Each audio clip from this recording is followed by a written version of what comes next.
everybody.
você não quer. Eu queria que você fosse minha mulher. Voando sobre o Maranhão, de norte a sul, sempre uma outra direção. Voar, voar, eu preciso um pouco do prazer. Vou voar, voar. Vou voar, voar. Preciso um pouco do prazer. Vou voar, voar. Por que não te pedi perdão? Você roubou meu coração. Eu preciso de uma mulher. Não sou criança e não como com mulher. Voar, voar. Eu preciso um pouco do prazer. Vou voar, voar. Vou voar, voar. Preciso um pouco do prazer. Vou voar, voar. Eu que pedi, você não quer. Eu queria que você fosse minha mulher. Voando sobre o Maranhão, de norte a sul, sempre uma outra direção.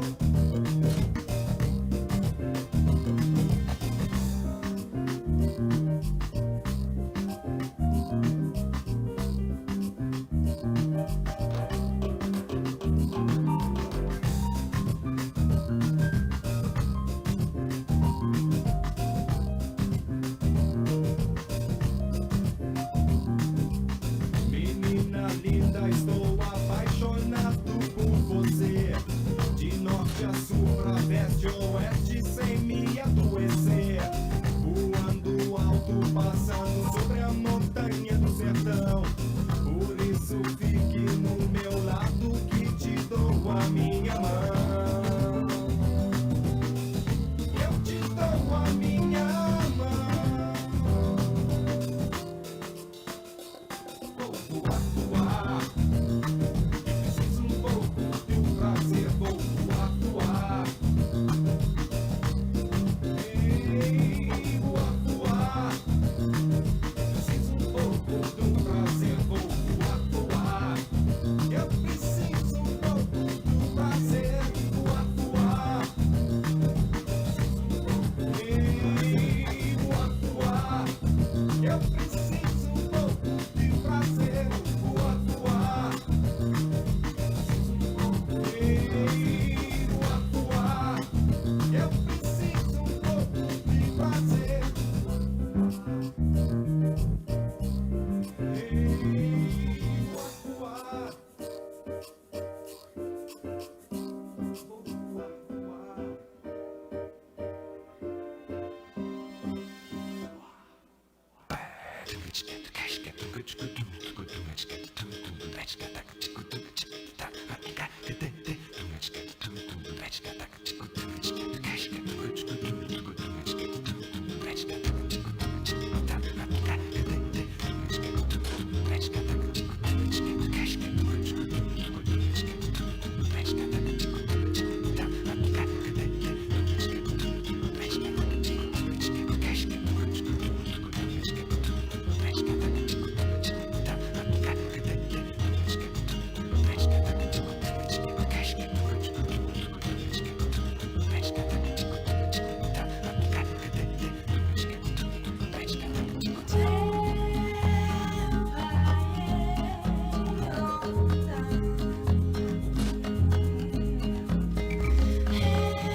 não mata o homem.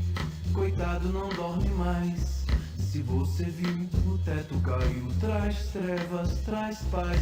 No dia seguinte, como continua o mundo? Eu não sei não, eu não sei não. O mato não mata o homem. Coitado, não dorme mais. Se você viu, o teto caiu. Traz trevas, traz paz. No dia seguinte, como continua o mundo? Eu não sei não, eu não sei não. O mato não mata o homem. Coitado, não dorme mais. Se você viu, o teto caiu. Traz trevas, traz paz. No dia seguinte, como continua o mundo? Eu não sei não, eu não sei não. No dia seguinte, como continua o mundo? Eu não sei não. Pra quem tá quente, pra quem tá quente, pra quem não sente, sou mais um. Pra quem não sente, sou mais um. Pra quem não pode morar lá, pra quem não pode morar, pra quem não pode morar. Pra quem tá quente, pra quem tá quente, pra quem não sente, sou mais um. Pra quem não sente, sou mais um. Pra quem não pode morar lá, pra quem não pode morar, pra quem não pode morar.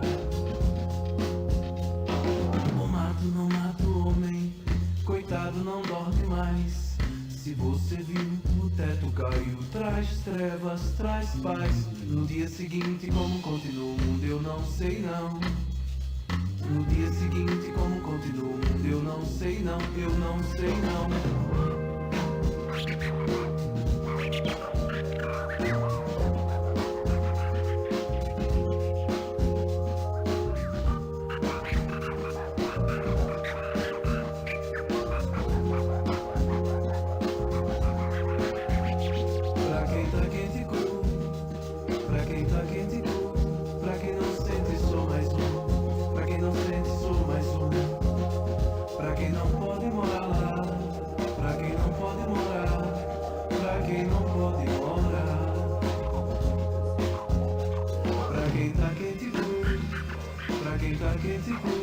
Pra quem não sente, sou mais um.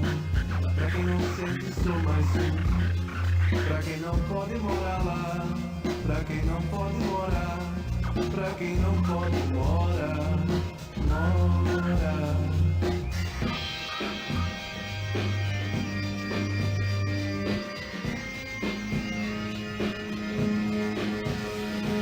O mato não mata o homem, coitado, não dorme mais. Se você viu, o teto caiu. Traz treva, traz paz. No dia seguinte, como continua o mundo? Eu não sei não. No dia seguinte, como continua o mundo? Eu não sei não, eu não sei não. Pra quem tá quente, pra quem tá quente, pra quem não sente, sou mais um. Pra quem não sente, sou mais um. Pra quem não pode morar lá, pra quem não pode morar, pra quem não pode morar, morar.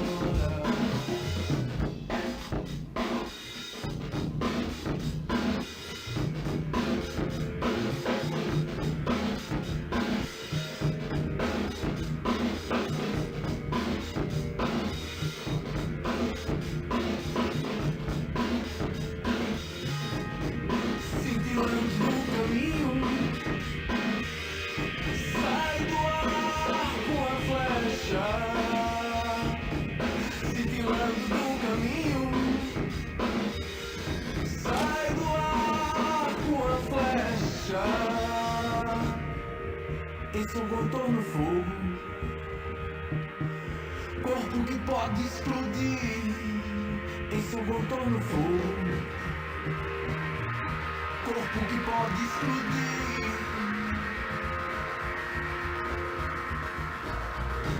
Desviando do caminho,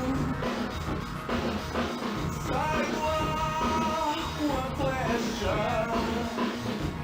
Desviando do caminho,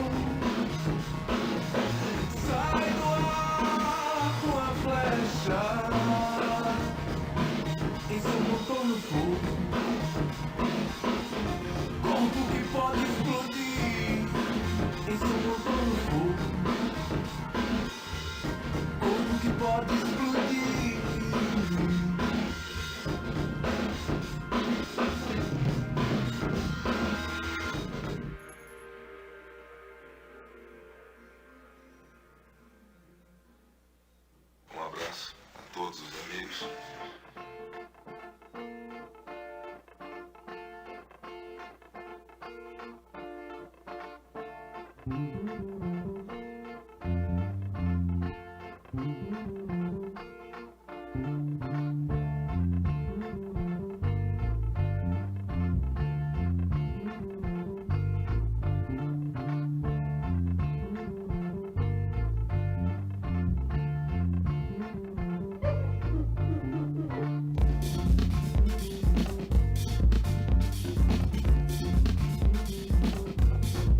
From Simon & Schuster Audio, Douglas Adams, Starship Titanic by Terry Jones and Douglas Adams.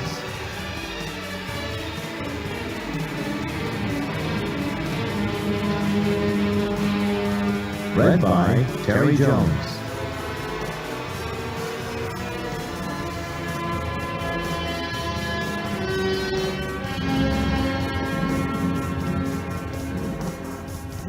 Where is the obelisk?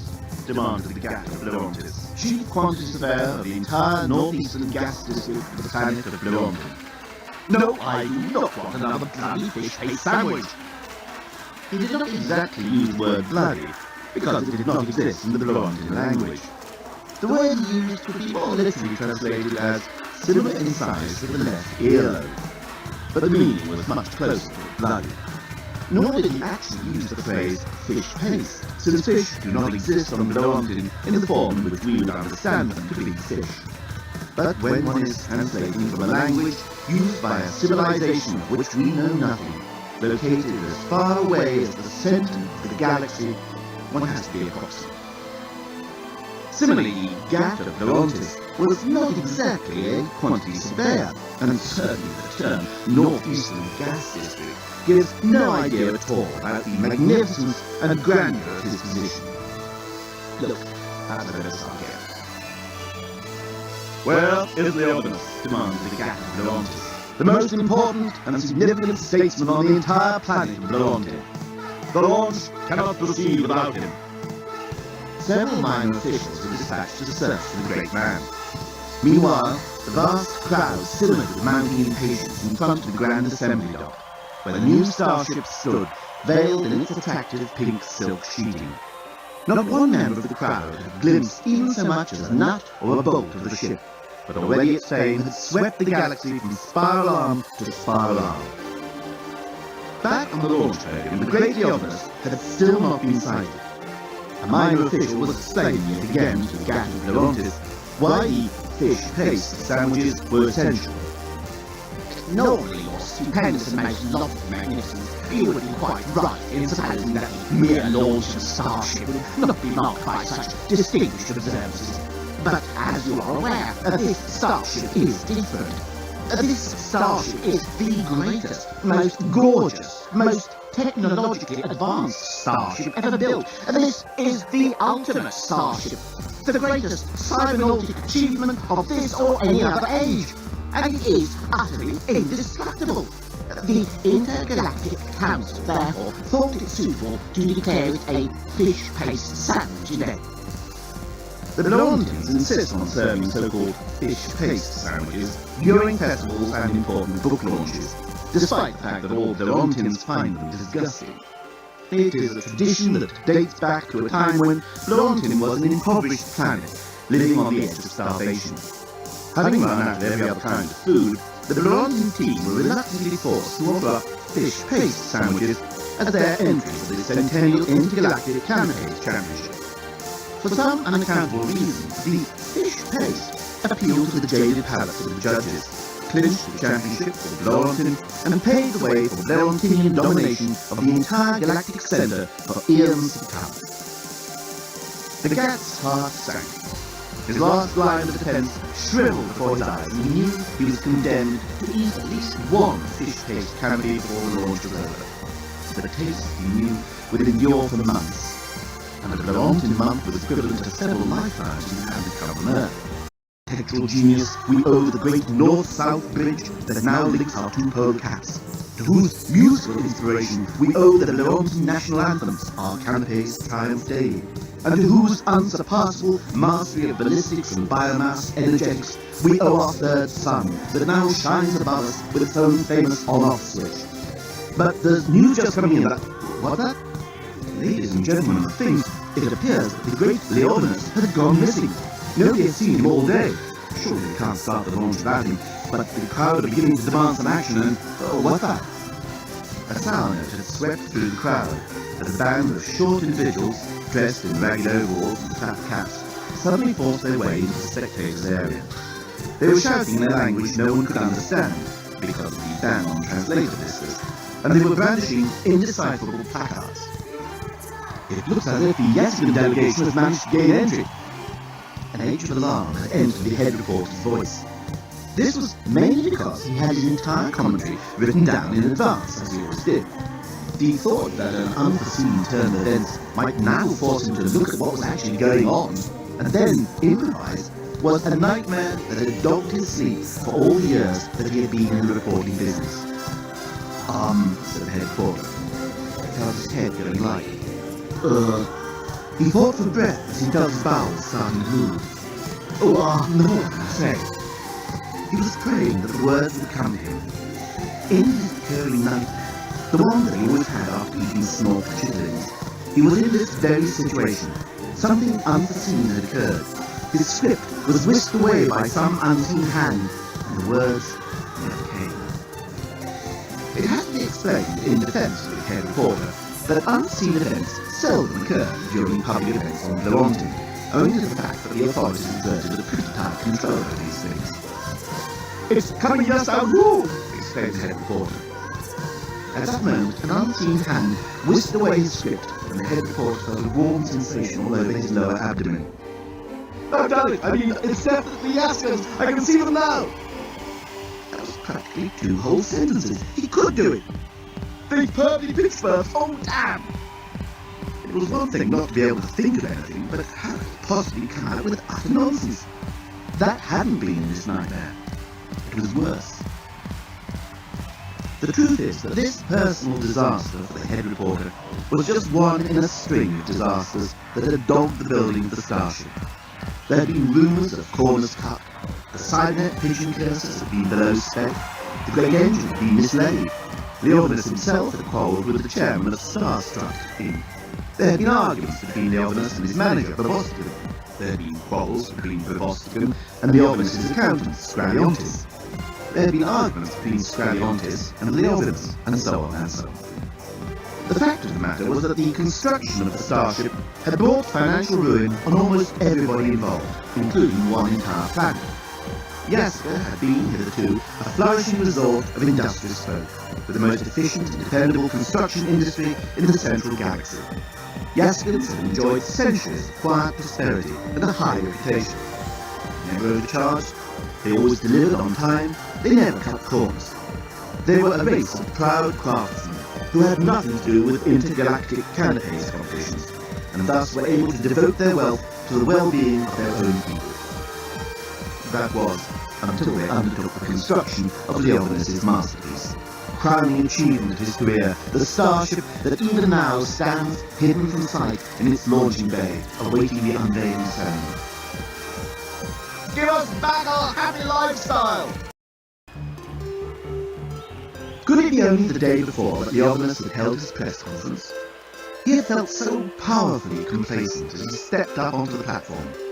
His white beard had been specially groomed by Feronis Feronisis, the greatest hairdresser on Laurentine, and his eyebrows had been stuck back on with a new toupee tape that was guaranteed absolutely undetectable.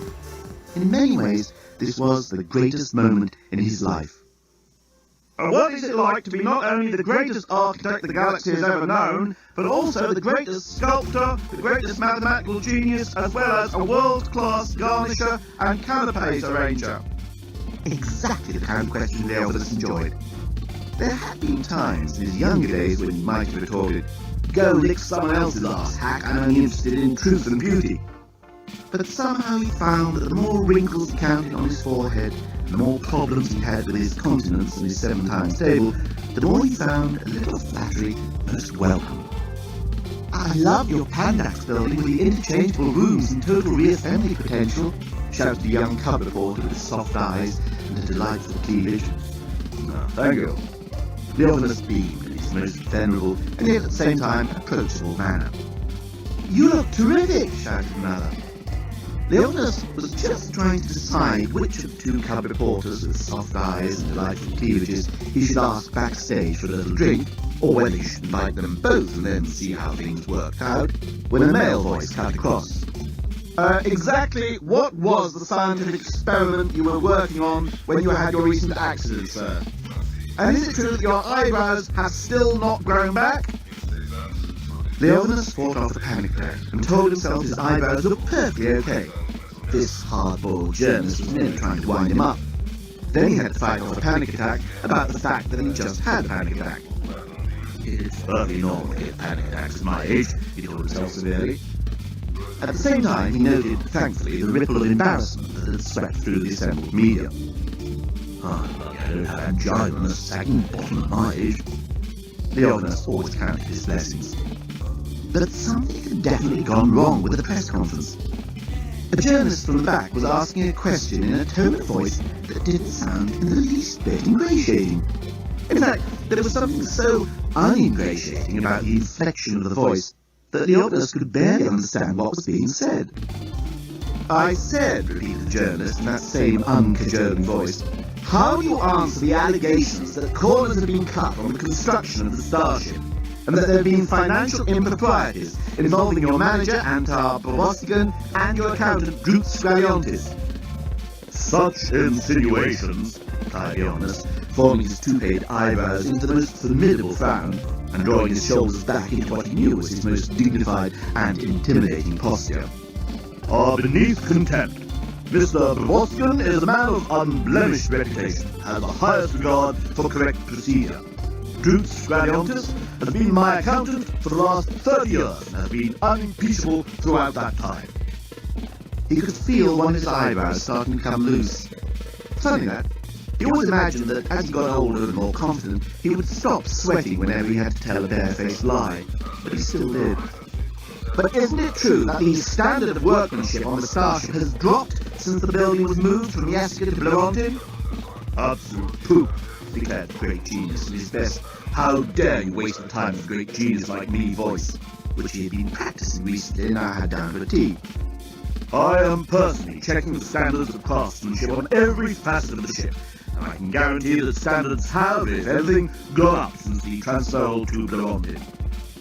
He felt his other eyebrow pop loose from his forehead. What do you say about the collapse of the Yaskan economy, Mr. Leonis? It was the same dreadful journalist going on. Why couldn't someone ask him whether he preferred architecture to quantum physics, or whether he felt painting should be considered a higher art form than a canopy arrangement? Those were the kind of questions he was a wizard dealing with these days. Do you feel personally responsible at all for the present sufferings of the Yaskan peoples? Leonis went for the last goalkeeper at the net defence.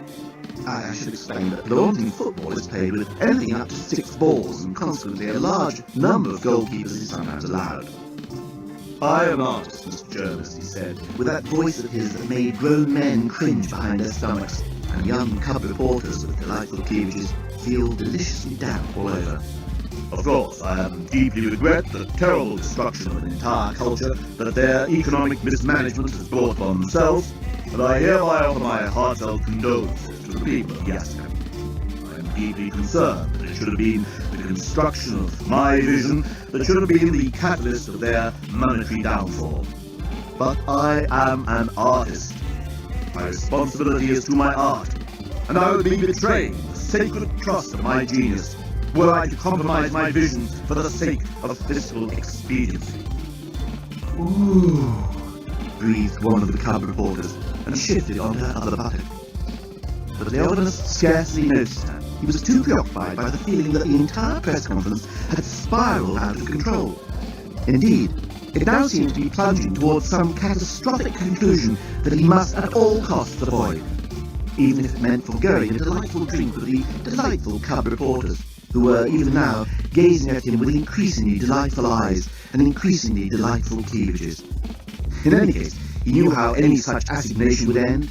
He would soon find their smiles begin to grate, their soft gazes would become tiresome, probing arc lights of banality, and he would flee from the two young reporters in despair and disappointment. That was what always happened. For deep down inside him, Leonis knew that no one was good enough for him. Why go through it all again? Leonis rose unsteadily to his feet. Thank you, he said. And then he was gone. The greatest genius of his age, gone, without even so much as a nod in the cub reporter's direction. It was hardly to be believed. Despite his age, brilliance, and genius, Leonis was not always a sensible individual. He had passions that would rise up the inside of his being and take over his magnificent brain like cholera takes over a city. and not all these passions revolved around cub reporters. At present, his one overriding passion was the starship. That magnificent creation, that crowning glory of his life's work. Ever since his recent accident, Leovinus had been reluctant to go abroad, partly because his joints had stiffened up somewhat, and partly because he didn't want to be seen without his eyebrows. Leovinus was not without personal vanity. He had therefore got into the habit of supervising the construction of his starship by virtual reality and telepresence, both brought to such a pitch of perfection by Florentinian scientists that it was sometimes hard to remember which was the real thing, particularly if you were getting on a bit and your mind was on cleavages. For that is what Leovinus's mind had been preoccupied with for many months now, but not the cleavages of the young cub reporters. No, Leovinus's obsession was the cleavage of data streams as they separated out into random thought fields, the cleavage of neuroconnectors as they bifurcated into the memory bank and the sensation retrieval system, the cleavage of separators and transjoiners linking and distinguishing those two vital processes, thought and feel. His obsession was the heart of his starship. He called her Titania. Titania was the heart, the mind, the spirit, the soul of the ship. A massive cyber intelligence system was required to run the ship, of course. But, as we now know, intelligence devoid of emotion is non-functional. However smart a robot or computer may be, it can only do exactly what you tell it to do, and then stop. To keep thinking, it has to want to. It has to be motivated. You can't think if you can't feel. So the ship's intelligence had to be imbued with emotions, with personality. And its name was Titania. The starship was Leovinus's creation. So was Titania. It had suited Leovinus, while he concentrated on this vital heart of the ship, to work from home. But now he suddenly realized that he hadn't actually been on the ship itself for, well, he really didn't know how long. Thus it was that night, after the press conference, the great man put on a long snorkel coat and made his way towards the assembly dock, where his masterpiece stood, awaiting tomorrow's launch. Earlier, he had received telecalls from the project manager, Antar Bosco, and the chief accountant, Drus Squariontis.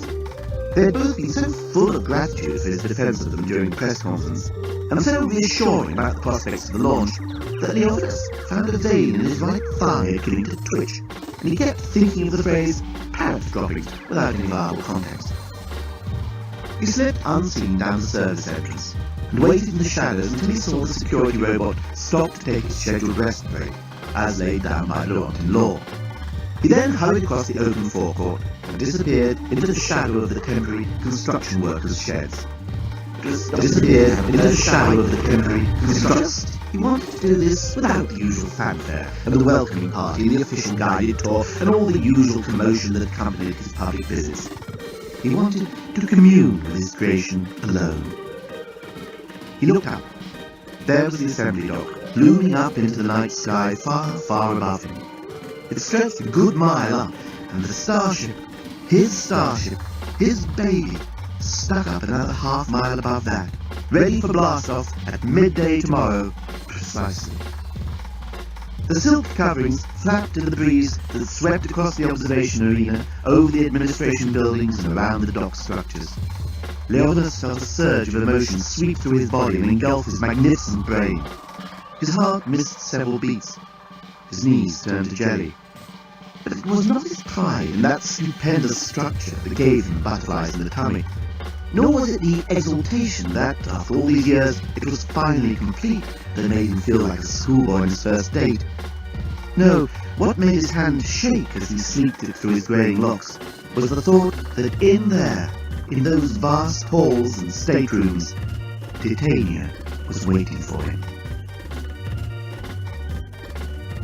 As Leovinus leaned towards the starship, the wind picked up, blasting dead leaves, old snack wrappings, torn religious journals, pages of sentimental verse, knitting patterns, and all the other usual detritus left behind by construction workers across the servicing area. The sheeting that covered the starship flapped frantically like the great ghoul in the ancient filmed entertainment, The Great Ghoul Frightens a Lot of Folk. Leovinus shuddered with a childhood memory of fear. Then he shuddered again as he suddenly saw a figure slip from the base of the launching gantry into the shadows opposite the main steps of the starship. The moment he saw that figure, he knew deep in his bones, with that certainty that comes of being absolutely without any doubt whatsoever, that everything was about to go terribly, fearfully wrong. Cautiously, he edged round into the shadows where he had seen the figure disappear. So, a dreadful voice spoke to him out of the darkness. It was a voice that made his stomach relocate itself around his knees, a voice that made him want to be sick, to be anywhere but where he was. Leopoldus looked around for a means of escape, but it was too late. Last-minute check-ups, eh? The figure stepped out of the shadow and confronted him. It was that dreadful journalist from the press conference. Haven't you tormented me enough? Haven't you already ruined the day that was meant to be one of the greatest days in my life? That's what Leopoldus wanted to say, but he merely mumbled, "Oh, it's you." "Are you afraid something's going to go wrong with the launch?" No, of course not. Leopoldus adopted just the right cold tone and gave nothing away. I've merely come to pay my regards. He liked to be thought of as a bit of a sentimentalist, as well as a great brain. But come on, you must be a bit worried. Everyone knows that the workmanship here on Blewantin has not been a patch on the Askins. In fact, you know and I know, Blewantin craftsmanship is nowhere near good enough to finish a ship of this sophistication. Just because the Blewantin government chooses to employ the Amalgamated Unmarried Teenage Mothers Construction Units, there is no reason to think that the work is in any way slipshod, retorted old Leopoldus. I have every confidence in their work. I don't believe you, replied the journalist. Very well, I'll show you. The great man saw his private tete-a-tete with Titania being blown away on the wind that now buffeted them, as a small unlit work platform carried them up one of the service gantries that surrounded the great starship. It was only when you started getting this high up, thought the journalist, that you really began to appreciate the full scale of the enterprise. The launch area below receded into darkness and silence, as they rattled their way up the side of the vast starship, higher and higher, until the great keel broadened out, and they reached the main body of the ship. A short walk across another gantry, and they were at the main doors of the spacecraft. An entry coder read Leopoldus' fingerprint, and cross-checked it with a blood sample, recent hair loss estimate, and a favourite recreational activity. The doors slid open, and the two entered. The journalist had, of course, often been in starships, but he had never been in a starship like this. It was magnificent, astonishing. It was built with luxury star travel in mind. It was built to last. It was built to impress. What's more, it was still being built. Two workmen were slipping into the service elevator as Leopoldus and the journalist entered the embarkation lobby. Oh, just some last-minute adjustments. One of them mumbled to Leopoldus and they were gone. Said Leopoldus, in a way that the journalist freely translated as, I wonder what those two could have been up to. They surely can't still be making adjustments this near to launch, and why didn't I know about them? I'd better check everything. It was, you understand, a very free translation.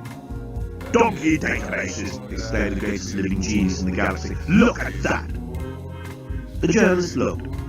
He saw a smartly dressed robot wearing headphones and standing on the polished marble floor of one of the most elegant rooms he'd ever been in. The design was typical late Leopoldus, and yet it was imbued with a spirit that was new. It had a lightness that some critics had thought lacking in much of his earlier work, and the colours were vibrant and yet warm and welcoming. Perhaps Leopoldus had at last got in touch with the feminine side of his nature, or perhaps the gentler, more approachable feel of the starship's interior owed something to the many little finishing touches introduced by Titania. The journalist was at a loss to see why the great man was so angry, but Leopoldus was already striding across to the far wall. There he yanked at a decorative panel. Upside down, yeah. I sometimes think I have to build the entire ship with my own hands. And he produced the screwdriver and proceeded to replace the panel in the correct position. Can't they see the entire ambient structure of the room is destroyed by exactly that sort of inattention to detail? The journalist made a note in his thumb recorder. Welcome to the starship Titanic. The smart robot was now addressing a light fitting that protruded from the wall. Allow me to show you all the facilities available to second-class travellers. The thing then turned smartly on its heels and walked straight into the nearest closed door. There was a clang and the robot fell backwards onto the highly decorative marble floor. Here you will see the Grand Axial Canal second class. The robot proudly extended a white-gloved hand at the ceiling. The journalist made another note in his thumb recorder. The effect of the robot's minor mishap on Leovinus was also noted down in the journalist's thumb recorder. It started off as blank disbelief and ended up as cold fury. In between, it went through a fascinating range of adjustments, all of which were noted down by the journalist. Surprised dissatisfaction was rapidly replaced by stupefied indignation, which in turn quickly became bitter resentment, which equally quickly was transformed into burning thirst for vengeance, and so to cold fury. "Rabostian," murmured the great man.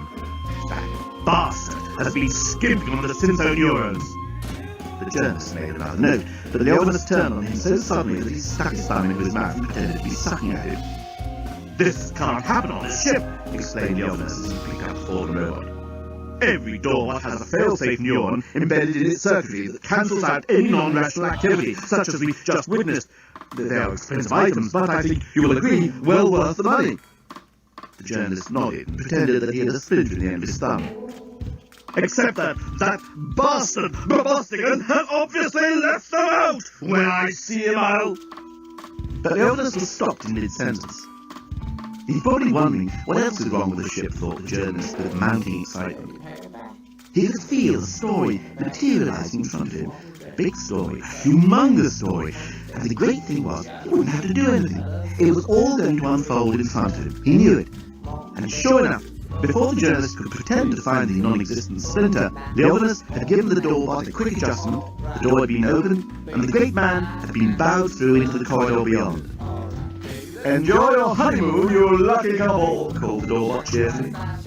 The journalist noted this down and hurried after the great architect and shipbuilder, who had just turned right into one of the most astounding architectural spaces the journalist had ever entered.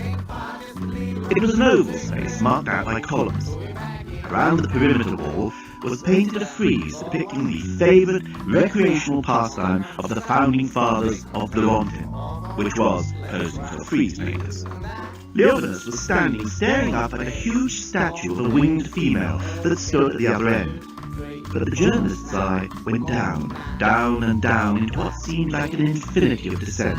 For there at his feet was the great central well that occupied the gigantic keel of the starship. It was the spine of the ship, and around it, like nerve impulses, illuminated elevators constantly went up and down, servicing the living quarters that were stacked below them, tier after tier. At the very bottom, far, far down below near the bilges of the ship, the supergalactic traveller deluxe suites. Above them, the second-class executive duplexes.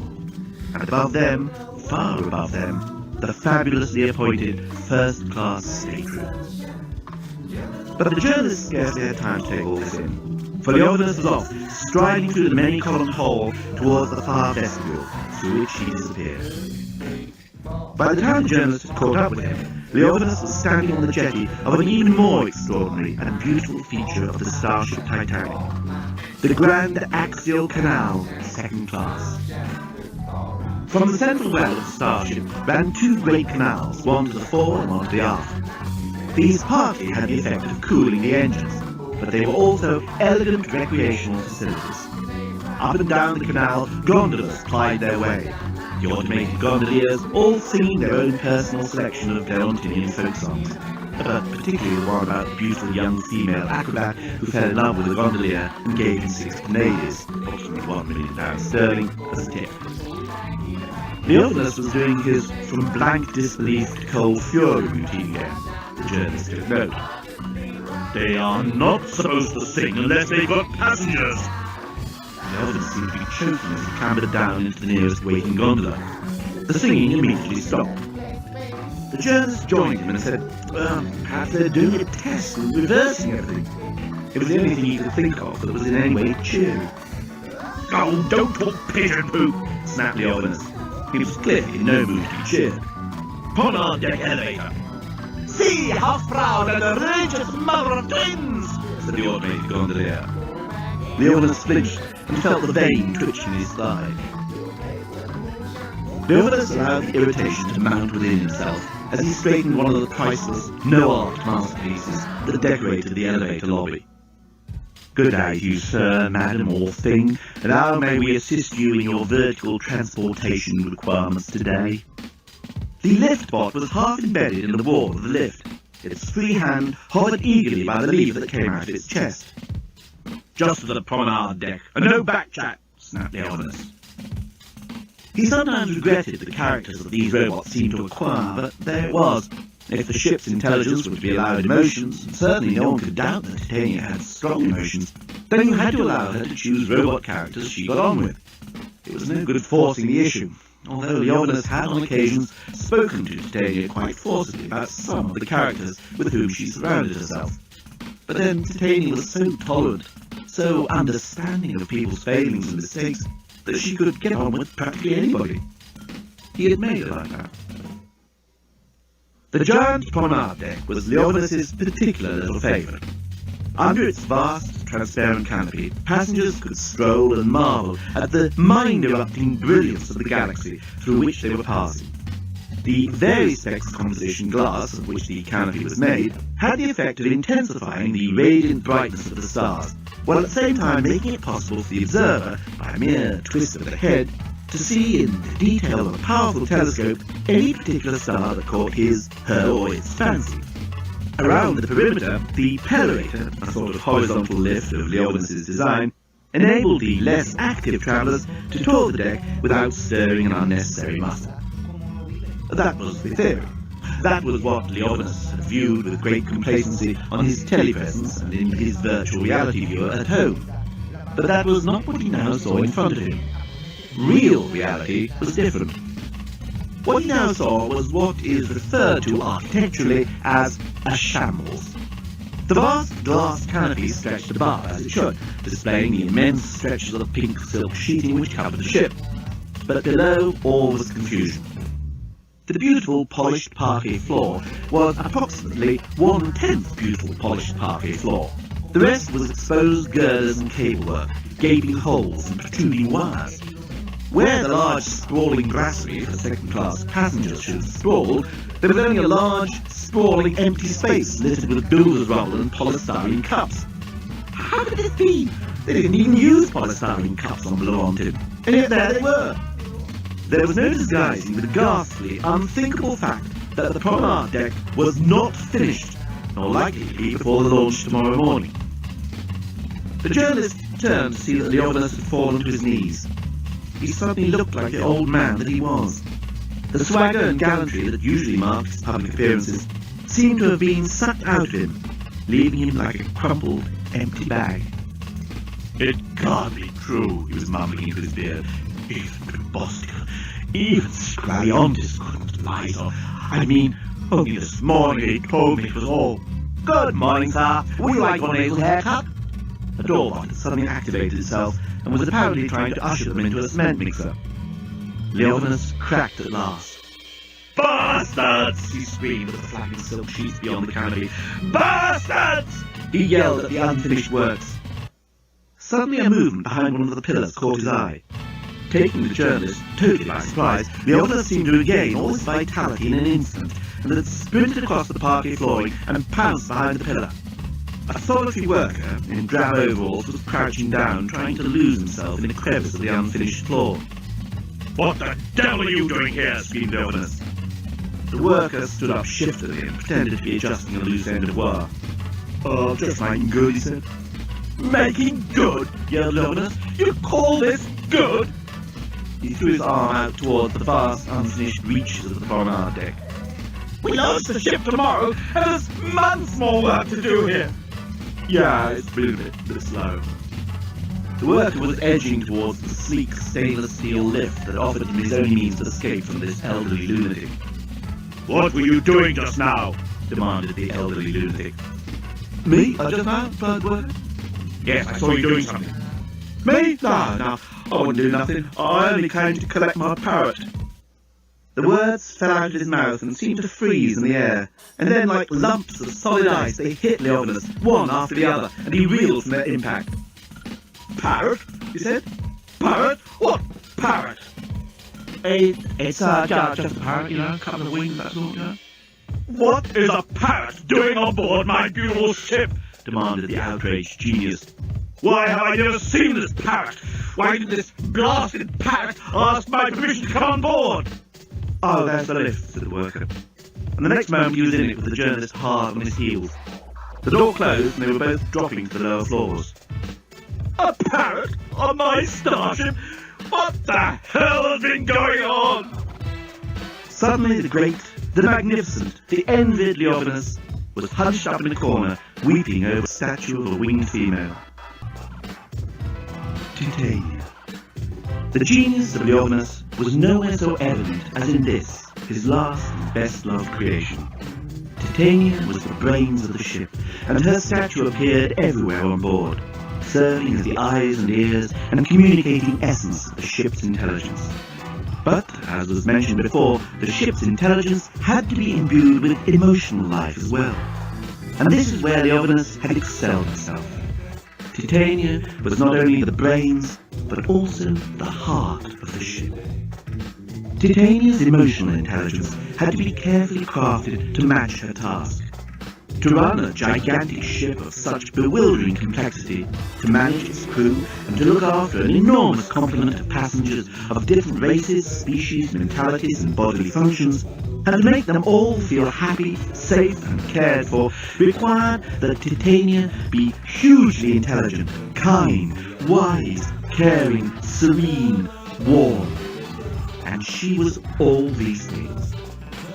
Like her image, all those giant brooding angels in every room on every deck, Titania's spirit should also have been imbuing the entire ship. Quite clearly it wasn't.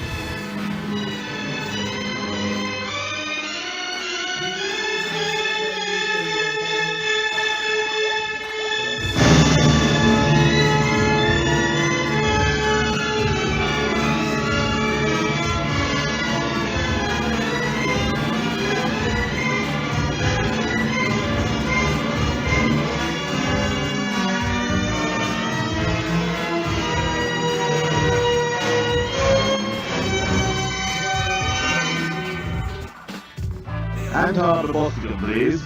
Leovinus spat the name into the phone. I'm afraid Mr. Boboskin is not here. Would you like to speak to Mrs. Boboskin? Leovinus had always felt secretly sorry for the project manager's wife. He could not imagine what it must be like living with such a duplicitous, cold-blooded egomaniac as Antar Boboskin. His pity was only slightly modified by the knowledge that Crosser Boboskin herself was, if anything, marginally more duplicitous, cold-blooded, and egoistical. That the two cancelled each other out, and the Boskins lived a warm, intimate, and caring family life. It was a mystery to the great inventor. So nice to hear from you, Leo, said Crosser Boskin. Leovinus hated it when people called him that, and he knew that she knew he knew she knew it. How is the family? I don't have any family, Crosser, said Leovinus, with what he hoped she could hear with strained patience. Where is Antar? I think, in fact, I'm sure he's at the ship. He went there with Drew a couple of hours ago. Some panic about something or other. You know how those guys worry themselves sick over your ship? Yes, he knew. About the same way an anaconda does over a goat it's just eaten. Is there somewhere I can reach you when they get back? Leovinus flicked the phone off. A deep sense of foreboding spread from his thighs up to his abdomen and across his chest into his heart. Got a Boston and Scrallions on the ship? Definitely have to. The deep sense of foreboding suddenly changed into a sharp stabbing pain in his stomach. He felt cold. He felt sick. He had to talk to the only person that could help. Titania.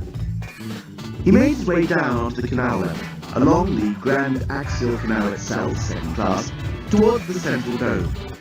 When he reached the vast statue of Titania that dominated the central dome and the head of the central well, he disappeared into a doorway under one of her wings. A long staircase led up to the vital heart of the ship, the secret chamber of Titania herself.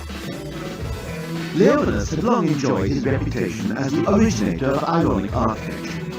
There was the famous house he designed for Gardis Arnold, the professor of mathematical implausibilities at Florence University. in which the doors were actually radio sets and entrance and egress was gained via the bar. But here on the Starship, he believed he had constructed one of his most satisfying constructional ironies. Titania's secret chamber, the Central Intelligence Core, was located in the very middle of the Great Central Dome. It formed the giant chandelier that hung above the central well. The secret heart of the ship was hidden in full view of every passenger and every member of the crew. The chamber itself hung upside down, but it had been surrounded by an inverted gravity field so that, when you entered it, it appeared to be the right way up. The serrated ribs that traversed the Great Dome were, once you had entered the inversion field and submitted to the disorienting process of gravity reversal, in fact, long upside-down staircases leading up to the chamber, and the Great Dome itself was a vast concave floor at the bottom of the immense central well that stretched up above topsy-turvy in an arrangement that bewildered and astonished the first-time visitor. Leonidas sprinted up the staircase 2 steps at a time. His mind focused on one thought: Titania, the love of his old age, the obsession of his aging heart. Intelligent, kind, wise, caring, serene, warm. Titania. He burst into the secret chamber and gasped. His head went into a spin, and when you have a mind the size of Leonidas's, a spinning head is a formidable sensation. He vomited. He could scarcely bring himself to look at the horror before him, and yet he could not take his eyes off it. Titania, his darling creation, his joy, had been dismembered. She lay there in the centre of the chamber, her hair and wings spread out in their perfect circle around her. But her beautiful, gracious head was grotesquely disfigured. Her mouth had been ripped away, her eyes gouged out, and her nose torn off, leaving a gaping cavity of raw microcircuitry. But before he could even so much as mutter the word fiends, Leonidas became aware of someone else in the room. A figure was crouching behind the succubus console. Bostigan! Leonidas ground the word out like a piece of gristle. What in the name of darkness you pray? Without thinking, Leonidas found himself lunging at the project manager. A small, glowing silver shard fell from Bostigan's grasp and tinkled to the floor. Leonidas glanced down and realized that one of Titania's incredibly delicate cerebral arteries, the central intelligence core of Titania's brain, was lying against his foot. You're destroying her! Bostigan pushed Leonidas off him, and the old man staggered back and fell onto the floor, across the outspread wings of his beloved creature. You're blind, Leonidas. You sit up there in your ivory tower, thinking you're too high-minded and pure to deal with grubby things like business and finance. Well, this whole thing's gone way out of control, thanks to you. What do you mean?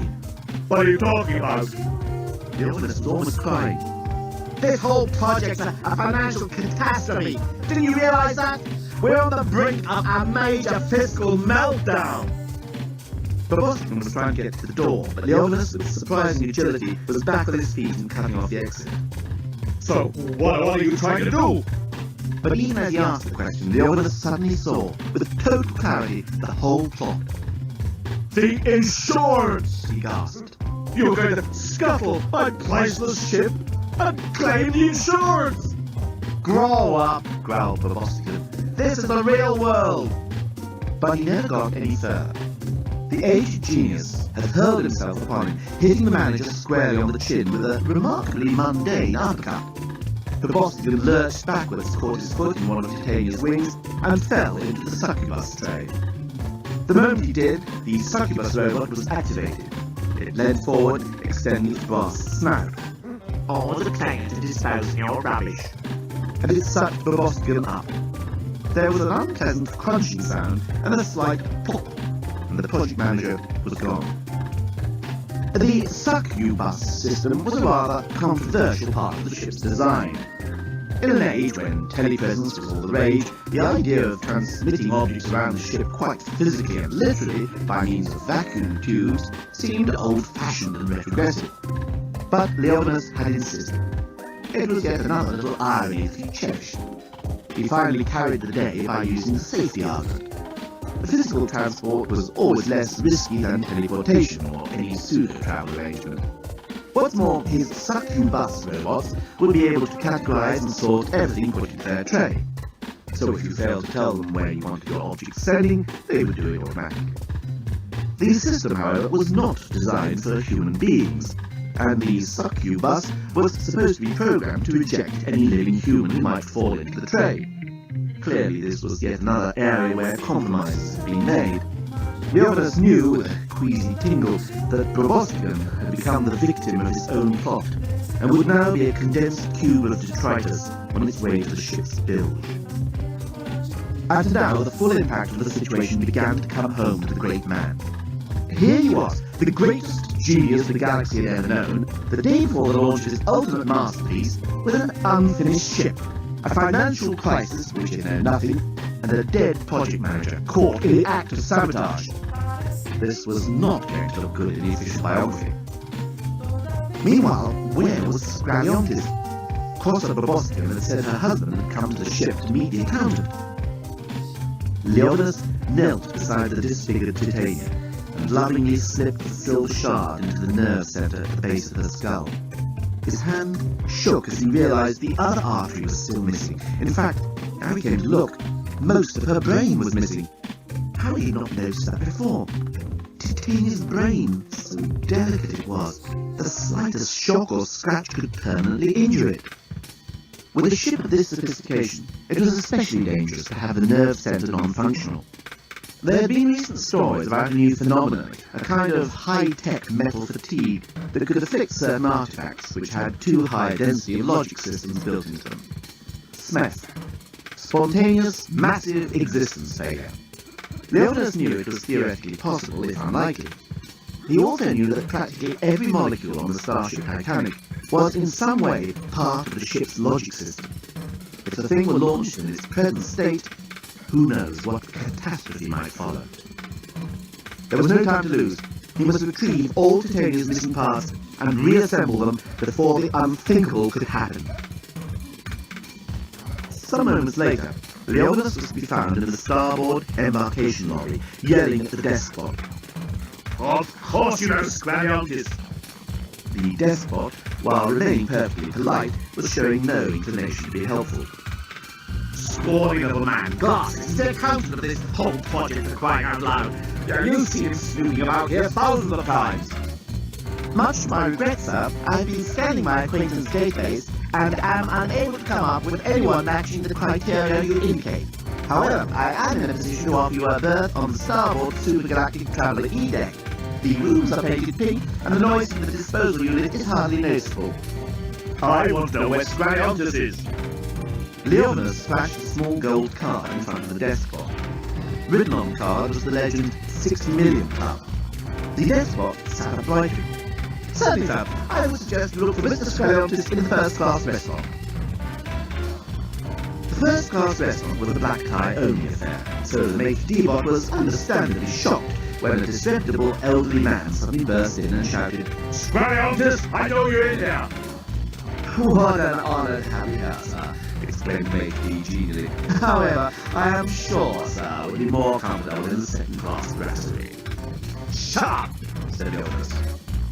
Of course, sir, it will be a great pleasure to not only shut up, but belt up, cease to babble, and generally get lost for you, sir. But may I point out that we would be only too happy to oblige, sir, with some appropriate attire, if sir would be so good as follow me.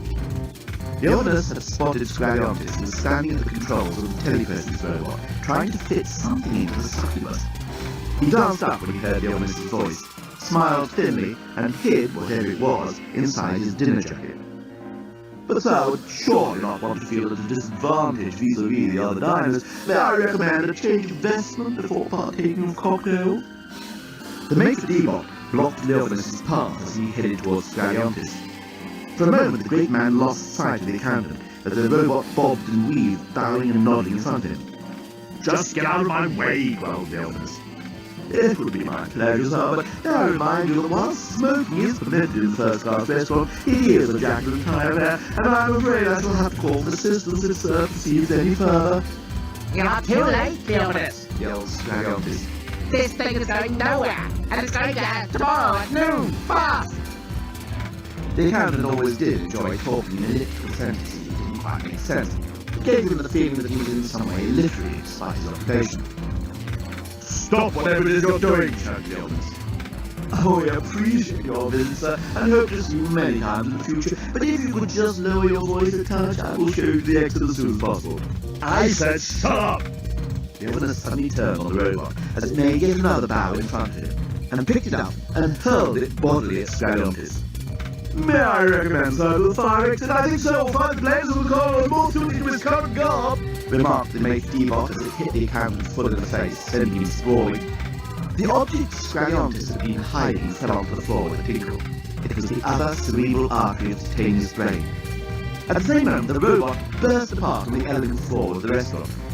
Scaliontis scrambled to his feet, grabbed one of the robot's legs, and charged at Leonis. The old man sidestepped, picked up the robot's right arm, and faced the accountant. For a few moments, the two circled each other. Then Scaliontis opened with a straight thrust into an open line.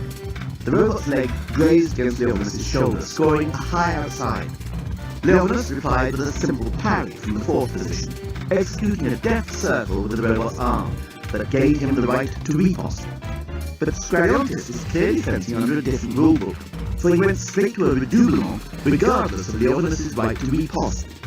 The great genius was outraged.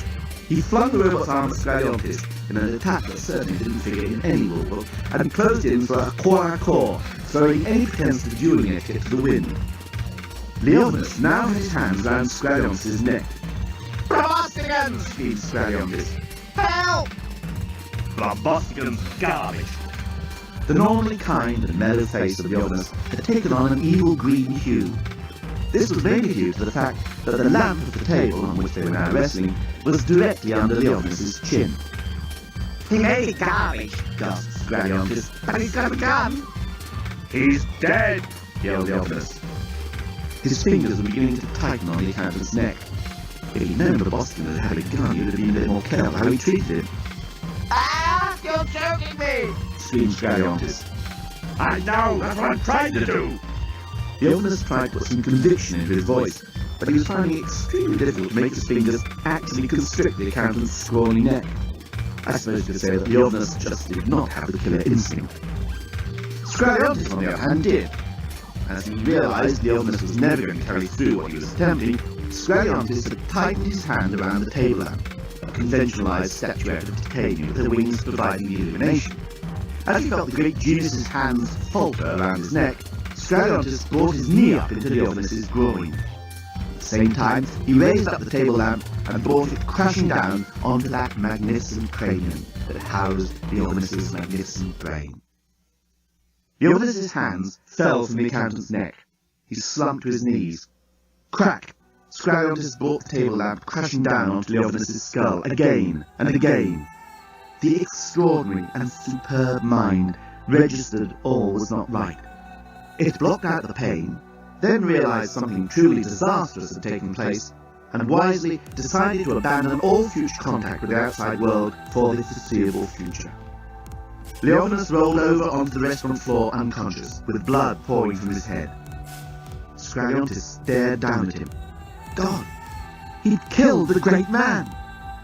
In a panic, Scaliontis glanced around the first-class restaurant. Disposing of dead bodies, although not something he'd done before, was the sort of thing his accountant's mind was really good at. A few moments later, he was hurrying out of the first-class restaurant with a spring in his step. In his panic, however, he had forgotten the little glowing silver shard that now lay on the floor mingled amongst the remains of the maitre d'. Leonis was wrapped securely in one of the great curtains that helped give the first-class restaurant its ambience of unadulterated luxury and elegance. While Leonis had been thus engaged with business matters, the journalist had been trying to pump information out of the workman who claimed to have come on board to replace his parrot. Come on, said the journalist. Nobody's buying that. What are you really up to?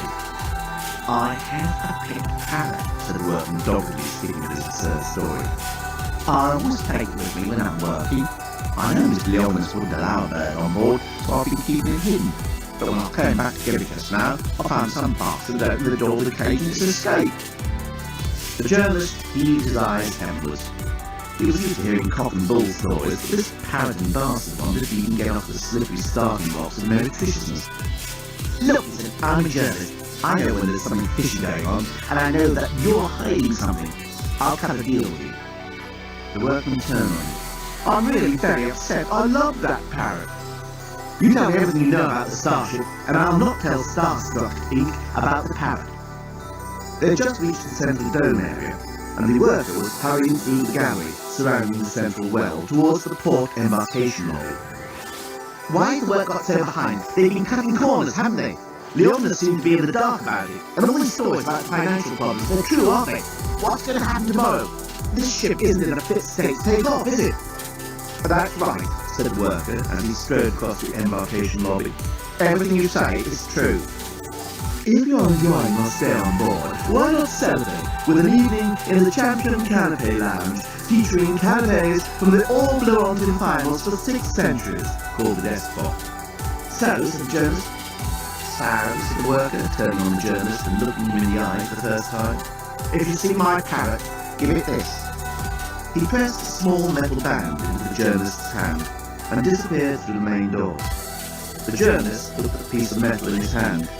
It bore an address and a phone number, which the journalist recognised as that of the Yaskin Embassy in Blontis. The journalist spent the next half hour or so exploring the ship on his own. He discovered more unfinished areas. The starboard embarkation lobby, for example, was totally unfinished. Large sections of the second-class living quarters needed decorating, some were even without beds. He noted everything down and returned to the central dome, when suddenly a figure came hurtling round the columns of the gallery and collided with him. Droots Squariontis, he exclaimed. I know who I am, snapped the accountant. Just the man I was looking for, smiled the journalist. Squariontis jumped, and his eyes shot guiltily over the journalist's shoulder, as if expecting to see the homicide police with their vicious, trained rabbits pouring onto the starship to arrest the murderer of the greatest genius the galaxy had ever known. He's not dead, I swear! Who's not dead? The journalist couldn't believe how many juicy stories seemed to be offering themselves up to him tonight. If only he could have pinned one of them down. Who isn't dead? Squariontis now realised he'd made a mistake. Get out of my way! He yelled. Not so fast, exclaimed the journalist. But Squariontis had reached a point beyond the bounds of politeness. He shoved the journalist so he fell back against the pillar and started to run. The journalist picked himself up, charged after the accountant, and brought him down in what would have been referred to as a rugby tackle if they had played rugby football on the London. Squariontis fought with the energy of a trapped animal. He scratched at the journalist's face and punched and kicked. The two managed to stagger to their feet, still fighting like two snorks in a bucket of snork swill, an old Leontinian expression. The journalist, being young and fitter, soon had the accountant backed up against the barrier rail of the great central well. As he tried to restrict Squariontis' movements, he could have seen past him down the dizzying depths of the well, down and down seemingly forever, a breathtaking, intimidating, yet somehow inspiring sight. Tell me what's going on! The journalist was pinning Squariontis' arms to his side. What's the scam? Scam? Sneered Squariontis. You'll never find out! Oh yes I will, said the journalist. Very well, I'll tell you everything, replied Squariontis, rather surprisingly. The journalist was totally wrong-footed. He almost said, oh no you won't, but he fortunately managed to stop himself. Oh, that's very decent of you, he managed to say. But he's not fool enough to let go of Squariontis' arms. We're going to blow it up! How's that for a story? The journalist was now fool enough to let go of Squariontis' arms. You mean there's a bomb on board the starship? But you'll never find it! Grinned Squariontis. Because you won't be alive! And suddenly Squariontis had something in his hand. The journalist didn't see what it was, but he felt a stab in the ribs. He staggered back, bent over and looked up. Squariontis was standing with one of the first-class dining room table lamps in his hand. The sharp, illuminated tip was dripping with blood. At that very moment, however, there was a terrible screech and a flash of colour. It was one of those ironic moments that fitted perfectly into the Ovinus's current architectural style, and gave the journalist his first piece of hard evidence that corners had indeed been cut during the construction of the starship Titanic. Squariontis had, of course, been the main instigator of the plan to reduce the construction costs of the starship. It had become clear that the whole project could never break even, let alone go into profit. It was, in fact, heading for total, enormous financial disaster. His and Bobostil's reputations and personal fortunes were both on the line. There was only one clean, simple, rational solution, and that was to scuttle the ship and claim the insurance. The ship was, of course, already heavily insured, and Squariontis made sure that those policies were beefed up, and that all monies repayable were routed through companies owned by Squariontis and Bobostil. Construction costs had to be cut to the bone, and building restricted to the merely cosmetic. He had, unbeknownst to Leovinus, instructed contractors to halve and then quarter the specifications of any number of elements on board. One of the materials that had been generously economized on was the metal employed in the barrier rail surrounding the great central well. After all, Squariontis remarked, there aren't going to be any passengers to lean on it, so why make it unnecessarily strong? The reason, he now realized, was that it might not be a passenger who leaned on it. It might actually be the project accountant who leaned back against it in a moment of forgetfulness while under assault by a parrot. But the realization came too late. Squariontis heard the feeble metal crack, and the next moment found himself falling backwards into the abyss. By the time the horrified journalist made it to the broken rail and looked down, Squariontis was a tiny figure, still no more than a third way down the great central well, turning gently in circles, waving his arms and shouting up ever more faintly, Bloody parrots! The parrot in question alighted on the journalist's shoulder. Bloody accountants! It said. The vicious rabbits had been brought back under control. The overexcited riot police had been calmed down by their chief, and the Ascan protesters lay groaning in mangled, bloody heaps on the ground. It had been a totally successful exercise in crowd management. Flortin Romanquist saluted smartly as he reported back to the Gat of Blaurontis. Everything under control, your magnificent beneficence, he said. You may proceed with the launch. But Leovinus is still missing, replied Gat. He was extremely concerned that he might miss out on the great photo opportunity of being seen arm in arm with the greatest genius the galaxy had ever produced. It was exactly the sort of thing his sagging poll ratings needed, his publicity agent had said. Whatever you do, get your photo taken next to Leovinus. It was indeed the single most important thing on the Gat's mind throughout the whole proceedings. I really regret your ultimate lordship, said the chief of police with another sharp salute.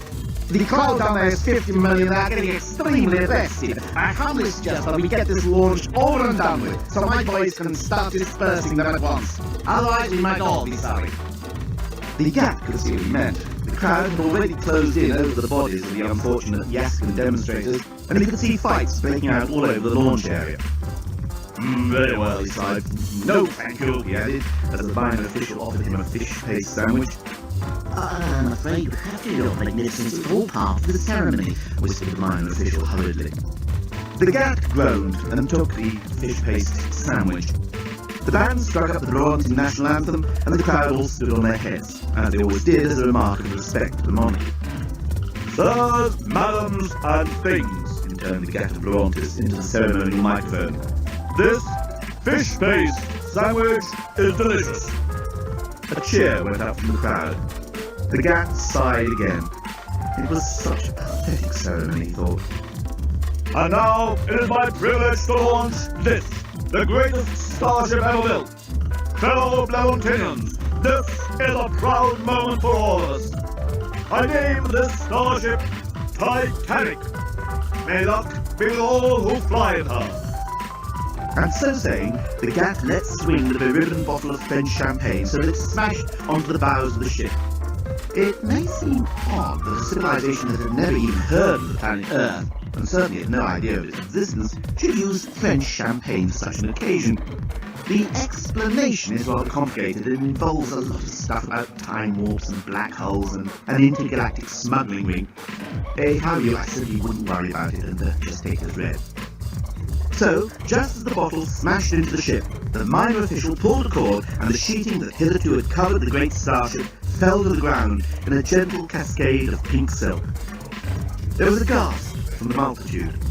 Even the peoples used to the sight of great starships had never before witnessed one of such elegant structure, such flawless design. Isn't she beautiful? Sighed countless male starship spotters, scanning their binoscopes over the hull for the registration number. Your mummy built that? Murmured countless unmarried teenage mothers to their infants. It's a triumph, exclaimed the head reporter, suddenly remembering what his script had written down at this point. There was a ghostly roar, as if of seas beating on a distant shore that lies beyond the horizon of thought, as hugely, magnificently, the fabulous ship eased its way forward from its construction dock.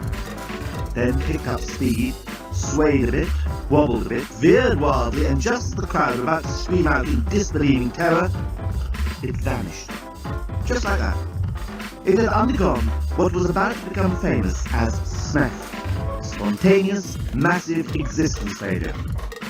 In just 10 seconds, the whole stupendous enterprise was over. We ought to put the bathroom here and the door over there, said Dan. It's terrific, said Nettie, but I thought the bathroom was going to be there and the door was going to be over here, said Lucy. Why do you always get it so wrong? Dan always made the effort, and yet, no matter how hard he tried, the things he and Lucy had discussed only the day before entirely eluded him, or came out all garbled. That's what I meant, said Dan. It's terrific, said Nettie, but I have to tell you something. She was interrupted by Nigel, who was sniffing around the cellar.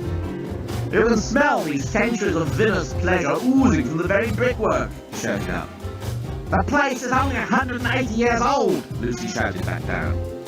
It was built as a rectory, Dan murmured to Nettie. Terrific, said Nettie. But look, Dan. No, not kidding. Dan felt the enthusiasm welling up from inside him, the way it always did when he needed it to. We're going to have the restaurant here on the right when you come in, not your nouvelle cuisine, but state-of-the-art Californian, and here'll be a bar. Lucy gave him a withering look, but mercifully she didn't correct it. Oh, yes, now he remembered. The restaurant was going to be on the left. It had started off on the left, then they changed it to the right, but then Lucy had pointed out that the kitchen would be better on the other side, so they'd gone back to the left. Oh, what else he's supposed to remember anyway?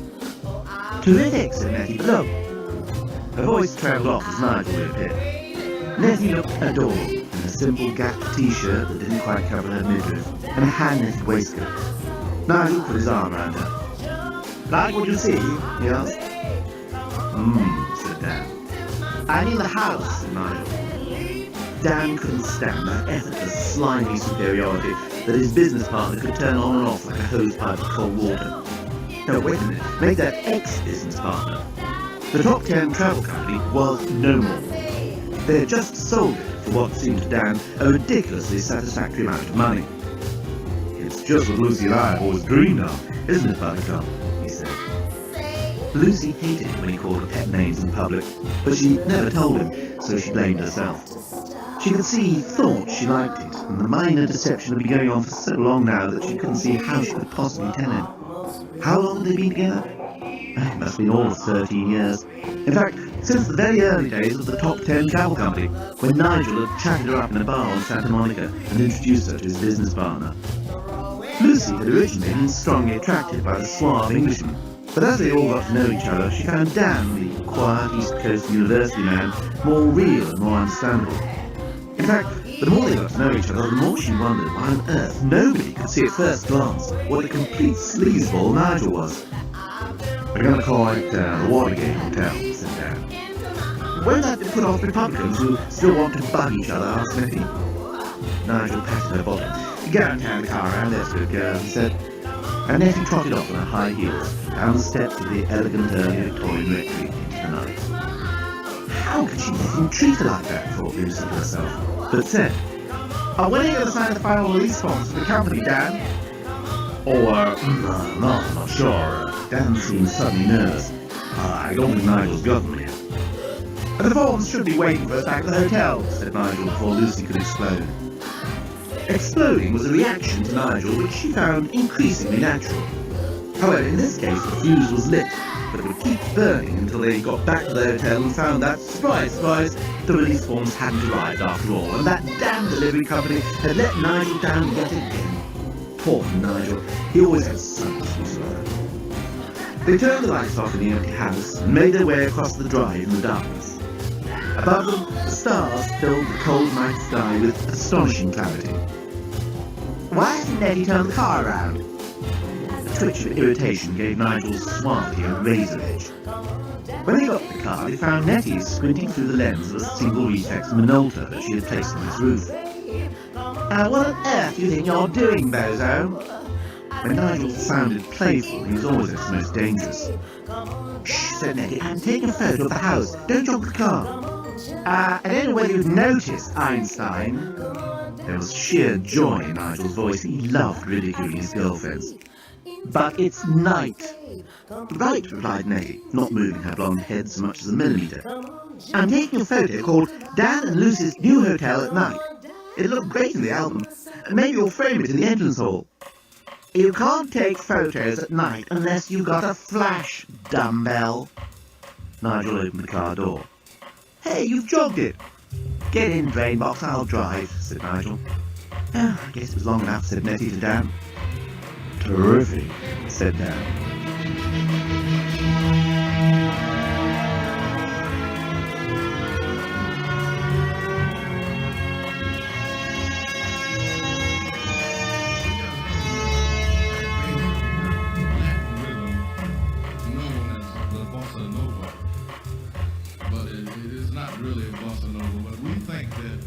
They were all just about to get in the car when a sudden wind swept across the vicarage lawn, and the trees blew, almost as if a hurricane had hit them, except that they all blew in different directions.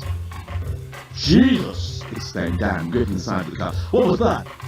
"Look!" Lucy was pointing up in the sky. "A falling star!" "Make a wish!" shouted Nettie. "Holy moly!" growled Nigel, who was the sort of person who'd always preferred Captain Marvel to Superman. "Will you look at that?" Above them, a most extraordinary thing was happening. A ring of cloud had suddenly formed immediately overhead, and then spread out like a nuclear explosion, until the entire sky was covered by a broiling layer of evil-looking cumulus. Nigel went weak at the knees. Lucy shuddered. Dan felt his stomach jump, and Nettie simply gaped. But there was more to come.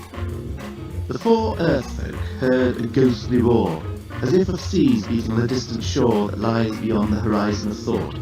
And then, hugely, magnificently, and without warning, a vast metallic prong descended from the cloud and sliced their elegant form of Victorian rectory, with planning permission for commercial development, in two. Nigel gaped. Lucy gaped. Dan gaped. "Terrific," murmured Nettie. There was no other noise save the wind rushing crazily around in the trees, as if it were looking for a place to hide, and the occasional thud of falling masonry, as bits of the rectory that had not already been dislodged by the impact crashed to the ground. The thing itself was shiny and vertical, and it stretched up into the clouds, as if it always had. It was so huge, so pleasant, that it seemed to have a perfect right to be there. As they watched, a small pinpoint of light descended down the side of the thing and disappeared into the ruined house. Then it went up again. The swirling clouds, meanwhile, had begun to diminish. By the time the pinpoint of light started to descend for the second time, the clouds had cleared to reveal the full, awesome vastness of the thing. The wide blade or prong that had buried itself in the house stretched up and up almost a mile into the sky, and there it seemed to widen out into an immense metallic body, rather like a gigantic submarine. "It's a spaceship," murmured Nettie. She began to walk towards it as if mesmerized, the camera dangling forgotten from the wrist. Suddenly the pinpoint of light shot up again. "Don't, Nettie! Come back!" Dan yelled. But Lucy was already racing after Nettie, so Dan raced after Lucy. Nigel, in the meantime, tried his best to help by hiding under the steering wheel. "Don't go near it," said Dan. Nettie! Lucy was pulling her arm, trying to head her back to the car. "We know what it is!" "It's wonderful," murmured Nettie. Something in Nettie's tone made all three of them look up at the great thing and stop whatever it was they were doing. Confronted by something so immense, so beyond their experience or imagination, anything they did suddenly seemed irrelevant, pointless. A pinpoint of light disappeared into the house for the second time, and there was a glow coming from the hallway.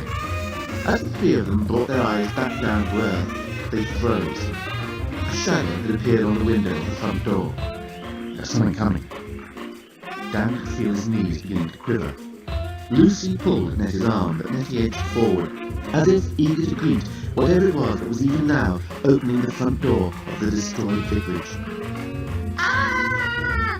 screamed Lucy as the thing emerged into the starlight. "Good evening, you unknown life forms," said the thing. "The proprietors of Starlight Travel, Inc. would like to apologize for any inconvenience you may have suffered due to the inadvertent emergency parking of their vehicle." Lucy was by now screaming uncontrollably. Nigel was covering his ears and trying to get even further under the steering wheel of the car. "It's all right, Lucy." Dan was trying to calm her down. Lucy was not about to be calmed down by anybody. She was confronted by an alien from outer space, and she was jolly well going to have a good scream. "Shh," said Nettie. "It's talking to us." "Quite," said the thing from outer space. "By way of an apology, may we have the pleasure of offering you a free cruise on board our starship?" "Perhaps another day," said Dan. Continued Lucy. "Yes," cried Nettie, "I'd love to." "Come with me, madam," said the thing from outer space, and it turned smartly back into the ruined house. "Well, come on," said Nettie. "Oh, what a hoot!" And before even Lucy or Dan could stop her, she followed it through the front door. Dan hesitated, and then realized he had no choice. Before Lucy could start screaming again, he was racing after Nettie, and Lucy found herself racing after Dan. The thing was now standing by an illuminated porch, by the light of which they could now see that the thing appeared to be nothing more frightening than a smartly dressed robot wearing headphones, who bowed politely to them and apologized for having to invite them into the service elevator. "Please do not be alarmed," it said in a soothing voice. "I can assure you that the Starship Titanic is the most luxurious and technologically advanced intergalactic starship ever built." It bowed again and ushered them in, and somehow or other, neither Dan nor Lucy nor Nettie could later quite explain why, they all three found themselves entering the elevator. Before they knew what was happening, the steps had retracted up behind them, and the robot had flipped a switch. "I apologize once again for having to bring you in by the service elevator," remarked the robot. "Entrance to the starship is normally at embarkation level." "Hey!" exclaimed Dan. "How come you speak English?" Dan felt better now he'd found something concrete to question. "I beg your pardon, but I am not speaking, what did you say, English?" All robotic functions in public areas on the ship are equipped with infraviolet translation sensors, which automatically scan the brain impulses of the passengers for language patterns. These patterns are then rearranged inside your heads so that you can understand and speak intelligibly while on the ship. You are actually speaking and understanding Blerontinian. Pretty convenient for writers of science fiction, huh? Dan wasn't sure what to make of this last remark. Was the robot implying that he was nothing more than a figment of some writer's mind, and that this whole thing was not really happening? However, before he could think any further along these lines, his mind was overwhelmed by the fantastic situation in which they now found themselves. They were speeding vertically up the vast keel towards the main body of the starship, a mile above the surface of the Earth. Nigel stabbed out a number on his mobile and called half-heartedly out of the car window, "Dan, Lucy, Nettie," but his voice barely reached the crumbled brickwork of the ruined house. The next moment he heard a ghostly roar, like seas beating on a far-off shore. "Hello," said his mobile. "Oxford Police Station, can I help you?" Nigel didn't reply. He was too busy watching the vast, unbelievable thing as it rose up into the air again and disappeared towards the Milky Way. Hello, this is Oxford Police Station," insisted his mobile phone. Who's this? Nigel looked at the smashed Victorian vicarage and the driveway where his friends had stood a few moments ago and replaced his mobile on his cradle. It didn't happen, he murmured to himself. It didn't happen. You might have thought there was a tinge of relief in the way his shoulders relaxed, but of course you would have dismissed such an idea as total fantasy. In any case, at that same moment, Nigel suddenly became very unrelaxed again. In fact, he very nearly jumped out of his Armani trousers. He certainly hit his head on the roof of the car. Ouch! He yelled. An old man with a flowing white beard was sitting quietly in the passenger seat. There were tears in his eyes, and one of his eyebrows was just about to fall off. The moment the ship took off, Dan felt a sinking feeling in his stomach.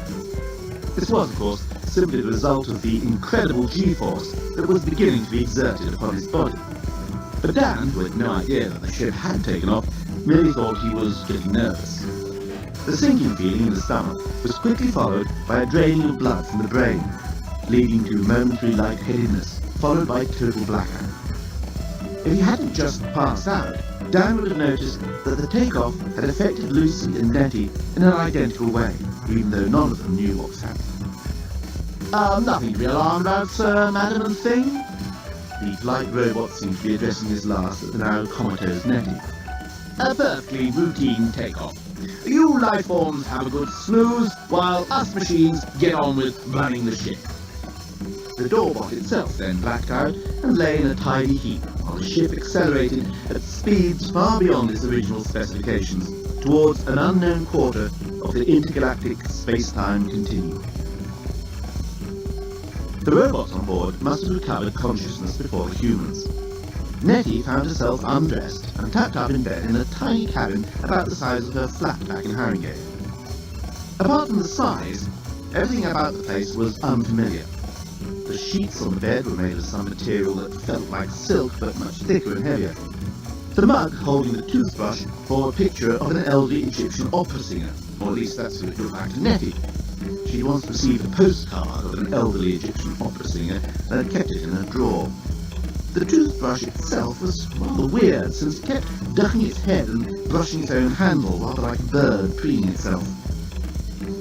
Opposite the bed was a television, on which a snowstorm seemed to be the only entertainment. Nettie picked up the remote, aimed it at the TV, and started pressing buttons. A cocktail cabinet rose out of the floor. A dust spot scuttled out of the clothes cupboard, picked up an invisible speck of dust, squeaked, "Thank you for appreciating a clean environment," and hurried back out of sight again. The door opened, lights went on and off, but the TV resolutely refused to show any program other than the snowstorm. Hi! I'm glad to see you found your personal electronic thingy. Please keep it with you at all times, since it's your communication with the Starship Titanic. Welcome aboard! Nettie found herself apparently being addressed by the standard lamp that stood in the corner of the cabin. She instinctively pulled the sheets up to cover her breasts.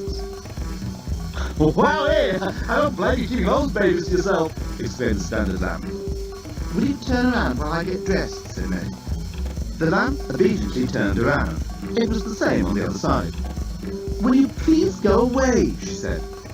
"Hey, that'll be groovy! I've had it up to here with standing around this cabin anyway!" The standard lamp walked smartly towards the door. "Oh, by the way," it said breezily, "I'm your bellbot. Anything you want, just ask me. I'll be standing outside. Oh, wow, it's great to get a change of scenery." And closed the door. "I'm sure that robot's not meant to behave like that," said Nettie to herself. She threw on her clothes and examined the thing she'd mistaken for the TV remote control. On it were a variety of buttons. One of them had an icon of the bellbot on it, so she pressed it, and the door reopened and the bellbot peered in. "Wow, Z! You look terrific in that Gap t-shirt!" it exclaimed. "Will you please refrain from making personal comments?" said Nettie rather crossly. "Hey! No offense, man!" The bellbot seemed genuinely hurt. "What can I do for you?" "Firstly, I want to meet up with my colleagues. Secondly, I think we probably would like to know how to get off this ship." "Hot dog!" The bellbot snapped its fingers. "You mean there are more hot little numbers like you around?" "You are behaving most impolitely for an android." Nettie knew how to address a robot. Would you please keep your personal comments to yourself? Otherwise, I will have you reported, and you know what that'll mean. The bellbot throws to the spot. Hey man, I'm a genuine personality transfer bot. It's my character. Well, I don't like it, and you're here to serve me, so just stop it at once. The robot went all sulky. Oh, all right, don't go on about it. Do you know where my friends are? Adjoining rooms, suggested the bellbot. Nettie was out of her cabin in a moment. Every door along the narrow corridor that curved round and out of vision had writing on it. What's this say? She asked. By way of answer, the robot produced a pair of spectacles and offered them to Nettie. Nettie hesitated, then put them on. Translator specs, explained the bellbot unhappily. Nettie could now see that every door had a name. Hyacinth, Jasmine, Delphinium, and so on. How tacky, murmured Nettie. She started knocking on cauliflower. After a dozen or so vain attempts on various floors, she turned on the bellbot, which was walking quietly behind her with its hands folded behind its back. Look, do you or do you not know where my friends are? I do not, said the robot. Do you or do you not know how I can go about finding them? Nettie was phrasing her questions carefully. I do, said the bellbot after some thought. Then tell me how, said Nettie. Guest list, announced the robot. And where's that? Desk bot. Embarkation lobby, embarkation floor, replied the bot. Can't I just ring from my room? Not from the supergalactic traveller class suites, no. Then show the way to the embarkation lobby, said Nettie.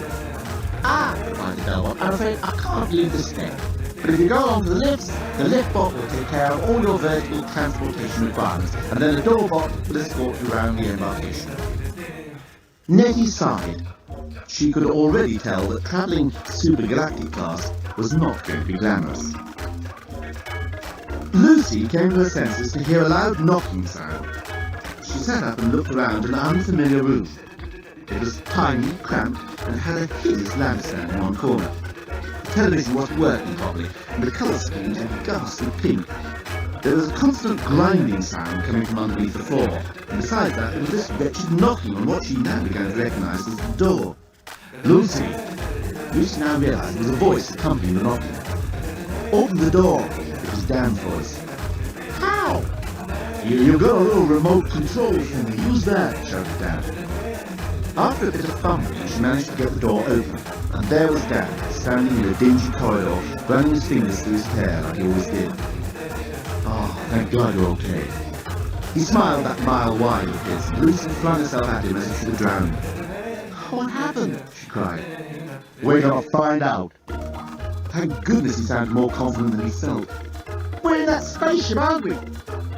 Lucy wished she didn't sound so unconfident, because now she had Dan there, she felt really everything was going to be alright.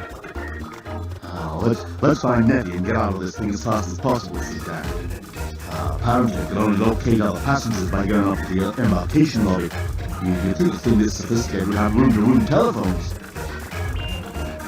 The lift entrance in the supergalactic traveller class offered no view of the central well. But once you stepped into the lift, the sudden sheer vastness of the well took you by surprise. Lucy and Dan found themselves speechless. Said the lift bot. If Sir, Madam, or Saint would care to give some indication of their vertical travelling requirements, I might be able to get on with my job, such as it is. The embarkation lobby, please, said Dan. You asking me to go up? Am I? Asked Dan. The embarkation lobby is on the embarkation level, sir. The lift bot spoke in the tone of voice most people would only dream of using to address particularly stupid patches of damn. And then that's where we like to go. Up. I suppose so. The lift bot fetched up a groan from deep within and muttered to herself, young people nowadays don't take this cuss for them left with the air of 2 world wars and left some of us with one arm and a broken marriage. Lucy kicked Dan as she felt him about to reply. Just take us to the embarkation lobby. This was her best rodeo drive, no hostages taken voice, which she used when buying antique rugs. The lift bot stifled a pathetic sniffle, put its hand to the handle sticking out from its chest, and pushed it up with a sigh. The elevator gathered speed, and the humans were once again silenced by the spectacular magnificence of the starship. Lucy put her hand into Dan's. In her dreams, she had imagined places of such scale and splendour, but she'd always known that they belonged strictly to the world of the imagination. And yet, here she was, in an interior that matched up to her dreams. The old rectory, which Dan had been so crazy about, looked pretty tawdry compared with this. She glanced sideways at Dan. She couldn't guess what he was thinking. Then again, she never could. As they stepped out of the elevator, into the loggia at the top of the great central well, they caught sight of a blonde figure in high heels disappearing into the far door. By the time they reached the embarkation lobby, they found Nettie apparently deep in conversation with a desk light. This is the embarkation lobby, sir and madam. A doorbot had already wheeled over and was gesticulating in front of them in a rather meaningless fashion. As supergalactic travellers, you are entitled to pass through this lobby, but you may not use the seating accommodation or the bathrooms. Supergalactic class facilities are available on your own decks. Look, Colonel, we're not travelling, said Dan. We just want to know our hands, and pretended to be looking somewhere else. Get off this thing, the doorbot was repeating to itself as Nettie joined them. Yeah, replied Dan, we want to get out, like, the quickest way. Oh, Nettie looked rather puzzled. Don't you just want to see round a bit? You're not scared? Well, a bit, but it's so exciting, and these things seem to be perfectly harmless. Nettie gave the doorbot a chuck under the chin. It sniffed and pretended to flick a bit of fluff off its sleeve. A dustbot shot out from his skirting, picked up the imaginary bit of fluff, squeaked, and shot back into the skirting again. It is amazing, isn't it? ventured Lucy uncertainly. Sensational, agreed Nettie. Well, we've got to be sensible, said Dan, adopting his I'm-in-charge manner that never fooled anyone. We ought to find the exit so we know where we are, and then maybe we could explore a bit if you really want. I'm afraid we can't, sir. The doorbot sniffed in that particular way designed to make anyone who hasn't paid a fortune for their ticket to a snooty travel agency in Kensington feel like unwashed dandruff. Can't what? Said Lucy. I'm afraid we can't leave the ship, replied the doorbot. Now, if you wouldn't mind hurrying through to your own decks. Hey, wait a minute. Dan had decided to turn nasty, which in his case was usually as nasty as a packet of Band-Aids. Well, what do you mean you can't leave the ship? Are we prisoners? Nettie sounded faintly thrilled. No, madam or thing, of course we are not prisoners. It is simply a physical impossibility for you to leave at this moment in time, because the starship is in flight. The doorbot coughed and indicated the loggia and the great central well. I suggest you all go down to the supergalactic traveller class restaurant, where you will encounter plain home cooking with a great doorway. The news that they were in flight had a remarkable effect on the three human beings. If there had been a window, they would all have undoubtedly dashed to it. As there was not, all the energy that would have gone into that dashing had to be used up somehow. Nettie used it up by doing some aerobic movements designed to release stress. Lucy and Dan used it up by shouting at Nettie. Dan chose plain abuse. You see what you've done? Oh my God, we're in space! It's all your fault! I knew it! Lucy was going for guilt-provoking self-incrimination. I knew we shouldn't have followed that dumb peroxide airhead! Please refrain from shouting on the embarkation level. There may be first or second class passengers about. You may shout as much as you want on the supergalactic traveller class decks. Again, the doorbot indicated the way down. Nettie was holding up her hands. Hey guys, calm down! Well, God knows how we'll ever get back! Please, said Nettie, I didn't destroy your future home. No, I'm sorry, I know, I just got carried away. Dan didn't know why he said that. And if we really are in the situation this robot tells us we're in, we'd better keep our heads and decide how to get out of it.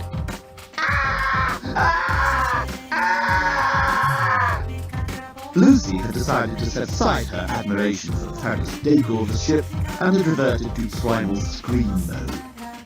Please scream on the supergalactic travel class decks only, urged the doorbot. Do, shouted Dan. Do, what can we do? I suggest, said Nettie firmly, we find the captain, there must be one, explain our situation and ask him to take us home. Fine, fine. Dan was beside himself with sarcasm. Fine the captain. Why didn't I think of that? Oh, it's a brilliant idea, actually. That is a pretty good idea. Continued Lucy after a short pause. Shut up, said Dan. It was the first time he'd ever spoken to Lucy like that, and she shut up in surprise. Where can we find the captain? Nettie turned to the doorbell and was looking about anxiously to make sure no other passengers were being incommoded by all this supergalactic traveller class screaming. The captain, madam or thing, is to be found on the captain's bridge, said the doorbell coldly, killing logic. And where do we find that? You don't, said the robot firmly. The captain's bridge is accessible only from the first-class accommodation. Well, surely we can just go through in order to get to the bridge, reasoned Nettie. I'm afraid not, sniffed the doorbell. All travelling area restrictions are strictly observed on this vessel. Oh, come off it, exclaimed Dan. This is an emergency. Over there, said Nettie. She had just put on her translator specs and could now read the words first-class passengers only beyond this point on a door at the other end of the lobby. Hey, that's pretty neat, exclaimed Dan when Nettie explained how she knew which way to go. Ah! Said Lucy. Sorry, I didn't mean to scream. It's just that robot moves so fast. And it was true. The moment Dan and Nettie and Lucy stepped towards the first-class entrance, the doorbot had overtaken them and was standing in between them and the doorway. I regret, sir, madam, and thing.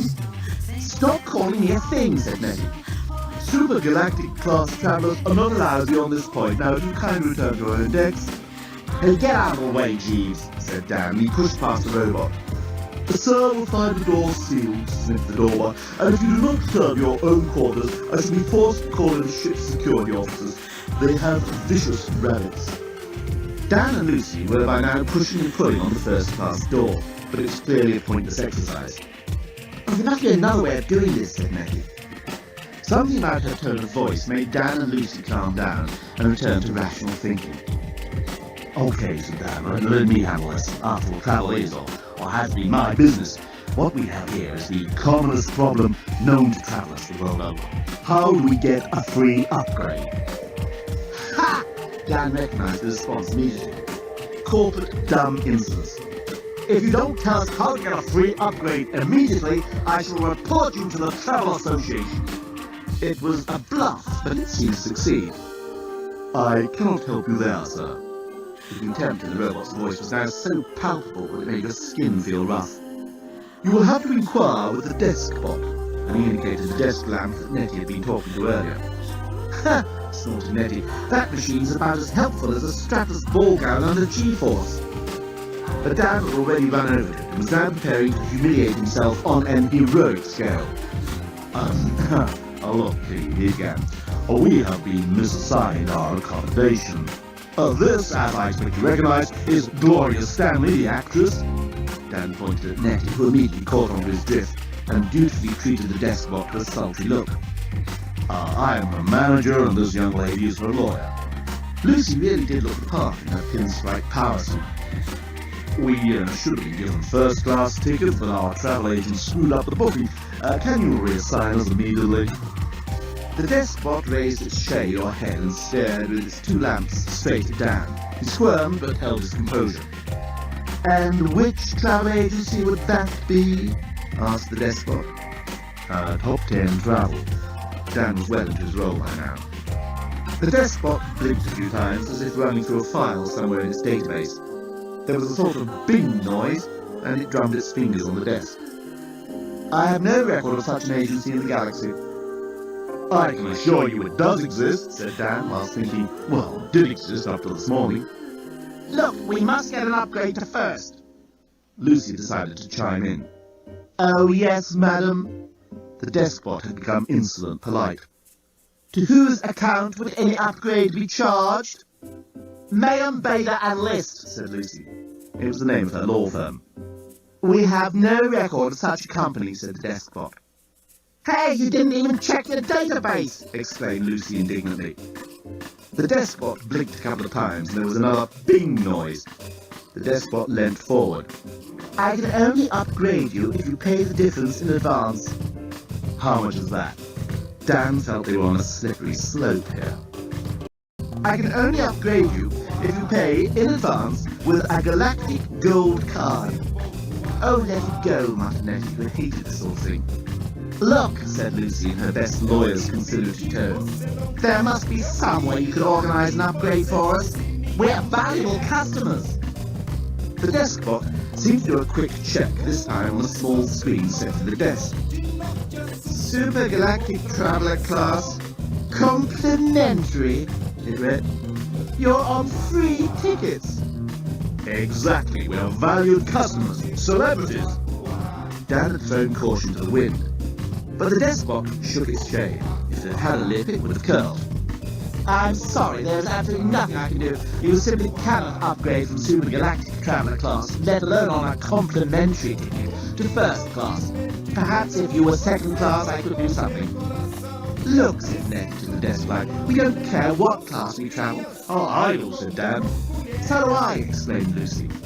All we want to do, Nettie continued, is talk to the captain. Can you put us through to him? I have no means of contacting the captain, replied the desk bot.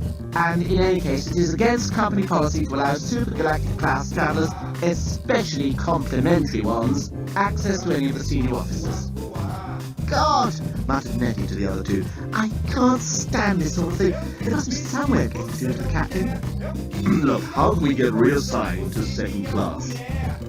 Lucy could see that Dan was now well and truly in the grip of one of those powerful forces known to man, the desire for a free upgrade. She knew that nothing could stop it. That surely can't be too much to ask. Dan was halfway between whining and cajoling. The desk bot started to look earnestly at the ceiling. That's a pretty shade you're wearing. Lucy decided to try another approach.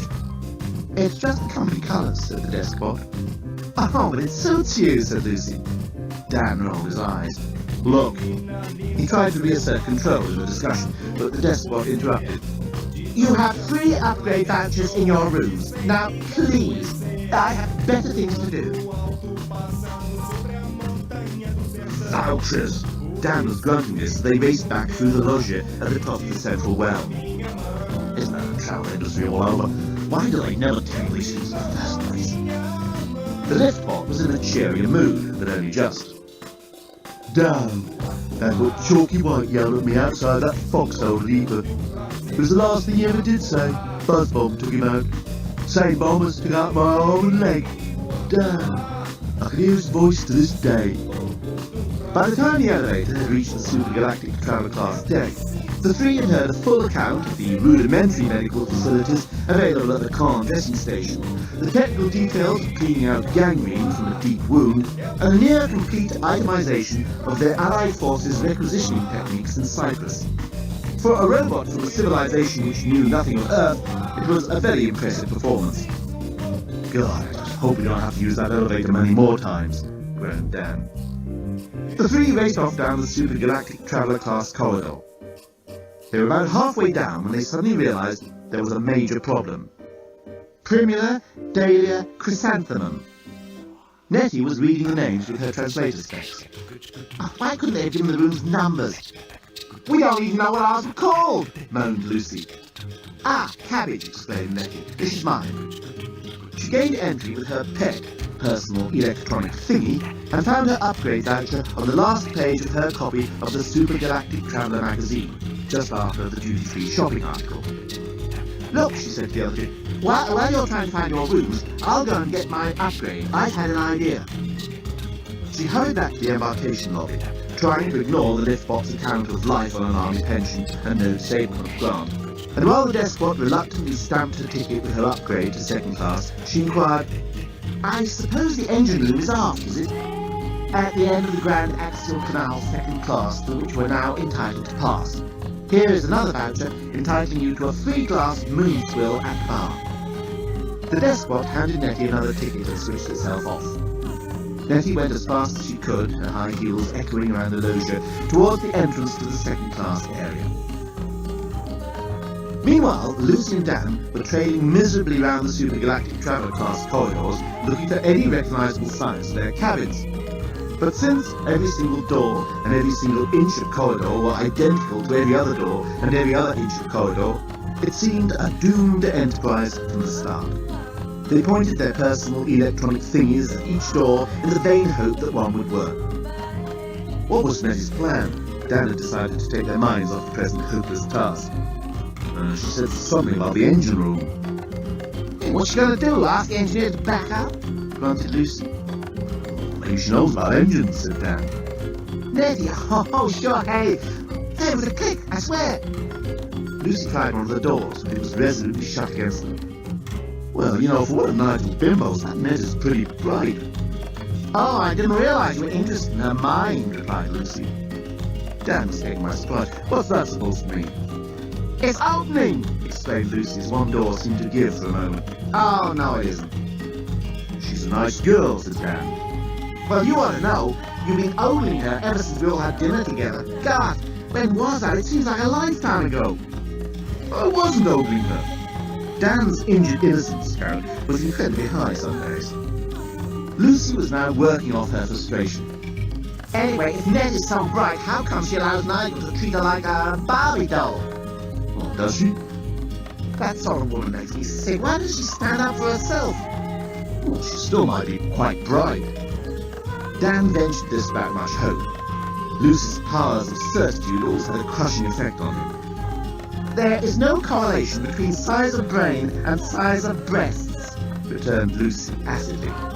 Got it! Dan had just pointed his pet at the door, and it had, wonderfully and graciously, swung open for them. Translator specs. Lucy rapped out her order to the lampstand, and found the Supergalactic Traveller magazine stuck in a rack alongside a leaflet about aerobics classes, a list of self-operated washing machine facilities on the SGT decks, a 132-page form to register your satisfaction about service on board the Starship, and a small leaflet entitled What to Do in the Event of Fire. Evidently, the recommended action was to stay extremely calm and remain cool at all times. You were advised to stay in your cabins and not to try and contact any of the staff. And once again, you were admonished to remain relaxed and enjoy the remainder of the flight. Do you think it's getting colder? Asked Lucy as she tore out the voucher from the magazine. Anyway, said Dan, I was not ogling Nettie. Nettie shivered as she waited for the door to the second-class area to open. For a brief moment, she wished her gap t-shirt covered her midriff. But then, as the door opened and she stepped through, her mind was swamped by the sight before her. She found herself standing on the main jetty of the Grand Axial Canal, second class. It stretched out in front of her under a simulated sky. Wide columns marked out the elegantly curved walls, and burning braziers dotted the canal embankments. All over the canal, automated gondolas plied lazily back and forth, their robot gondoliers singing pleasantly, a song that brought harmony and peace to the main thoroughfare of the starship Titanic. She gave him love, she swung above, she kissed him on his smiling handsome lip. The gondolier sang in her ear, she gave him 6 Canadians as a tip. Nettie climbed into the nearest gondola and the singing stopped.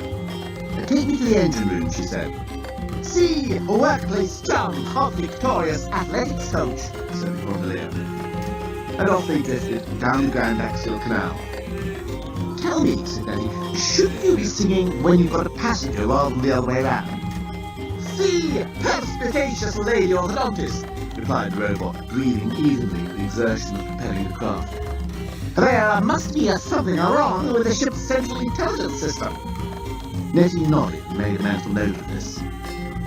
The gondola took her straight down the very middle of the Grand Axial Canal.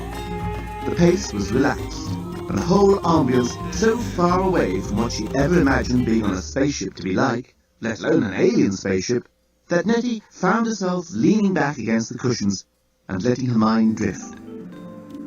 She wondered why she didn't feel more distressed by her situation. It was almost as if she felt there was some benign presence in the starship, something or someone that she knew would take care of them. Nettie shook her head. The thoughts were all a little too shapeless to make sense. And then what about Nigel? Why didn't she miss him more? For 3 months now, her whole life had revolved around him. She'd made sure his diary was up to date and that he'd looked at it. She'd made him change his socks every day and had washed his underpants by hand. She must love him a lot. And yet she knew he'd just gone out of her life. Not just because they'd been kidnapped by an alien starship full of robots, heavens above. She knew they'd return to Earth. She knew they wouldn't be harmed. But Nigel would not be there for her. Something was broken, and yet she didn't seem to regret it. But she could not, for the life of her, think why. The gondola bumped. They had reached the jetty. The gondolier was on his knees. She blew a kiss from her trapeze, sang the robot gondolier as soon as Nettie was out of the gondola. Thanks, said Nettie. And that was when the lady lost her grip, sang the robot. Nettie adjusted her translator specs and immediately saw a notice which read, "Crew and personnel only." She followed the sign down a stainless steel corridor towards a set of glowing blue doors. As she approached, there was no perceptible engine noise, unless it was that distant rustling of leaves, or was it the beating of the sea upon a distant shore? Nettie felt a thrill pulse through her, and then realised it was just a chill. It really was getting very cold in the ship. And was it her imagination, or was her breathing getting more difficult? At the luminous blue doors, Nettie waved her John Lewis credit card and said in a commanding voice that she had never ever used before, "Special Customs and Excise search warrant, open up." There was a slight hesitation. The glowing blue doors opened a crack and then shut again, hesitated, and then immediately opened up. The engine room was so similar to the sort of thing you'd see in a science fiction film that Nettie felt she knew exactly where she was. Except, what was that black darkness behind the thick window? There didn't seem to be anything there, and yet all the wiring and so forth seemed to be connected to it. Nettie looked around for the intercom. Her idea had been quite a simple one. If they couldn't get up to the bridge to speak to the captain personally, then she'd telephone him from the engine room. There had to be some sort of communication between the bridge and the engineers. In the corner there was a small cabinet. Maybe that was it. She opened the doors to reveal two buttons. One read, "Bomb Monitor," and the other, "Press to Arm." A sudden wave of cold, even colder than the current temperature of the ship, swept through Nettie's body. Bomb? Was there a bomb on board? Nettie pressed the button that read "Bomb Monitor." A polite voice said, "Thank you for inquiring about the status of the Mega Scuttler Company's 1896 Full Force Mega Scuttler, a bomb to be proud of, which has been installed for your convenience upon this starship. It is my pleasure to inform you that the Mega Scuttler is currently not activated. Thank you for showing an interest in bombs." Bit of relief, thought Nettie. Now, where's the intercom? What happened next is totally unclear. Certainly Nettie herself had no recollection.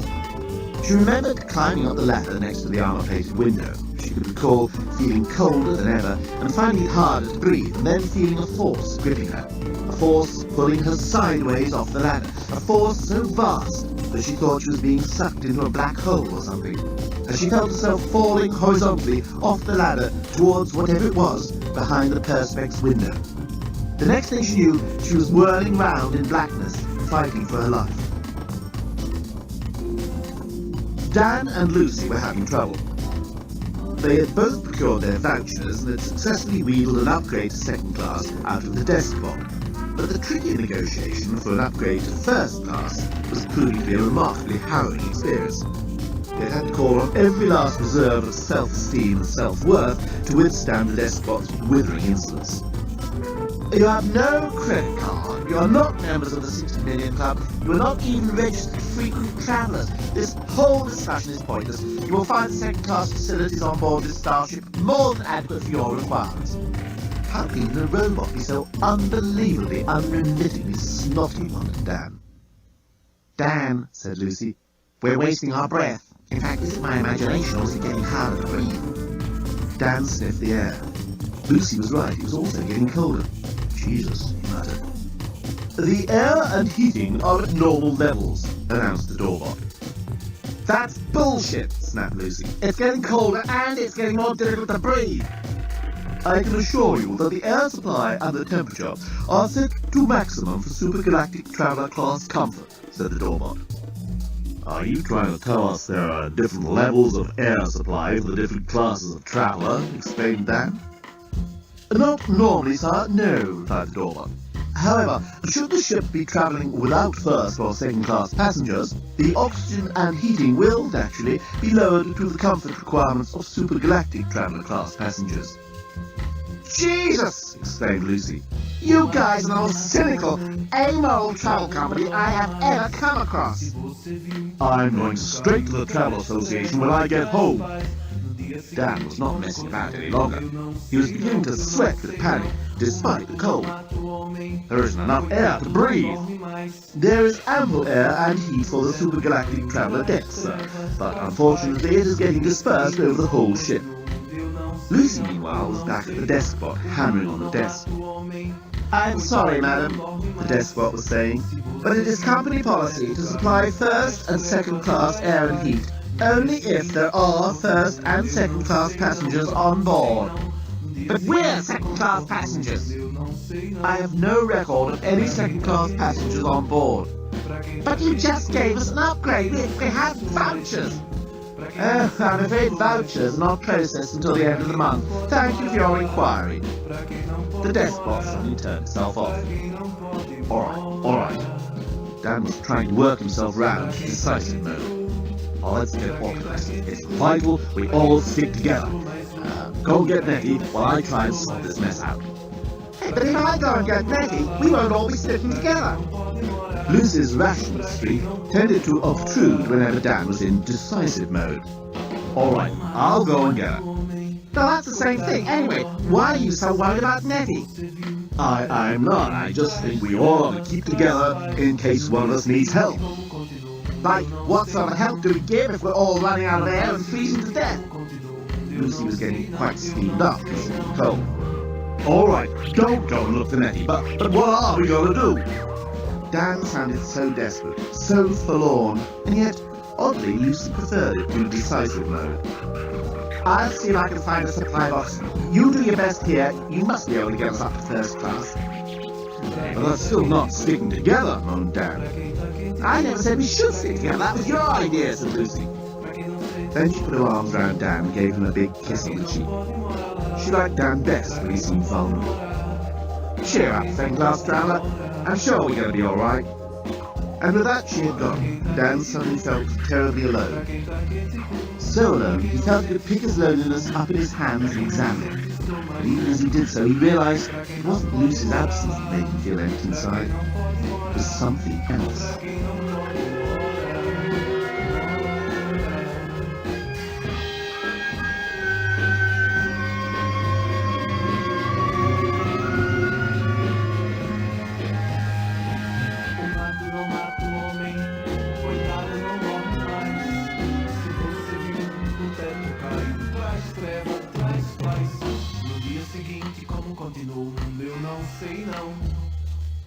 Lucy had a good brain, even though she lived all her life in LA. Despite the continual exposure to carbon monoxide and people from the film industry, she remained smart.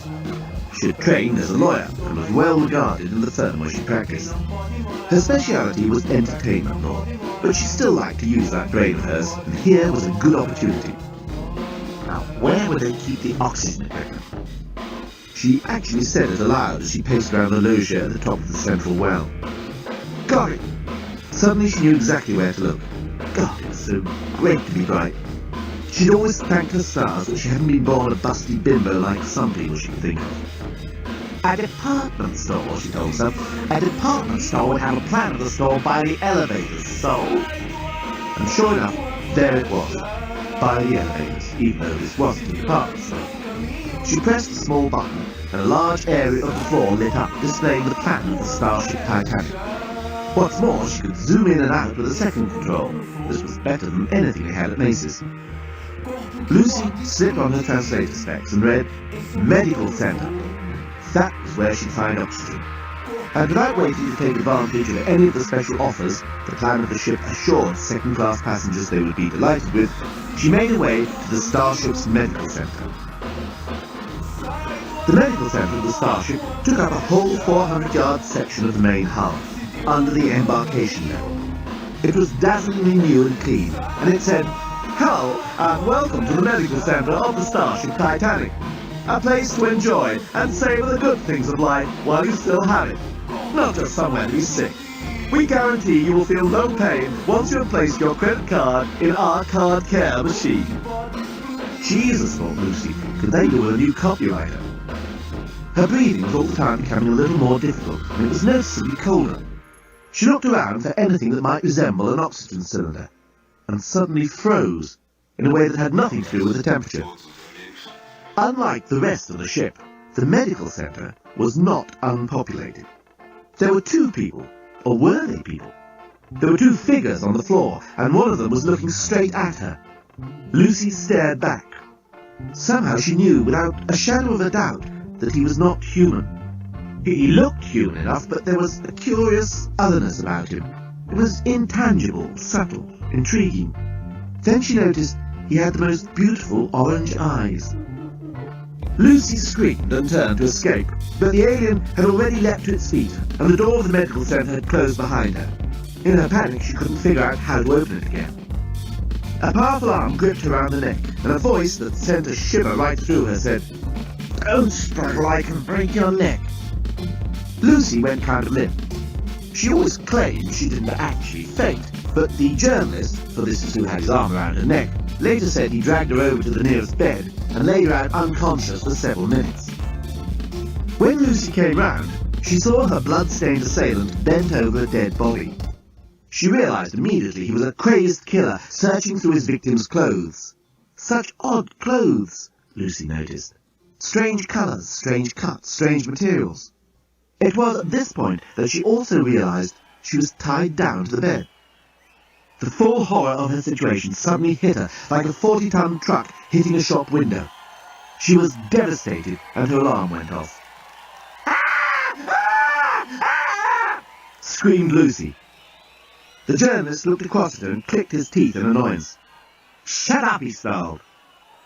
Oh my God, the murderer had spoken to her! Here she was, a defenceless woman tied down onto a bed, waiting for this violent sadist to finish rifling the pockets of his last victim, and then come across to her and do what? Do whatever he likes. That's what? To her, to Lucy Weber, a graduate of UCLA Law School. Ah! Ah! Ah! Lucy had never screamed so well or so effectively in her life. Unfortunately, the effect was not to bring Dan running to her rescue, but to attract the unwanted attentions of her murderous assailant. He came across and stared into her eyes. The screams died on her lips as she registered the cruel twist of his mouth, the sadistic glint in those beautiful orange-coloured eyes. The next moment she saw his blood-stained hand move to cover her mouth. "Listen," said the psychopath. "There's a bomb on board this ship. It's going to explode and take us with it unless I can find it quick, so just shut up with the screaming. I can't think and it makes me crazy." God, thought Lucy, it was just like one of those films where the heroine is captured by the serial killer rapist and yet finds herself strangely drawn to him. What am I thinking about? Lucy suddenly brought herself up short. Ah! Ah! Screaming really seemed the only sensible alternative. "Didn't you hear what I said?" The killer rapist was now glaring into her eyes once again. Lucy felt her bowels go soft with fear and her breath grew even scarcer than it was. "There is a bomb! I have to find the bomb!" Lucy went quiet and thought about this. A bomb was clearly not good news. The murderer returned to his victim and continued examining his pockets, of which there were rather a lot. Scraviontis had always been an expensive dresser, and you could always reckon on his suits having more pockets than anyone else's, that being the fashion of the day. Suffering supernovae, thought the journalist. I've never seen so many pockets. Why are you doing that? Lucy surprised herself with the steadiness of her voice. I'm looking to see if he's got a plan or anything to show where the bomb is, said the journalist. Why should he have? Asked Lucy. Stop asking questions, snapped the journalist. I just asked why. Because he planted the bomb. Oh, said Lucy, thank you. And then thought, why on earth am I being polite to someone who's just about to kill me? Maybe even rape me first. Or maybe he isn't. Maybe there were mitigating circumstances. Maybe the psychopath wasn't a psychopath. Maybe he was a caring family man with a flair for initiating excitement, who was resourceful in danger and yet prepared to submit to the will of a strong and loving woman. Is that why you killed him? Lucy felt surprisingly childish asking the question. Because he planted the bomb? I didn't kill him! Suddenly Lucy saw the murderer in a new light. For a start, he wasn't a murderer. In the second place, she noticed he was hurt himself. He seemed to be in some pain as he bent over the body. Perhaps he wasn't going to rape or kill her either. Aha! The journalist gave a yell that made Lucy jump. Have you got it? Lucy asked nervously. Shut up, said the journalist. He had a small piece of paper which he was now stuffing into one of his many pockets, although he didn't have nearly as many as Scraliontis. Hey, you can't leave me here! Lucy had gone from abject terror to incensed indignation in less time than most people could go from feeling okay to still feeling okay. I can't waste time, snapped the journalist. It may go off any second. And he made for the door. Don't leave me tied in here with a dead body! Screamed Lucy. Something in her tone of voice, maybe the sheer volume of it, made the journalist stop. He turned and looked at Lucy in her power pinstripe, tied to the bed, black hair falling across her face. Shit, he said. The actual Blerontin phrase was north of Pangolin, which was a particularly unpleasant suburb of Blerontis, the capital of Blerontin, but the meaning was shit. He limped over to the bed and untied Lucy. Just don't get in the way, he said. Don't talk to me like that, sighed Lucy. Oh, you're going to be a great help, I can see that. And the journalist set off down the corridor towards the stairs up to the embarkation level. Wait, Lucy shouted after him. I've got to find a supply of oxygen. Forget it. But it's getting hard to breathe. Not as hard as it will be once with tiny fragments floating in space, retorted the journalist. Lucy was by now running alongside him. Hey, you're an alien, aren't you? She suggested, as they waited for the doorbot to open the door to the second-class area. No, replied the journalist, you're the alien. This is a Blerontinian starship, in case you hadn't noticed. Point taken, said Lucy. Dan would never have talked to her like this. Oh my God! The doors opened and she took in for the first time the majestic sweep of the Grand Axial Canal second class. She plummeted and hit his head and gave him 6 pennies as a tip, sang the gondoliers. Oh! The journalist gasped as he stepped down into the nearest gondola and missed his footing. Lucy caught him and held him for a moment. You're hurt, she said. Let's get on, he returned. We've no idea when the bomb is time to go off. Lucy helped him down into the gondola and the singing stopped. Take us to the engine room, gasped the journalist, holding his stomach. Si! Nitrogen loading the spectres of pressed veal! And make it fast! Si! The gondola set off down the Grand Canal at no greater speed than any other. Lucy looked across at her former assailant. He was rocking backwards and forwards, hugging himself. Are you cold? Asked Lucy. She certainly was. But the journalist didn't reply. He just gritted his teeth, and Lucy suddenly realised he was in real pain. What happened? She asked, and touched his arm. That bastard, Scraliontis, stabbed me with a table lamp, growled the axe murderer. Lucy stifled a laugh. How can you stab someone with a... It had a sharp end, interrupted the journalist. Are you in pain? Asked Lucy. The journalist grunted. Lucy leaned towards him and moved his hands away from his stomach. The unfamiliar smell of a being from another world caught her unawares. It was not unpleasant, quite the contrary, but it made her head spin. Leave me alone, he growled. Let me look at it.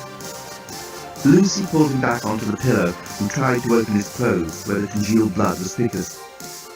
I have no idea how to undo this, she said. Thought seal, he said. And suddenly the garment opened, so that Lucy was able to pull it back and reveal the journalist's gouged flesh. Oh, it's nasty, she said. Look! Suddenly she made a quick movement. The journalist yelled and she pulled a large shard of glass from his abdomen. The blood welled up again from the wound. I couldn't see it, he gasped. Thanks! And he held up a small packet. Here, he said. Oh, thank you, said Lucy. She accepted the gift in what she felt was an appropriately gracious way. What is it? A plaster, said the journalist. Stick it on before I bleed to death. Hey lady, she say we ought to sing while passengers are in the gondola and not the other way round, confided the gondola bot, clearly feeling the need for a bit of small talk. We think something may be seriously wrong. Just get us to the engine room, gasped the journalist. By the time they reached the engine room, Lucy had managed to convince the journalist that her name really was Lucy. But you know what that means in Blorontin? The journalist was in some pain from the laughter. He managed to stop at last, and Lucy was feeling a bit piqued. No, she said coldly. What does it mean? I can't tell you, he replied. I'd like to know. No, I just couldn't. What's so funny? Go on, you gotta tell me. Maybe when I know you better. Oh, it hurts. Well, what's your name? She asked. The journalist, replied the journalist. That's not a name, that's a job description. The journalist shrugged. On Blorontin, us news hacks aren't allowed individual names. It's an ancient law. Something to do with avoiding the cult of the personality or something. I can't call you the journalist. Just call me the, he said, and opened the luminous blue doors of the engine room. A quick look inside drew his attention immediately to the small cabinet in the corner. The journalist strode straight across to it, opened the doors and glanced at the two buttons. Without hesitation, he pressed the one marked Press to Arm. Immediately a flap opened, and a large black steel egg with fins rose up out of the top of the cabinet. At the same time, a voice boomed out. You have just activated the 8D96 Full Force Mega Scuttler, a bomb to be proud of. Created especially for you by the Mega Scuttler Corporation of Dormillion. This will be a fairly big explosion, so please stand well back, about 22,000 miles. Countdown to detonation commencing at once. 1,999, 998, 997. Lucy couldn't believe what she'd just witnessed. She looked at the two buttons again to her translator's text. Why, for crying out loud, did you press the button that says Press to Arm? The journalist was hopping around the engine room, kicking himself. I didn't know it was a Dormillion bomb. What difference does it make? A bomb's a bomb. I can't explain. I need to know, insisted Lucy. No, you don't. He was perfectly right. Lucy herself wondered why she was pressing this point. She grabbed hold of the journalist's shoulders and shook him. Look, you stupid jerk, you've just done something really stupid, and I have a right to know why. All right. The journalist seemed to be calming down. It's just that the Dormillion for Press to Arm is very similar to the Blorontin for Please Press Dog. It was just a simple mistranslation. I was wondering what the dog had to do with it. Great, said Lucy. So now we really are up shit creek without a bucket. 993. 992. Rapidly becoming suitable for an Arctic winter on Pluto, you just activated what was otherwise a harmless bomb, and now you have the nerve to tell me to stay calm. Who's Arnold Schwarzenegger? Asked the journalist. Ah! Lucy decided that a good scream was probably the wisest course of action under the circumstances. The journalist suddenly screamed as well. Lucy stopped her screaming and looked at him. I'm sorry, he said. It's just I can't think when you do that. Lucy felt stupid. I'm sorry too, she said. The journalist smiled and then, for no apparent reason, gave her a kiss on the cheek. Lucy was so surprised to be kissed by an alien, she simply stood there and heard him say, the clock is counting once every inch. That gives us about 16 Edos before it gets to 0. How long's an in? Lucy wanted to say, but her mouth wasn't working. All she could do was stare into those strange and beautiful eyes as she heard him say, what we must do is find the lifeboats. Dan was still deep in argument with the desk lamp in the embarkation lobby. It was an argument that he had become familiar with over the years of Top 10 travel. But there was something wrong. Somehow he just wasn't getting his points across. This damn desk lamp seemed to be coming out on top every time. Then Dan realized the problem was the air, or rather the lack of air. He just wasn't getting the amount of oxygen into his brain that a travel agent really needs in order to argue for a free upgrade. He was panting and gasping. He was also on his knees, and his head was beginning to spin. If you want me to go to the press and blow this story up, I'm quite happy to do so. He knew once you were reduced to this line of attack, the cause was probably lost. They'd never get into first class, they'd never get to the captain, and they'd all die of asphyxiation and cold. Great! At that moment, he heard footsteps running across the loggia of the central well, and an exhausted Lucy, accompanied by a strange man with bright orange eyes, staggered into the embarkation lobby. They collapsed next to Dan and lay there trying to get their breath. Hey, who's this? Dan was surprisingly indignant for someone who was in the process of dying of asphyxiation. "Bomb!" gasped the journalist. You're a bomb? Said Dan. "No!" Lucy felt she had to explain. This is Dan. Dan, this is the... Dan blinked a few times. There's a bomb on board. It's about to go off. The journalist managed to get out. We've got to get to the lifeboats. "They're in first class," explained Lucy. "Naturally." Now that is outrageous. Dan took this new ammunition and turned on the despot. If I tell the Travel Association that, they'll blacklist your whole fleet forever. Wow, that was some threat. Dan knew they had it levelled against the Top 10 Travel Co. Inc. countless times. The despot tapped his fingers on the desk and gazed up at the ceiling. Do you hear? Exclaimed Dan. I'll close this whole damn company down. "Listen, you dumb bot!" The journalist had grabbed the despot by its scrawny stand. "This is a matter of life and death. There's a bomb about to go off in..." He checked his watch. "In 10 minutes, pangolin!" How long's that? Asked Dan. But the journalist wasn't listening. He was too busy shaking the robot. Suddenly there was a crack and a flash, and all the lights went off for an instant. "Hey!" cried everyone, and the lights came on again, although there was no cause and effect between the shout of "hey" and the recommencement of illumination. "I'm sorry, there is nothing I can do unless you have a galactic gold credit card," replied the robot in a simulated strangled voice. "Pangolin," repeated the journalist. "Please mind your language," croaked the despot. "Don't you have a credit card, sir?" asked Lucy. She was appalled to think her new friend might not be the most solvent character on Blontin. "Not a galactic gold," he said. "Who is this?" Dan had switched back to indignation mode. "You've got to earn over 7 days a week to get one of those beauties." This was still trying to strangle the despot. "You call that supergalactic class comfort?" "Take your hands off my flex," choked the despot. "You'll short me again." Get us into first class now, choked the journalist, or I'll smash your lampshade. Lucy had collapsed on the floor, and Dan rushed to her. "Hey, where'd you find that guy?" he whispered into her ear. "Save your breath," panted Lucy. "Ah!" screamed the despot. "Security!" "May you rot in pangolin!" yelled the journalist.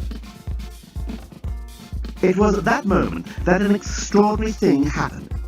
Or rather, it was at that moment that an extraordinary thing crawled into the embarkation lobby, across the highly polished floor and up to the despot. It was clearly alive, although only just, and it was very old, very, very, very old. It was wizened and blackened.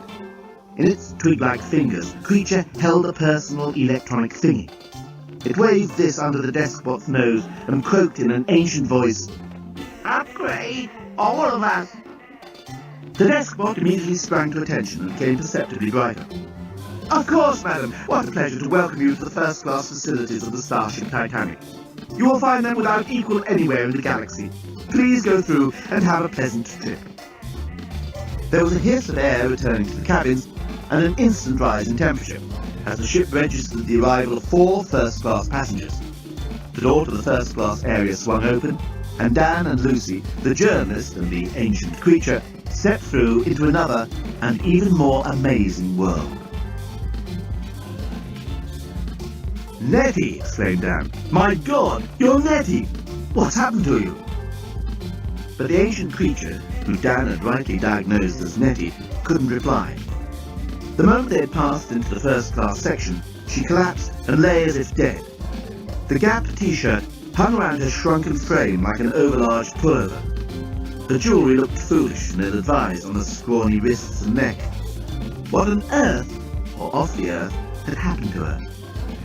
What had in fact happened was this. The starship Titanic was powered by the latest and most incredible invention of the great Leovinus' genius. No one knew how he had done it, and he had kept it an absolute secret. But somehow he had harnessed for the starship, his beloved masterpiece, the vastest source of power in the probable universe. A captive black hole. Naturally, something as powerful as a black hole needed very careful handling and had to be surrounded by incredible safety precautions. Unfortunately, safety was one thing that neither Skraliontis nor Bobostigan had first in their minds when they began to reduce the ship. "There won't be anybody in the engine room," explained Skraliontis, when even Bobostigan had queried the wisdom of reducing the incredibly strong glass company's specs for the observation window into the black hole. Bobostigan had not been reassured. "But you know what black holes are like?" Actually, Skraliontis didn't. He was an accountant and not an engineer. In any case, black hole technology was a brand new concept straight out of Leovinus' brain. "Just take Leovinus' lowest parameter for the glass shield," he snapped. "We can't afford any more." It was Nettie who discovered the problem thus caused by Skraliontis' cost-cutting, as she climbed the ladder looking for the phone to the captain's bridge. The force of the black hole had simply plucked her off the ladder and absorbed her through the incredibly strong glass company's below-spec window. Once in the black hole, she had begun to spin around for, as far as her body was concerned, hundreds of years, travelling millions of light years round in tiny circles. Fortunately, she still had her personal electronic thingy on her, and this dutifully clocked up all the miles she travelled. Nettie herself didn't know how she'd escaped. In fact, she had been thrown clear of the black hole when the journalist had short-circuited the deskbot. Nettie was, miraculously, still alive, and, even more miraculously, still had the presence of mind to realise that she had accumulated millions of light-years of space miles, enough to get them all 3 upgrades to first class. "Less than 8 Edos to go," exclaimed the journalist, "and that's assuming the bomb doesn't speed up its counting." What can I do about Nettie?" cried Dan, holding the ancient creature pathetically in his arms. "Oh, leave her! We've got to find the lifeboats!" And the journalist was off, running along the embankment of the Grand Axial Canal first class, with Lucy in close pursuit. "Come on, Dan!" she called. "I can't just leave her," Dan yelled back. But they turned a corner and were gone. Dan tried to lift the ancient Nettie up, but even though she was emaciated and shriveled, he was too exhausted to carry her anywhere. "I can't leave you," he murmured, and stroked her hair. And now he looked around and, for the first time, took in the extraordinary vista presented by the Grand Axial Canal First Class. If the word posh ever had any meaning, this was it. It was luxury.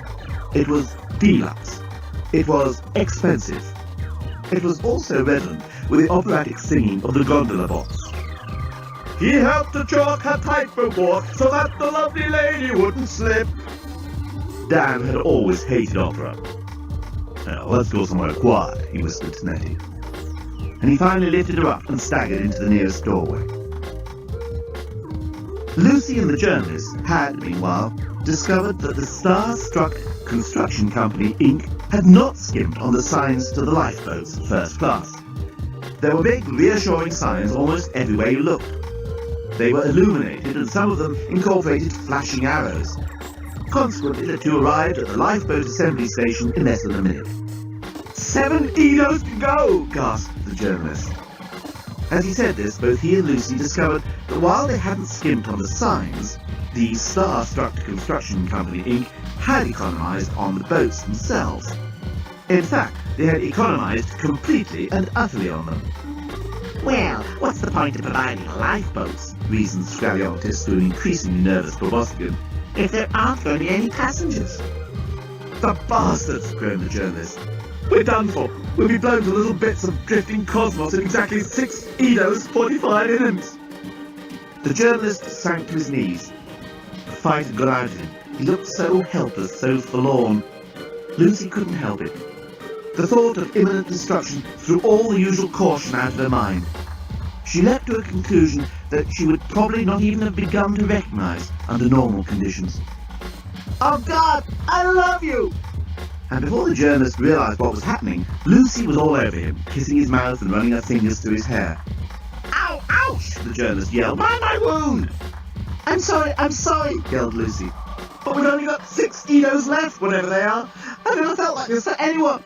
The moment I set eyes on you, oh God, no one's ever going to know. Nothing matters anymore, but hurry, do something. And she was wrestling with his clothing. I can't get it off. I told you it's thought seal. His clothes suddenly pinged open, and the next minute, Lucy had flung her pinstriped power suit onto the empty lifeboat ramp. Her fingers ran over the alien's body as she got on top of him.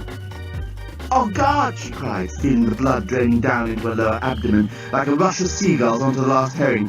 We've probably only got 5 of whatever those things are left. Edos!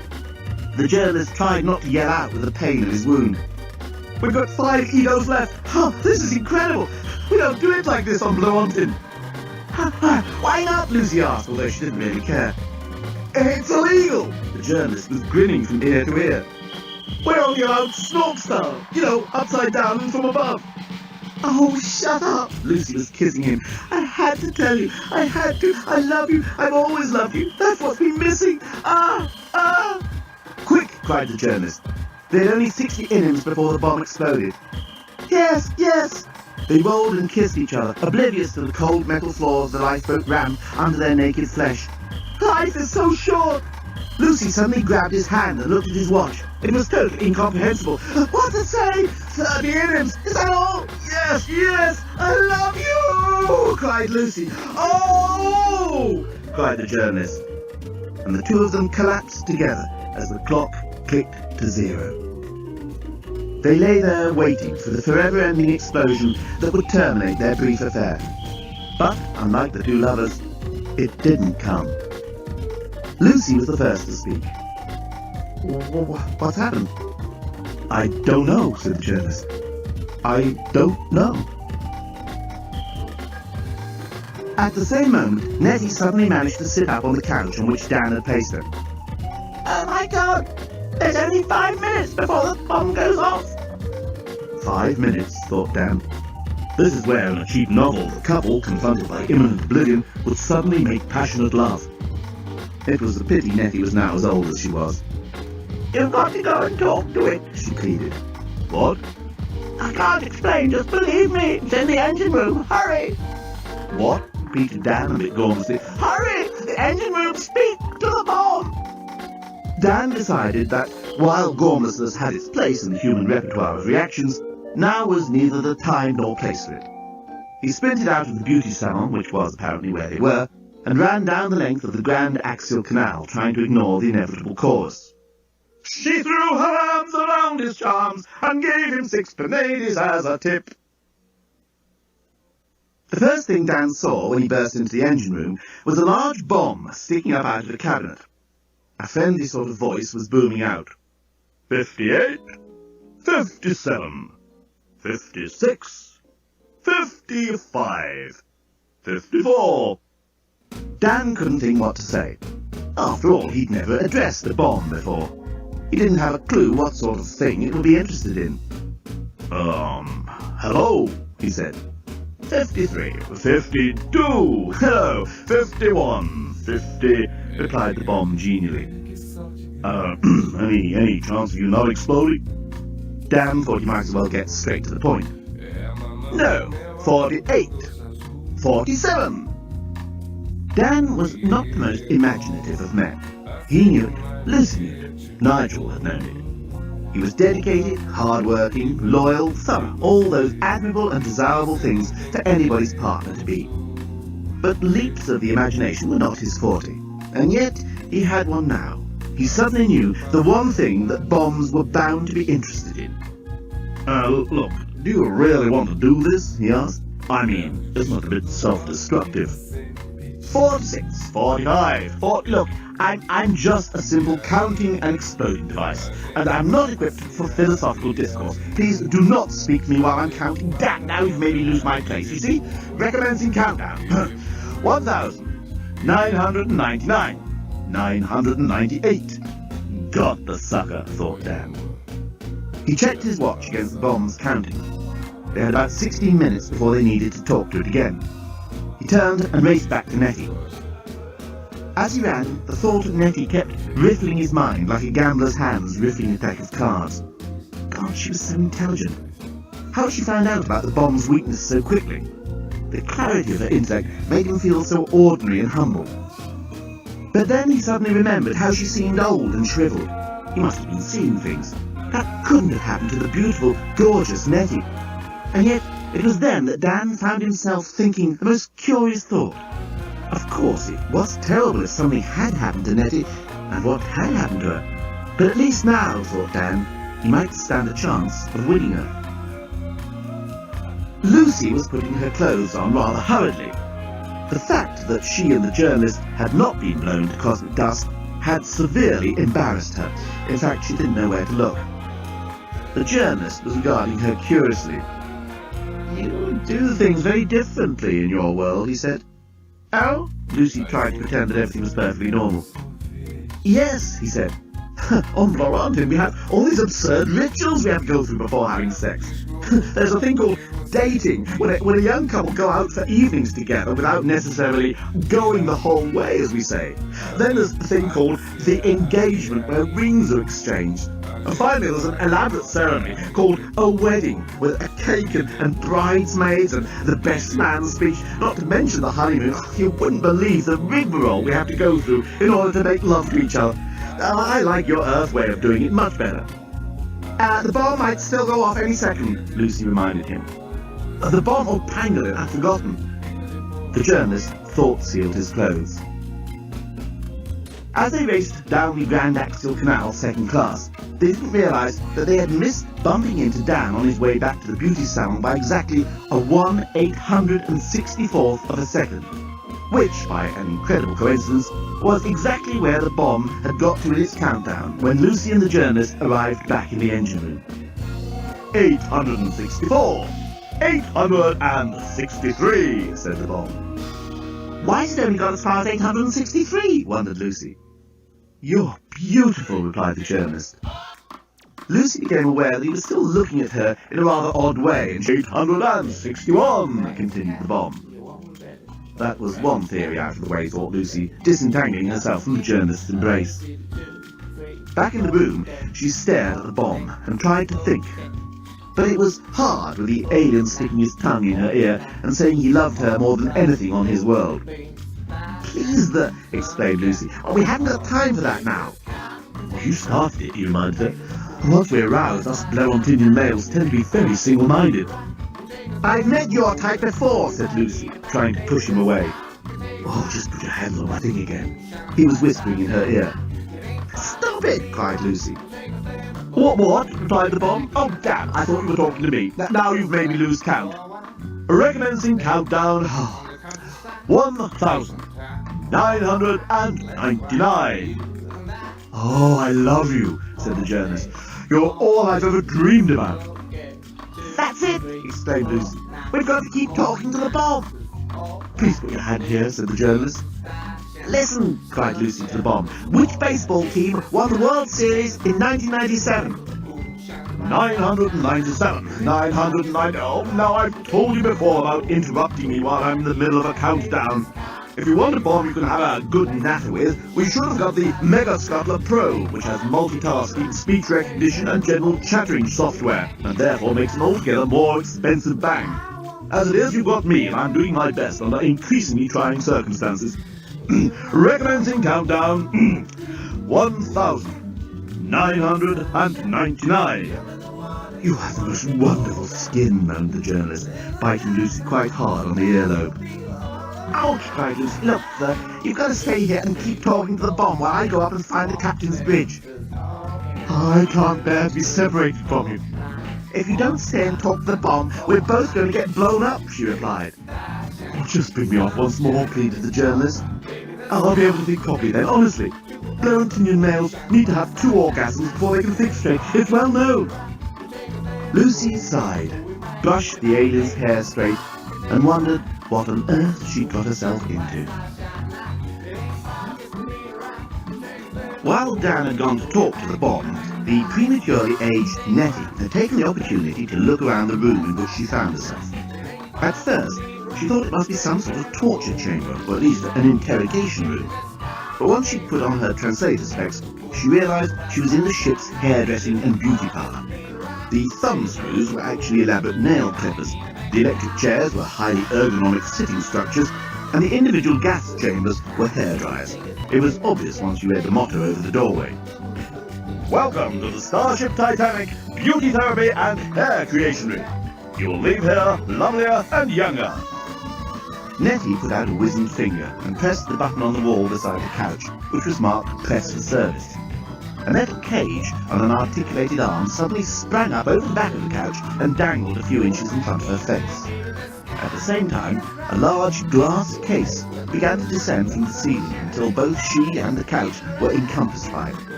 A reassuring voice then said, "We have assessed your beauty requirements, and whilst recognising you have a severe problem, we would like to reassure you that there is little that you can wish to be done that we cannot accomplish, thanks to the de-aging and re-beautifying techniques pioneered by Dr. Leovinus in this machine. So lie back and relax, whilst we return you to the bloom of youth. Normally our therapy would require a few minutes, but in cases such as yours, a little longer may be necessary. We apologise for the delay." The next moment, the cage fixed itself over her face, and the glass case filled instantly with some purple gas. Nettie was terrified for a second, but then relaxed as the perfumes began to enter her nostrils. Erotic perfumes, exotic perfumes, scents she had never imagined, scents of far away and wonder. At the same time, the feeling on her face was inexpressibly soft and kindly. She lay back and just hoped that Dan had managed to talk to the bomb. Dan hurried back from the engine room to find that Nettie had disappeared. Where he'd left her was a glass case filled with purple gas. "Nettie!" he cried, banging his fists on the glass, but with no effect. He looked all round the thing, but was unable to find any off switch or any way he could prise the thing off her, if indeed Nettie was in there. After nearly 15 minutes of futile effort, he suddenly remembered he'd need to speak to the bomb again, so he rushed back to the engine room as fast as he could. Meanwhile, the journalist was still trying to put his hand back up Lucy's pinstripe power suit skirt. "You see, we're just not used to casual sex," he was assuring her. "Valentinian women make such a fuss about it. You know, that they want presents and they want to be treated nice and taken out to expensive restaurants and all that sort of crap. To meet a woman like you is just great. Let's do it again." "You said twice and you can think straight," objected Lucy, whose mind was focusing on what seemed to her more pressing problems. "Yeah, but a hand job doesn't really count. Anyway, us Valentinian males will say anything when we're aroused." 63, 62, 61, said the bomb. "Hey, bomb, just what do you think you're doing?" Lucy suddenly remembered what she was meant to be doing. "Pardon? 60, said the bomb. "I said, bomb, what the hell do you think you're doing?" No, don't talk to me, don't talk to me. This is a tricky bit. 49, no, 59, I mean 8. Damn, there I go again, losing concentration. It's all your fault. Recommencing countdown. 1,000. "And I'm aroused now," said the journalist. It was at that moment that Dan burst into the engine room. He found the alien, whom he'd already taken an agreeably violent dislike to, kneeling behind Lucy, apparently rubbing himself up against her back. Lucy shot to her feet.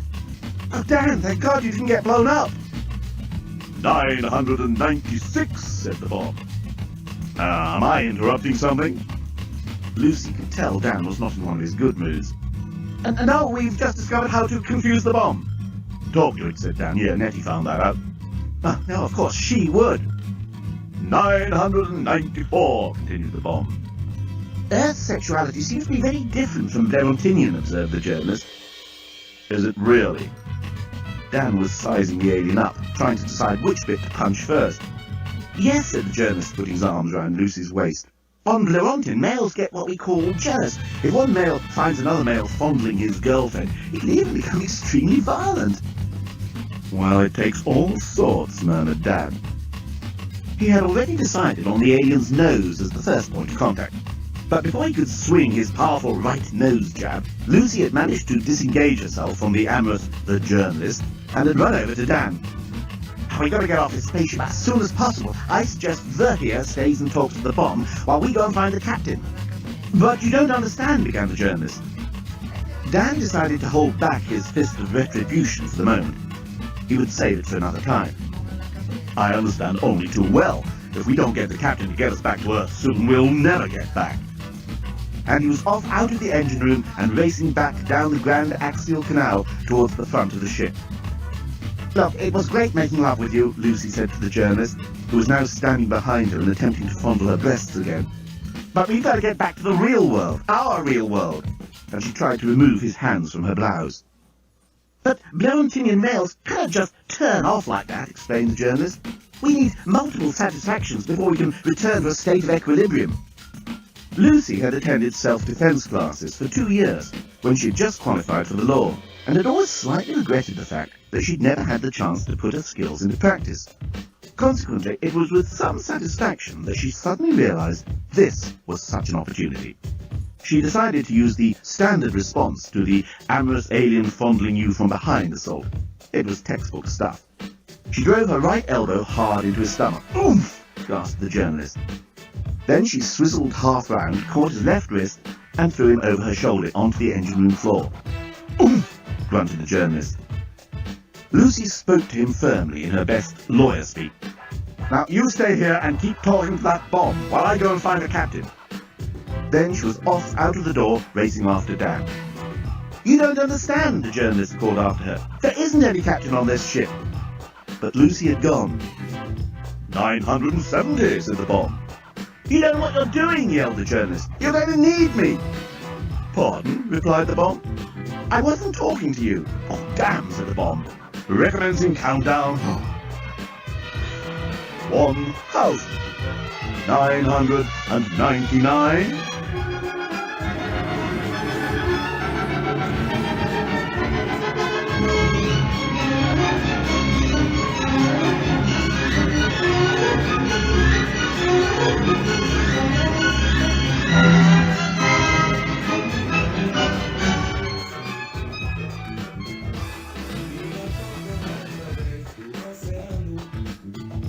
By the time Lucy caught up with Dan, he'd already found his way onto the captain's bridge of the starship Titanic. The main feature of the bridge was, as the journalist had tried to point out to them, the distinct lack of anyone or anything who could in any shape or form be referred to as captain. In fact, there was a distinct lack in any shape or form of anyone at all. "Jesus, what do we do now?" murmured Dan, as Lucy clutched onto his arm. Along the length of the bridge was a row of windows showing the great black immensity of space, the dazzling arm of the Milky Way along which they were headed. On the console beneath the windows were various display screens with associated controls. The first screen showed a series of random blocks falling from the top of the screen to the bottom. The second appeared to be some sort of racing track. The third was a shoot-'em-up, and the next one along was a game apparently based on the starship itself. Hey, they're all video games! Lucy felt righteously indignant. They aren't controls at all. As a matter of fact, the entire Captain's Bridge was little more than a high-class amusement arcade. It had been designed specifically to keep the captain of the starship Titanic amused during the tedium of long intergalactic flights in a spacecraft that was almost entirely automated and self-running. It was, after all, Titanium, at the heart of the ship's intelligence, who was far more capable of taking decisions and issuing orders than any mere living creature. "So?" said Dan. "So," said Lucy, "I suppose we'd better find out how to fly this baby ourselves and point her earthwards." "So what was going on between you and that thing?" "He's not a thing, he's just a perfectly ordinary alien and there was nothing going on." "He had his hands on your breasts." "No, he did not." Lucy couldn't stand Dan at moments like this. Why couldn't he give her room? Why did he try and twist everything?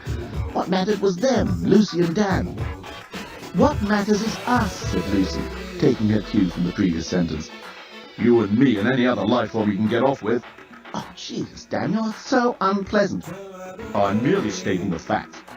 "Well, if you really want to know the facts, I never made love to Jürgen Zenzendorf." "I wasn't talking about Jürgen Zenzendorf." Trust Lucy, thought Dan, to bring up another case that she could defend instead of the one they were actually talking about. I never even suspected you of going to bed with Jürgen Zenzendorf. I mean, Jürgen Zenzendorf was an asshole. He was not. That's typical of you to denigrate my friends just because you are unbelievably, maniacally jealous. Lucy was firing on all cylinders. Dan beat a hasty retreat. Okay, I accept what you say about Jürgen. He was a nice guy, I liked him. I liked his moth collection, I liked his mother. Jürgen was great. Or Jimmy Clark. Alright, now I know you're lying. How can you say that? Jimmy Clark told me himself you'd been to bed together. He's a lying bastard. Anyway, that was before I knew you. I don't want to talk about any of this. Then why'd you start it? Lucy was now yelling at the top of her voice. Dan found his drive to do whatever it was he'd previously felt driven to do shrivel into a limp rag of confusion. He'd actually forgotten what they'd started arguing about. Oh, Dan! Lucy threw her arms round him. Why are you always so far away? I'm here, Lucy. But I never seem to get through to you. I love you. And I love you, replied Dan, and he kissed her, and she felt how far away he really was. Oh, Dan, let's get married. Oh, sure. We're on an alien spaceship, God knows how many light years from Earth, and you want to organize a wedding. Oh, you know what I mean, she said. It's no good rushing these things.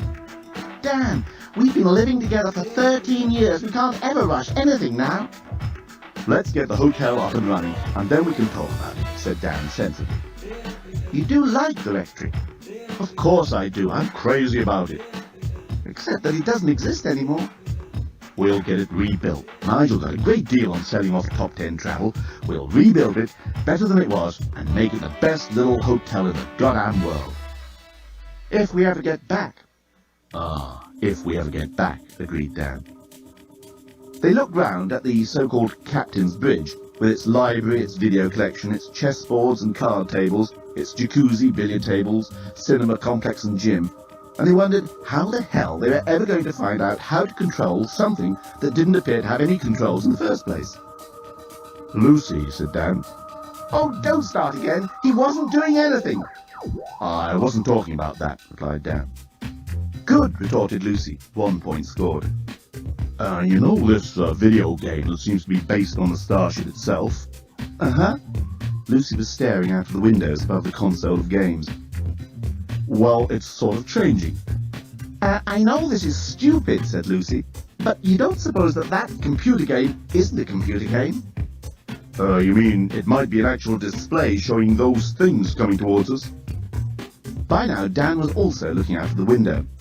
A squadron of small, clumsy-looking spacecraft were hurtling towards the starship. Dan checked. Their movements correlated exactly to the motion of the spacecraft on the video display. Oh my God, murmured Lucy. We're being attacked. At that moment, the journalist suddenly burst onto the captain's bridge. The ship's on automatic, he panted, but the Central Intelligence Corps is missing some of its parts. We can't control the ship unless we can locate all the missing bits of the system and get them back into place. Too late, said Lucy, and nodded out of the window. The starship was now entirely surrounded by the smaller spacecraft. The journalist muttered, "Holy pangolin!" A voice suddenly boomed over the ship's loudspeaker system. "You are surrounded. Give up at once or we open fire." "Quick!" yelled Dan, pushing the journalist over to the console. How do we give up at once?" "I haven't the slightest idea," returned the journalist. "If you refuse to give up, we shall open fire in 30 innings," said the voice from the enemy space fleet. "We give up!" yelled Lucy. But her voice merely echoed round the captain's bridge. "Do something!" screamed Dan. "I told you, the ship's missing essential bits. I don't know what to do." The journalist was flipping controls as fast as he could, but to little effect. "Since you refuse to cooperate," boomed the voice. "We'll cooperate, just give us a chance!" Lucy had climbed onto the console and was waving her arms at the spaceships in a desperate attempt to attract their attention. "You give us no choice but to open fire." The space outside the starship suddenly exploded in light, and a terrific noise battered the mighty hull, deafening those inside. Lucy fell off the console, and Dan and the journalist both dived to the floor, where they lay trembling with their hands over their ears. There was then a pause. voice boomed over the loudspeaker again. Do you surrender? Yes, we surrender, screamed all three occupants of the captain's bridge. Very well, you leave us no choice. Another almighty din broke out around the starship, and this time they could feel it shudder with the impact of the explosions outside. Then there was silence. The smaller spacecraft edged in a little closer. Then the voice was booming out again. Look, we don't want to damage the starship, but if you refuse to cooperate, you'll leave us no choice. The journalist had by this time found a sort of microphone. He pushed a switch and bellowed into it. Stop! Stop! We surrender! Stop! His voice boomed out all over the starship Titanic. There was a terrible silence. Then they heard the enemy for the last time. We shall hold you responsible for any damage done to the starship. With that, a wave of the smaller spacecraft peeled off from the main fleet and swooped towards the starship. Points of light spattered out from their guns, and the sound of ripping metal shook the great starship. "Oh my God!" screamed Lucy. None of them could have told you how long the attack went on for, but it seemed like several lifetimes to the three figures huddled on the captain's bridge. The noise, the vibration, the crashing and bucking of the giant starship went on and on. Lucy found the journalist had his hands on her breast, but decided not to say anything. When it was all over, they waited and then stood up, trembling and shaking. The first wave was returning to the main fleet. Meanwhile, a second wave was peeling off. Here they come again, yelled Dan. And he and Lucy ducked down once more beneath the console. But the journalist remained standing with a curious expression on his face. Lucy and Dan braced themselves for the gunfire, but it didn't come. Instead, there was an odd, rather unmartial banging on the hull of the ship. "Yassicans," muttered the journalist. Lucy and Dan both assumed this was another alien expletive and remained under cover. But then the journalist nudged Dan and said, "Look." Dan cautiously put his head above the console and peered out of the window. The second wave of spaceships had pulled up all around the starship, and an army of short and stocky, space-suited figures was swarming over the hull, hammering and welding as they went. "What the blazes?" asked Dan. "They're repairing the damage," explained the journalist. "Yaskans are like that. They hate injuring hardware." "And what about software?" asked Lucy, readjusting her bra. "We'll need guns," yelled the journalist. "Follow me." The three of them ran doubled up out of the captain's bridge, while the enemies, hammering and welding outside, gathered in intensity. Meanwhile, the voice boomed out over the loudspeakers again. We shall recommence our attack as soon as the first damage has been repaired. If you do not surrender, we shall board and dispose of everyone we find. In the crew's quarters, the journalist discovered an arms cache. He handed out weapons to Dan and Lucy. "How do we use them?" asked Dan, turning a strange gun over in his hand. It had a short thingy and bulbous side thingies and a sort of thingy that stuck out and which Dan pushed. A laser beam shot across the crew room and exploded in a fireball at the other end. "Like that," explained the journalist, "except don't point them at the soft furnishings." He rushed over to the flaming curtain that Dan had just set on fire and grabbed an extinguisher. "Hey, we can't use these!" cried Lucy. "Then you'll just have to get used to the idea of being thrown off the ship into deep space. These Yaskers are not playing games. Here, Dan, put this on." He threw Dan a helmet. What is it?" asked Dan. "The starship has two realities," explained the journalist. "One is the data side, and the other is the matter side. When the Yaskans board, they'll try to take over the data side as well as the matter side. So one of us better be prepared to confront them there." "I've no clue what you're talking about," replied Dan. "It's a VR helmet, a virtual reality helmet. You put it on, you'll be able to explore the data side and check whatever the Yaskans get up to there." The journalist was clearly losing patience. "I'll just put it on," shouted Lucy. The noise from the repairs on the hull was getting unbearable. "What the heck are they doing out there?" exclaimed Dan. "Just put on the helmet," cried Lucy, at which Dan did. "Oh, wow!" he exclaimed. "I see what you mean. I'm Right in the ship. Hey, this is great. I can get into the consoles. Wow, now I'm running along the wiring. Hey, the circuit boards are like vast cities. Oh, shit." The moment he had the helmet on, the journalist grabbed Lucy and started kissing her as if there was no tomorrow, which he figured might well be the case. And as if she'd been expecting this all along, Lucy started to kiss him, but then she suddenly pulled back and glanced anxiously over at Dan. who was climbing some invisible stairs in his virtual reality, and then turning around and handling invisible objects and letting out delighted yelps. "Oh, don't worry about him," panted the journalist. "He can't hear or see us. We're still matter-side. He'll be totally absorbed in that thing. It's always the same. First time you put on one of those, you're usually off for 5 or 6 hours. Let's do it." But still Lucy pushed him away. "But what about the Yaskans?" she protested. "They're invading the ship." "That's right. We've hardly got time to do it before they arrive. Quick!" "Is that all you can think about?" groaned Lucy. The journalist was now nuzzling her neck and sending excited shivers down her spine. "I told you, once we Derontinian males get aroused." 22, said the bomb. "Hey, Bomb!" yelled the journalist into the phone. Oh, don't talk to me, moaned the bomb. I'm nearly there. 23. No, I've done that. "We're being invaded!" shouted the journalist. 20. Oh, no. Oh, damn. Oh, recommencing countdown. 1,000. The journalist flipped the phone off and started kissing Lucy's neck and undoing her suit. "Whew, that was close," he breathed. Whoops, nearly went down a transistor then, said Dan. And suddenly Lucy was running her hands all over the journalist and pulling him down onto the floor. "You're crazy," she murmured. The hammering and banging on the outside of the ship had stopped by the time Lucy and the journalist had struggled back into their clothes. Dan, who was still scrambling around some unseen obstacles on the data side, suddenly yelled out, "They're in the ship!" The journalist grabbed as many weapons as he could carry and headed out of the crew room. Down at the far end of the Grand Axial Canal, he could see short, stocky figures already slipping onto the jetty. The journalist settled himself behind a large podium on which one of the braziers burnt and took aim. As Lucy joined him, he fired, and a series of explosions rocked the jetty and sent the invaders diving for cover. The next moment, Lucy felt the air around and above her exploding with light and noise as the Yaskans returned their fire. Hey, this air duct goes on forever! Lucy span round to see that Dan, still in the VR helmet and totally unconscious of anything that was happening matterside, had wandered out through the open door of the crew room and was now heading straight for the Grand Axial Canal. "Dan!" she screamed, and ran towards him as his feet reached the edge of the embankment. Immediately there was another explosion of noise and light around them as the Yaskans fired again. But Lucy held hold of Dan's sleeve. She managed to hold direction of the invaders, but by now there was so much smoke neither side could see very much. "Let's get out of here!" yelled the journalist, and he bundled Lucy after Dan back into the crew room. Who set fire to the curtains?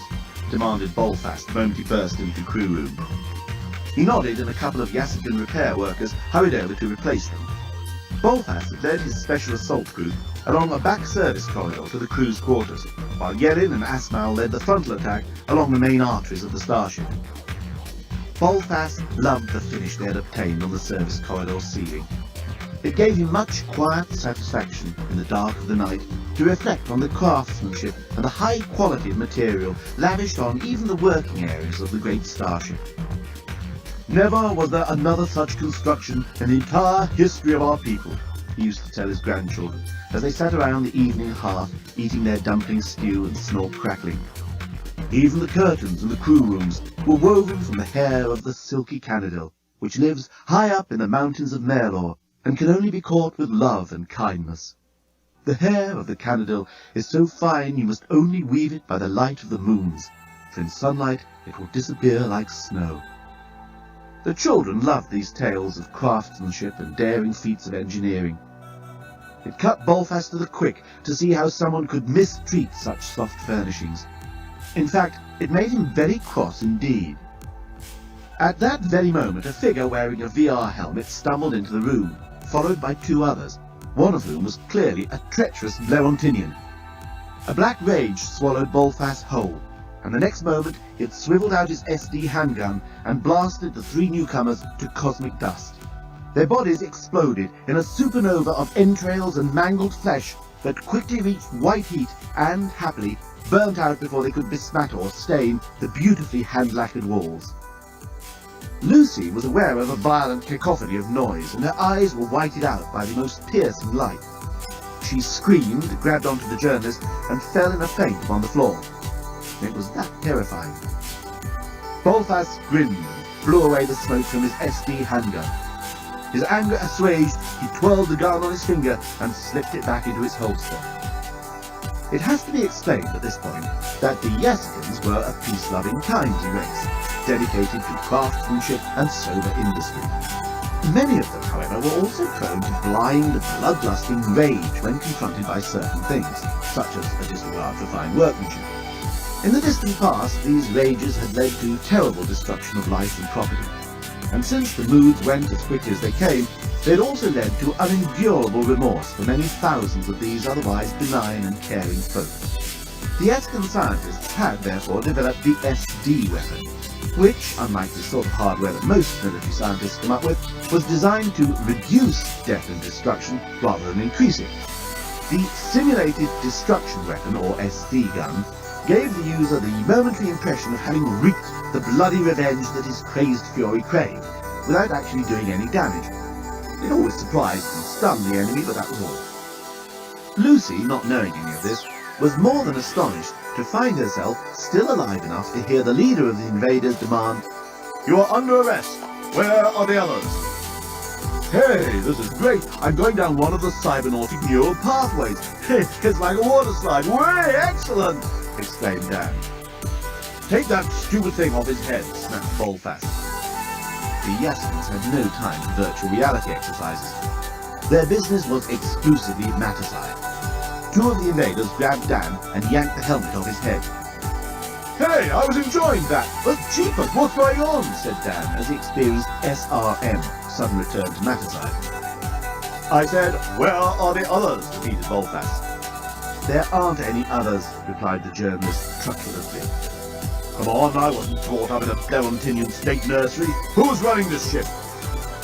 Blerontinian state nurseries were infamous for turning out individuals of less than average mental agility, possibly owing to the fact that, for generations, Blerontinian governments had saved money on these establishments by forbidding any teaching to be done in them.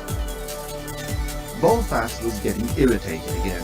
He'd just noticed the wretched finish on the mess tables. It totally let down the high standards set by his own workmen on the other fittings in the crew room. Whoever had supplied the tables had used unseasoned linting pine from northern Blerontin, an inferior wood, which would warp badly after a couple of decades in use. And, by the balls of fattening, they hadn't even killed the end grain with housed joints. Had these people never learned even the most rudimentary basics of the art of joinery? Bolfast reached for his SD gun. But before he could wreak his terrible and destructive revenge on the perpetrators of this slipshod botchwork, a miracle happened. The door of the crew room opened and a vision entered. Someone so compellingly and so unutterably beautiful that Bolfast fell heavily and permanently in love. His life was never to be the same from that moment forth. He lowered the SD gun and stared in childlike adoration. Nettie, who had just completed her course of rejuvenation in Leovinus's extraordinary beauty parlour, had not only regained her youthful complexion, her body had also returned to its former proportions. In fact, if anything, her waist was just that little bit thinner, her breasts just a tiny bit firmer, the swell of her stomach just a tad more rounded. She looked more lovely than ever, for despite the fresh bloom of youth that had returned to her cheeks, her face was also suffused with the wisdom that comes of having lived for several million light years. Old Leovinus certainly knew what he was doing. "Nettie," murmured Dan. "Who'd you say?" asked Bolfast absent-mindedly. "Hi, everybody," said Nettie. "Supposing we all introduce ourselves. I'm Nettie." "Captain Bolfast at your service," said Bolfast, springing to attention. "And these are Corporals Yarktak, Edinburgh, Ragudaitin, December, Landpaga, Forza, Kakit, Zimwidi, Dutaprak, Kazintinka Rigipipple, Persian Hacken, Ruth Creetop, Spangler Witten, Duke Hammerdorf, Bunsley Water, Boodlehampton, Harsy Waddle, Umptimpota, Gol Hollywell, Dinsinuk, Didorot, Cotinewit, Wom Crocodile, Urkel Hamdraft, Inchby Wiglet, Samuel Liftoff, Buke Willie Nudgett, he's a half-cousin by marriage of Buke Hammerdorf. "Hi, Nettie," said one of the Yaskin invaders. "Barnes of Buke," continued Bolfast, "Spig Halliwiller, Memsiported, Itkit, Carl Slater, Puddigit, Beakelmensdorf, Applesafter, Buckhamster, Rinton Eaglebun, Bootingtuck, Poodleasman, substitute or Tafelberg? Look, I hate to interrupted the journalist, but there's a bomb on board this ship which is about to go off in... He switched on the mobile phone. 10, 9, counted the bomb. Hot pangolin, exclaimed the journalist. Silence, Blemontinian purveyor of shoddy goods, shouted Bolfast, grabbing the mobile phone. He's not a purveyor of shoddy goods, exclaimed Lucy, who, if the truth were told, was a bit hacked off by the reaction to Nettie's entrance. 8, said the bomb. Give me that, screamed the journalist, flinging himself at the phone. Bolfast tossed it to Corporal Inchby Wiglet. 7, counted the bomb. It's down to 7, yelled the journalist. Take this Blemontinian bodger to the cells, commanded Bolfast. Corporals Spanglerwidden and Rintin Eaglebun grabbed the journalist in a half Nelson and marched him out of the crew room. 6, said the bomb. And Corporal Inchby Wiglet flipped the mobile phone off. These two as well. Bolfast was pointing at Lucy and Dan. Now, cried Lucy and Dan, the bomb! But they were hustled out. Captain Bolfast, said Nettie in a cool voice, there is no time to explain. Please give me the phone. I'm afraid I cannot allow you to use it, Nettie, said Captain Bolfast, for security reasons. Such as? You might call for reinforcements. Captain Bolfast, you have my word that there is no one else on this ship as far as I know. You also have my word that there is a bomb about to blow us all to cosmic dust unless you give me that phone. Bolfast hesitated for a fraction of a second and then nodded to Corporal Inchby Wiglet. Corporal Inchby Wiglet hesitated even less than a fraction of a second and handed the phone to Nettie. Nettie switched it on. 2, said the bomb. Oh, bomb, said Nettie. This is Nettie, remember me? 1, said the bomb. How many 4s make 8? No, how many 4s make 8? 2, said the bomb. How many 2s in 6? 3, said the bomb.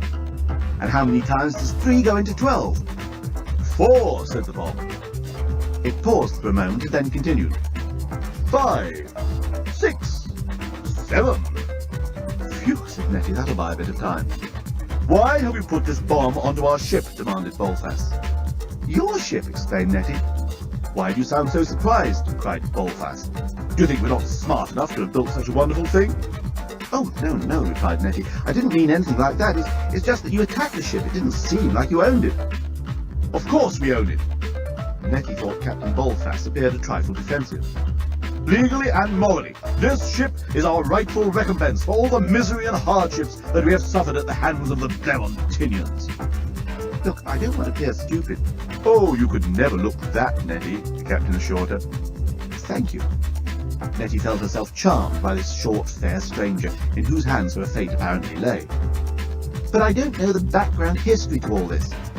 And I will be delighted to tell you the whole story, dear lady. Bolfast gave her a deep bow. But first, it is my unpleasant task to ask you once again, why have you placed a bomb on this ship?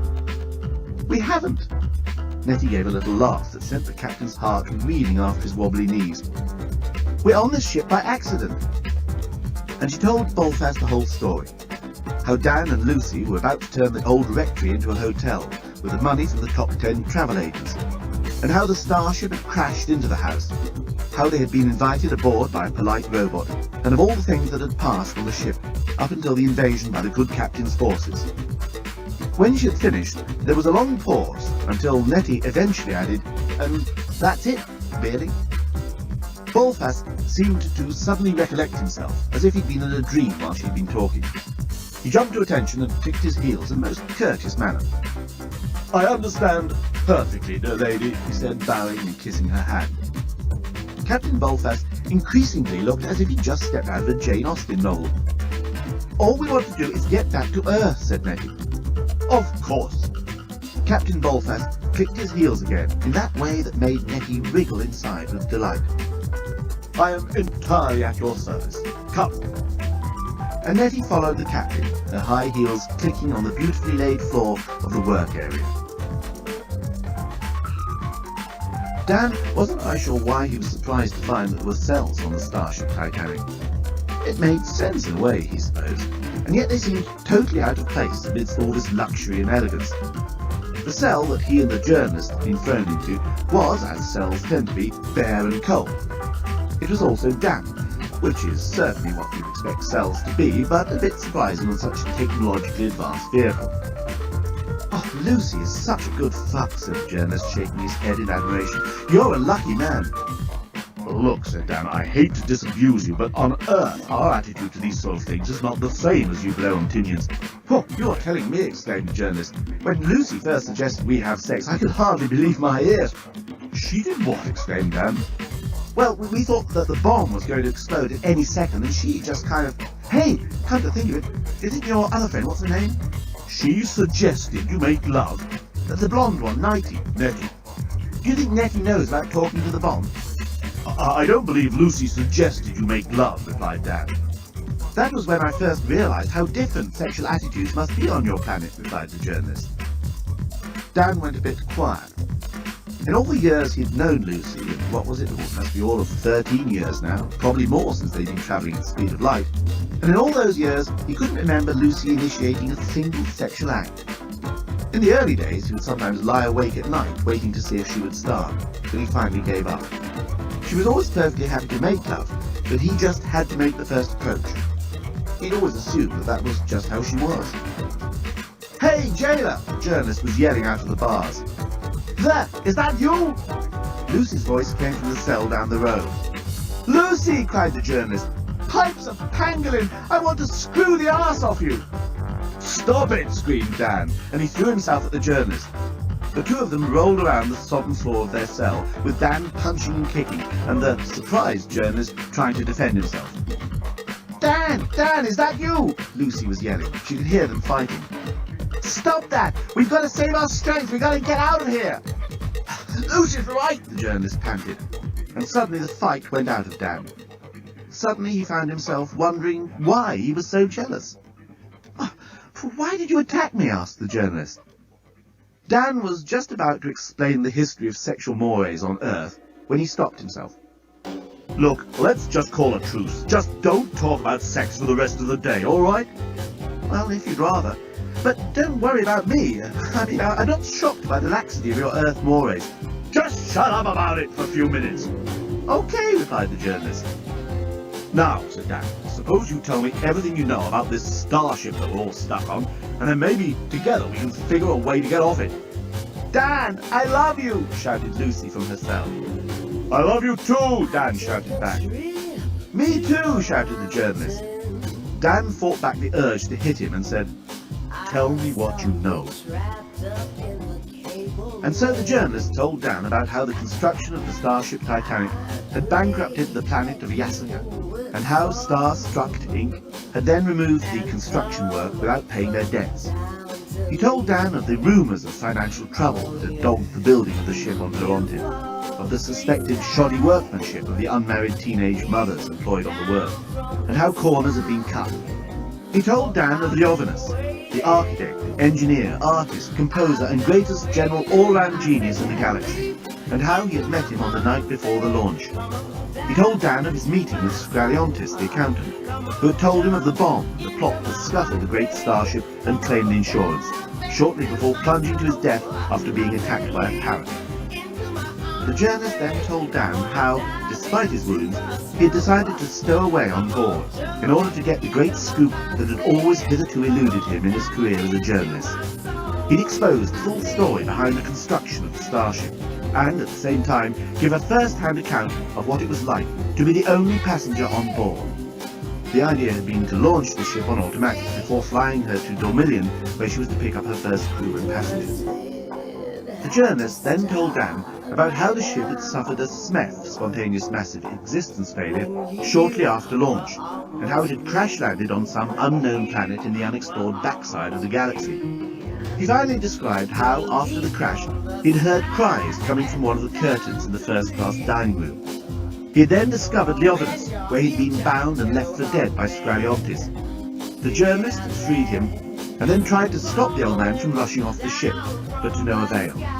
Despite his age, Leovinus had overpowered him, the journalist was still losing blood at this stage, and, screaming for revenge, waving a glowing silver shard in his hand, and presumably imagining he was still on Laurentide, the great genius had disappeared into the darkness of an alien world. "Captain Balthas wants to see you." Then Jailer suddenly cut across the long story. He jangled his keys as he opened the door to the wretched cell and pulled the journalist out. Captain Balthas had escorted the beautiful Nettie to the captain's bridge. There, he had invited her to take a little tea and some cinnamon biscuit, while he made the necessary arrangements to fly the great starship back to the planet Earth. Without wishing to sound disrespectful, he explained to her, it is not a planet with which I am familiar, although of course it must be the most delightful world to be the home of someone as lovely and charming as yourself. He bowed, and Nettie felt the thrill of being treated like the heroine of Northanger Abbey. I'm sure you're more than capable of guiding us home, she said, lowering her eyes. Ah, my dear lady, exclaimed the captain. It is not I who will guide the ship, but the ship itself. The exact location of the planet Earth will have been recorded in the starship's Central Intelligence Corps. Although none of us have any idea where your planet is to be found, all I have to do is tell Titania, that is what Theophilus named his cybernautic system, and she will relocate it and take us there. Captain Balthas pressed a small button in one of the consoles next to a video game based on a recent Blerontinian film, and that is where the novel suddenly ceased to be won by Jane Austen or even Catherine Cookson. "Bath, farthing Garths!" exclaimed Balthas. "I'm getting no response." Nettie, who had felt the Earth and home to be very close indeed, a mere button push away, now saw it suddenly recede into deep space. "Captain Balthas!" Corporal Buke Willie Nudgett, the cousin by marriage of Corporal Buke Hammerdorf, had just arrived, out of breath and nervous. The Central Intelligence Corps! Someone's removed the vital functions! Balthas turned to Yellin, who was busy with one of the shoot-'em-up games. "This is the work of that Blerontinian vandal! Bring him up at once!" By the time the journalist was thrown at his feet, Balthas had become quite angry. Not as angry as if he had known about the substandard materials used for the railing around the central well, or if he had known about the scandalous lack of finish in the bilge and rubbish disposal wastes, where the unmarried teenage mothers had been told not to rub down or even varnish, but still pretty angry. "What have you done to Titania's brain?" he roared. The journalist stuck out his chin and said, "I can only give you my name, rank, and number." "This isn't the Great Escape!" exclaimed Balthas, swiveling a light into the journalist's eyes. "Tell me what you know, or I shall let Horst here do his worst." The Great Escape is the name of a famous Blerontin film celebrating the true story of how the cream of the Blerontinian space fleet, held prisoners in the supposedly impregnable fortress of Drat Krona, contrived a mass escape. Oddly enough, it also starred Steve McQueen. "My lips are sealed," countered the journalist, turning his head away. "Very well, you leave me no choice," snarled Balthas, and he struck the journalist across the face with his leather glove. "All right," said the journalist. "I'll tell you anything you want, anything. Don't you want to be tortured a little more first?" "No, I'd rather tell you now." "Oh, very well. We know you've sabotaged Titania's brain to prevent us returning to Yasica. Tell us what you've done with the parts." The journalist looked surprised. "Scradiontis didn't tell me about that part of the plot." "What plot?" Balthas secretly admired his Blerontinian adversary for his ability to remain cool under circumstances when a lesser man would have cracked. It's a pity, he thought, we aren't fighting this war on the same side. On the other hand, we're not actually fighting a war at all. Balthas made an effort to pull himself together. The journalist then told everything he knew about Scradiontis' and Robostigan's plot to scuttle the great starship and claim the insurance. Balthas listened in white-faced anger. Nettie could see the rage boiling up within him. "It's not this fellow's fault," she cried out. Balthas hesitated. His hand was already on his SD gun, but something in the tone of Nettie's voice stilled the fury inside him. He left his gun alone. "They were on the ship the night before the launch," said the journalist. "They wouldn't have wanted to attract attention by going in and out of it, so I imagine whatever they took out of the Central Intelligence System, they'll have hidden somewhere on board." "Sounds feasible," said Asmal, the other Yasican commander, who up to this point had been doing fantastically well at the Tetris game. "Very well," said Balthas. "We will search the ship from prow to keel. Those parts must be found, or we will never get Nettie back to her own planet. Indeed, we will find it hard enough to limp back to Yasica as it is." "I think we can make it, Captain," said Rodden, the navigational engineer. We are in the Starius Zone ED 3278 of the Proxima Betril section of the inner galaxy.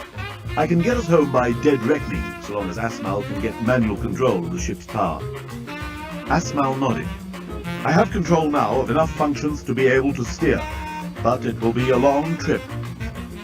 And so the great starship Titanic turned its vast bulk in the star-bright darkness of space and began its weary journey back to the planet of Yasaka. The search for the missing parts of the starship's brain proved more difficult than anyone could anticipate. This was mainly owing to the fact that the ship's robots were becoming increasingly eccentric in their behaviour.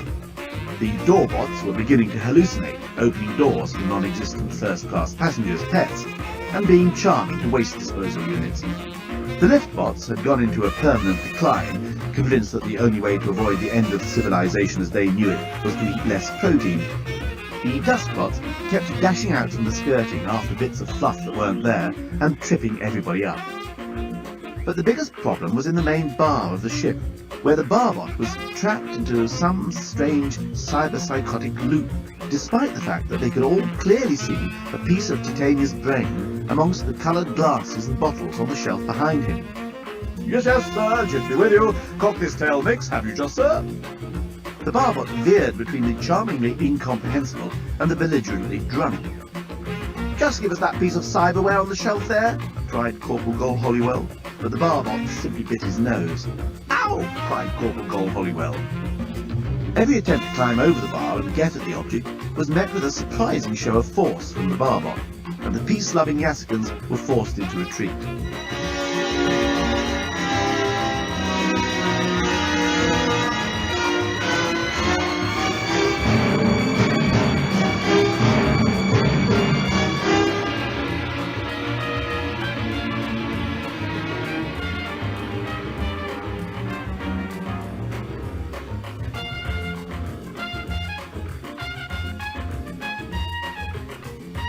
By the time all but one of the missing parts were eventually located, the starship Titanic was within sight of the planet Yasaka.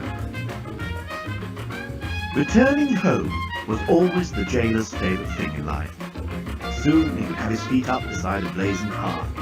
A jug of old-fashioned beer would be in his hand, and his family would be running here and there, preparing the evening meal or playing games on the porch in the setting sun. He was therefore whistling a rather jolly tune as he unlocked the cell door and indicated to Dan that he was a free man. Had Dan been more musical, he would have recognised the jailer's tune as none other than Mademoiselle from Armentières, a French tune popular during the First World War. The reason why the jailer came to be whistling is not unconnected to the smuggling of French champagne to Blerontin via the time warp previously mentioned. For, if the truth were known, the jailer was none other than Corporal Pilliwidley Pillipitit, the notorious smuggler and leader of the infamous Pilliwidley Pillipitit gang, which was one of the unpleasant manifestations of organised crime that had sprung up since the ruin of the Yassican economy. Pilliwidley Pillipitit had disguised himself as an ordinary corporal in the Yassican space fleet in order to reconnoitre the starship Titanic for possible plunder at a later date. But that is another story. The moment he was free, Dan made a beeline for Lucy, who was standing on the captain's bridge with the journalist and Nettie, watching the great globe of the approaching planet through the window. Lucy, he whispered, can we go and talk somewhere private? Not now, Lucy whispered back. Look, isn't that the most amazing sight you've ever seen? It reminds me of your breath, murmured the journalist. Dan managed to hold himself back, and instead of nearly killing the journalist on the spot, he grabbed Lucy by the arm and dragged her to the other end of the bridge. You threw yourself at him, he said you did. Dan was trying to sound more indignant and accusing than plaintive, but it was coming out more like a total and utter whinge. Dan, it was just a weak moment. Why, I've never had any weak moments with me in 13 years. Just what the hell are you talking about, Dan? We have a great sex life, don't we? Lucy was getting mad at him. Well, yes, it's just... You're so goddamn jealous. You think I'm screwing every man who finds me attractive. Oh, no, I never said that. As usual, Dan could feel the conversation spiralling out of his control. As it happened, however, he was rescued from the inevitable dialectical humiliation by a remarkable and dangerous turn of events that was to alter the whole course of this story. Bolfas had been pointing out the continents and countries of Yasaka to Nettie. He felt his heart beating fast, partly with the pride he felt in his own world, but more because Nettie had taken hold of his arm and was now beside him, gazing out of the window in wonder and admiration. Bolfas could have practically swooned on the spot. He could smell the scent of that beautiful creature beside him. He could feel the gentle touch of her soft hands upon his arm, and he could feel her heart beating behind her firm breast close against him. Bolfas hardly knew what he was saying. "And there, dear lady, you can see the ocean of summer plastering. That is the land known as fine pottery. Oh, and over there, dear lady, if you were to turn your eyes, you can see my own country, Carpenter's Islands. It is a fine place, peopled by noble craftsmen and technicians of the highest quality. Or, at least, it was before." Bolfas's voice seemed to crack so that Nettie glanced down at him.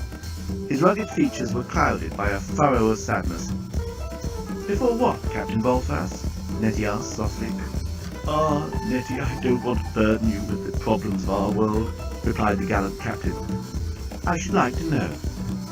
Nettie took the captain's hand in hers and stroked it gently, and I think the good captain would have fainted then and there for sheer pleasure, had not a movement around the perimeter of the planet distracted him. "Warden, what's that?" Bolfas had suddenly become tense.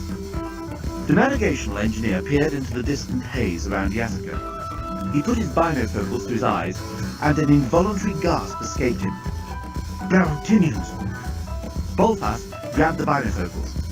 Yes, he could see clearly a whole fleet of fighter spaceships with Blarontinian registration plates, but no other markings. They were clearly not official Blarontin space fleet. "Mercenaries," muttered Asmal. "They mean trouble," said Yellin. "Quick," yelled Bolfas, "every man to arms, and turn off the SD feature. We shall shoot real ammunition." There was a buzz amongst the Yaskans as they leapt into action, grabbing weapons and racing to predetermined positions. The idea of firing real ammunition instead of simulated destruction charges was both terrible and exciting. It was one thing to use live ammunition against the outside hull of the starship, but shooting live rounds actually inside the ship would mean damage on a grand scale. There would be an enormous amount of exciting repair work to look forward to. Bolfas's face suddenly darkened, and he turned gravely to Nettie. "Nettie, I am so sorry to do this, and I hope you will be able to forgive me. But I must regretfully ask you and your friends to retire to a safe quarter, whilst we are engaged with the enemy." While Bolfas had been saying this, the Blarontinian mercenaries had streaked at just under light speed up to the starship, and had now surrounded it. There must have been 50 or 60 craft, a typical rag-bag assortment of spaceships converted to military use. Such ad hoc fleets had become a familiar sight in the space skies around this sector of the galaxy ever since the breakdown of economic cooperation between worlds and the destabilization of the Intergalactic Security Council. Suddenly a harsh voice boomed out over the starship's loudspeaker system. "This is the official space fleet of the Magna Corps Insurance Company of Blarontin. We are acting under license and according to Blarontinian law on behalf of the loss adjusters appointed to liquidate the remaining assets of the Starstruck Construction Company, Starship Titanic Holdings Limited, and Starlight Travel Inc. On behalf of the above-named insurance company, we hereby repossess this starship as lawful property of the said insurance company. Please leave quietly and in an orderly fashion." "Snow piddlers," yelled Bolfas. He knew how to work the voice system, and his voice rang round the mercenary spaceship.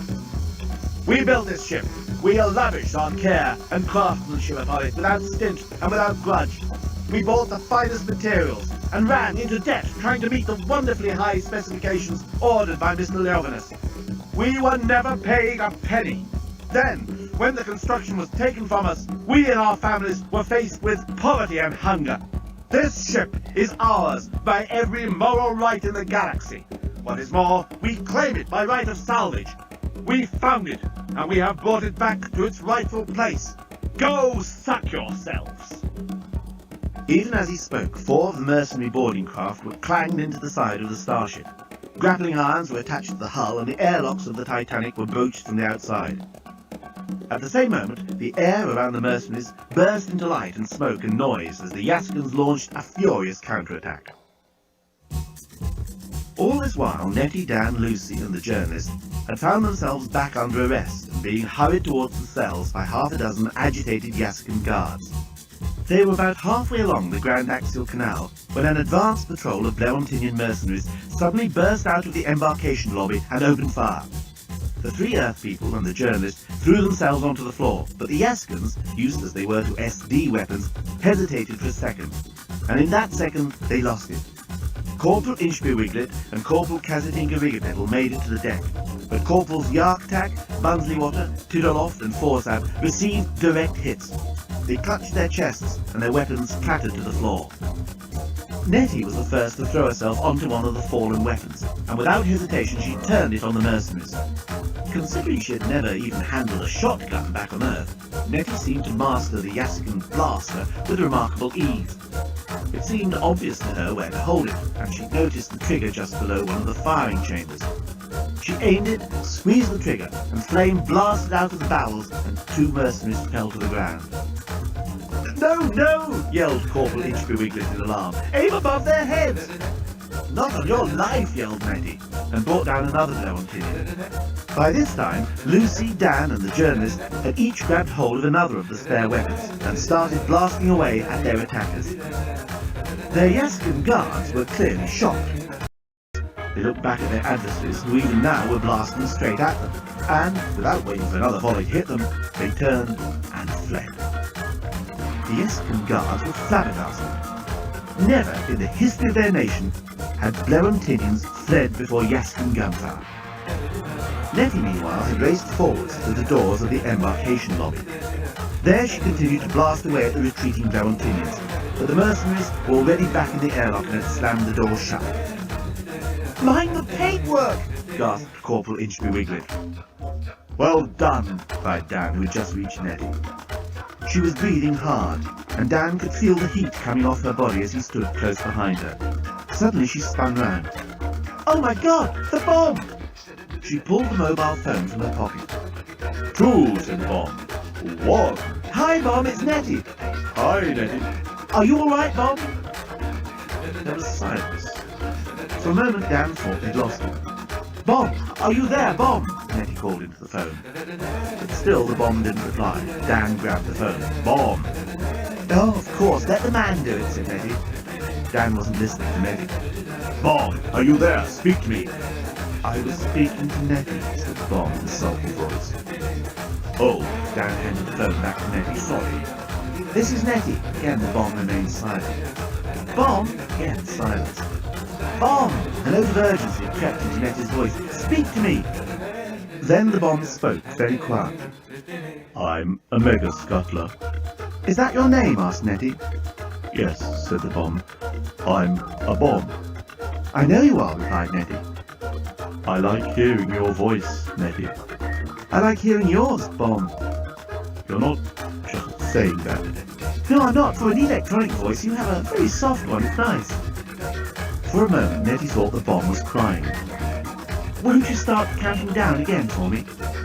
"If you'd really like me to." "Oh, yes," said Nettie. "Very well," said the bomb. "I'll count. Just for you, Nettie. But this is the last time. 1,999. Nettie had been so intent upon her purpose of stopping the bomb that she hadn't realised how terrified she'd been. But the next moment she found out. Her knees gave way and she fell into Dan's arms that was suddenly there to catch her. Bolfas stood on the captain's bridge of the starship Titanic and could not believe his eyes as he watched the Blerontinian mercenaries beat a retreat into their boarding craft. "What on Yassika's going on?" he exclaimed. "Blerontinians don't just give up like that. They usually fight to our last man." But for good measure, he ordered another salvo of spacebar, and the blackness around the mercenaries' craft exploded again with light and noise. In less time than it takes for a snork to poop on a plate, the ragtag flitter had turned about, and with a blast of white-hot rocketry, the Loss Adjuster's space fleet disappeared into the stars beyond the beautiful green planet of Yaska. At that very moment, Dan and Nettie burst onto the captain's bridge again. You should be in the cells, Snapped Bolthouse. They shot straight at the enemy! Corporal Inchby Wiglet had suddenly appeared behind them. That's why the mercenaries ran off! We've got to do something about the bomb, cried Nettie. It says this will be its last countdown. Bolthouse looked very grave indeed. You aimed directly at the Blowontinians, he said. Is that what you meant to do? Asked Nettie. No, it is not, exclaimed Bolthouse. We have a strict moral code, but, my dear lady, I'm sure you didn't mean to actually aim at them. Well, of course you did. Dan was getting a bit short-tempered. It's the only way to stop them. What are we going to do about the bomb? They ran off like Zippo as soon as they realised Nettie was firing at them, exclaimed Inchby Wiglet enthusiastically. I shall have to put you all under arrest.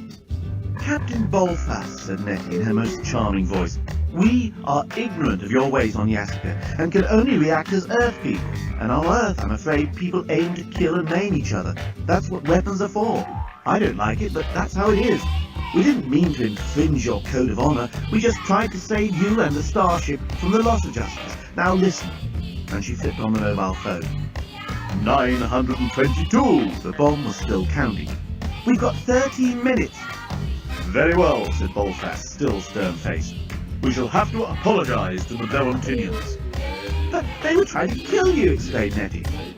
That is because they have no moral code that forbids them, replied Bolthouse with undeniable logic. I shall write the letter of apology as soon as I get a spare moment. If we don't do something about the bomb, exclaimed Dan, we're all of us going to be nothing but spare moments. You are right, said Bolthouse. I shall have it defused at once. Nettie insisted on being with the bomb while it was defused. I feel I owe it to it, she said when Dan tried to dissuade her. Besides, if it goes off, it doesn't matter where on the ship any of us are. The Yaskan bomb disposal expert agreed as he put his tool bag down beside the bomb. 434, said the bomb. Hi, bomb, said Nettie. 433, said the bomb.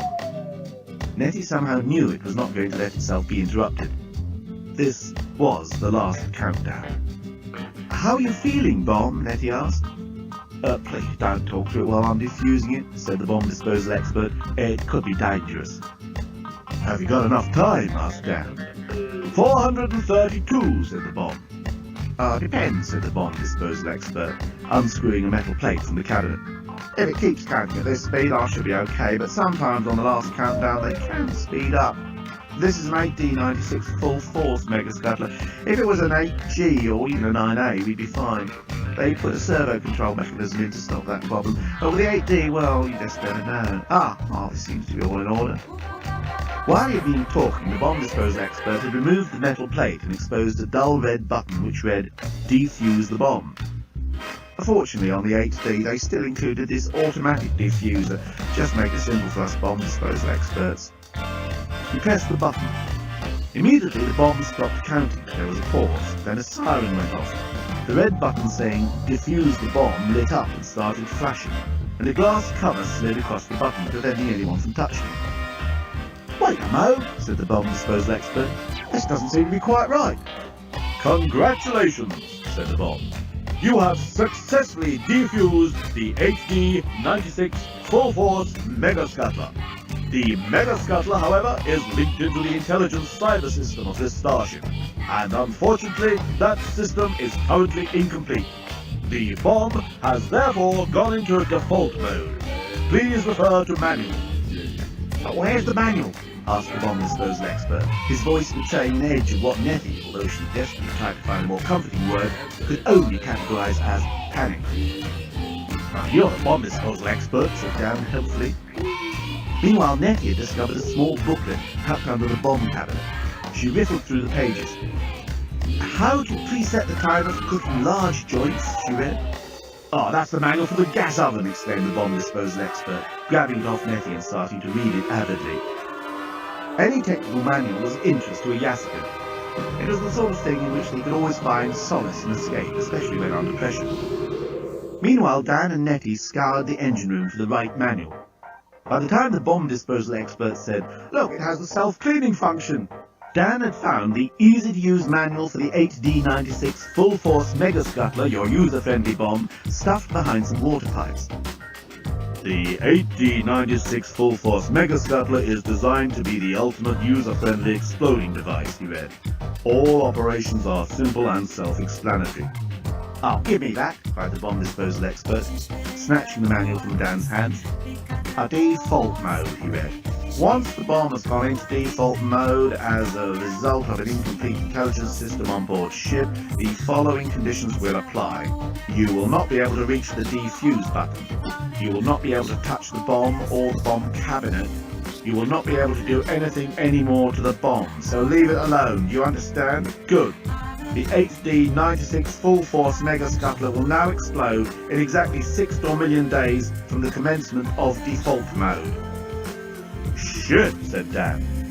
"Shit," said Nettie. "Shit," said the bomb disposal expert. How long is a Dormillion day? It was Nettie who was the first to ask the obvious question.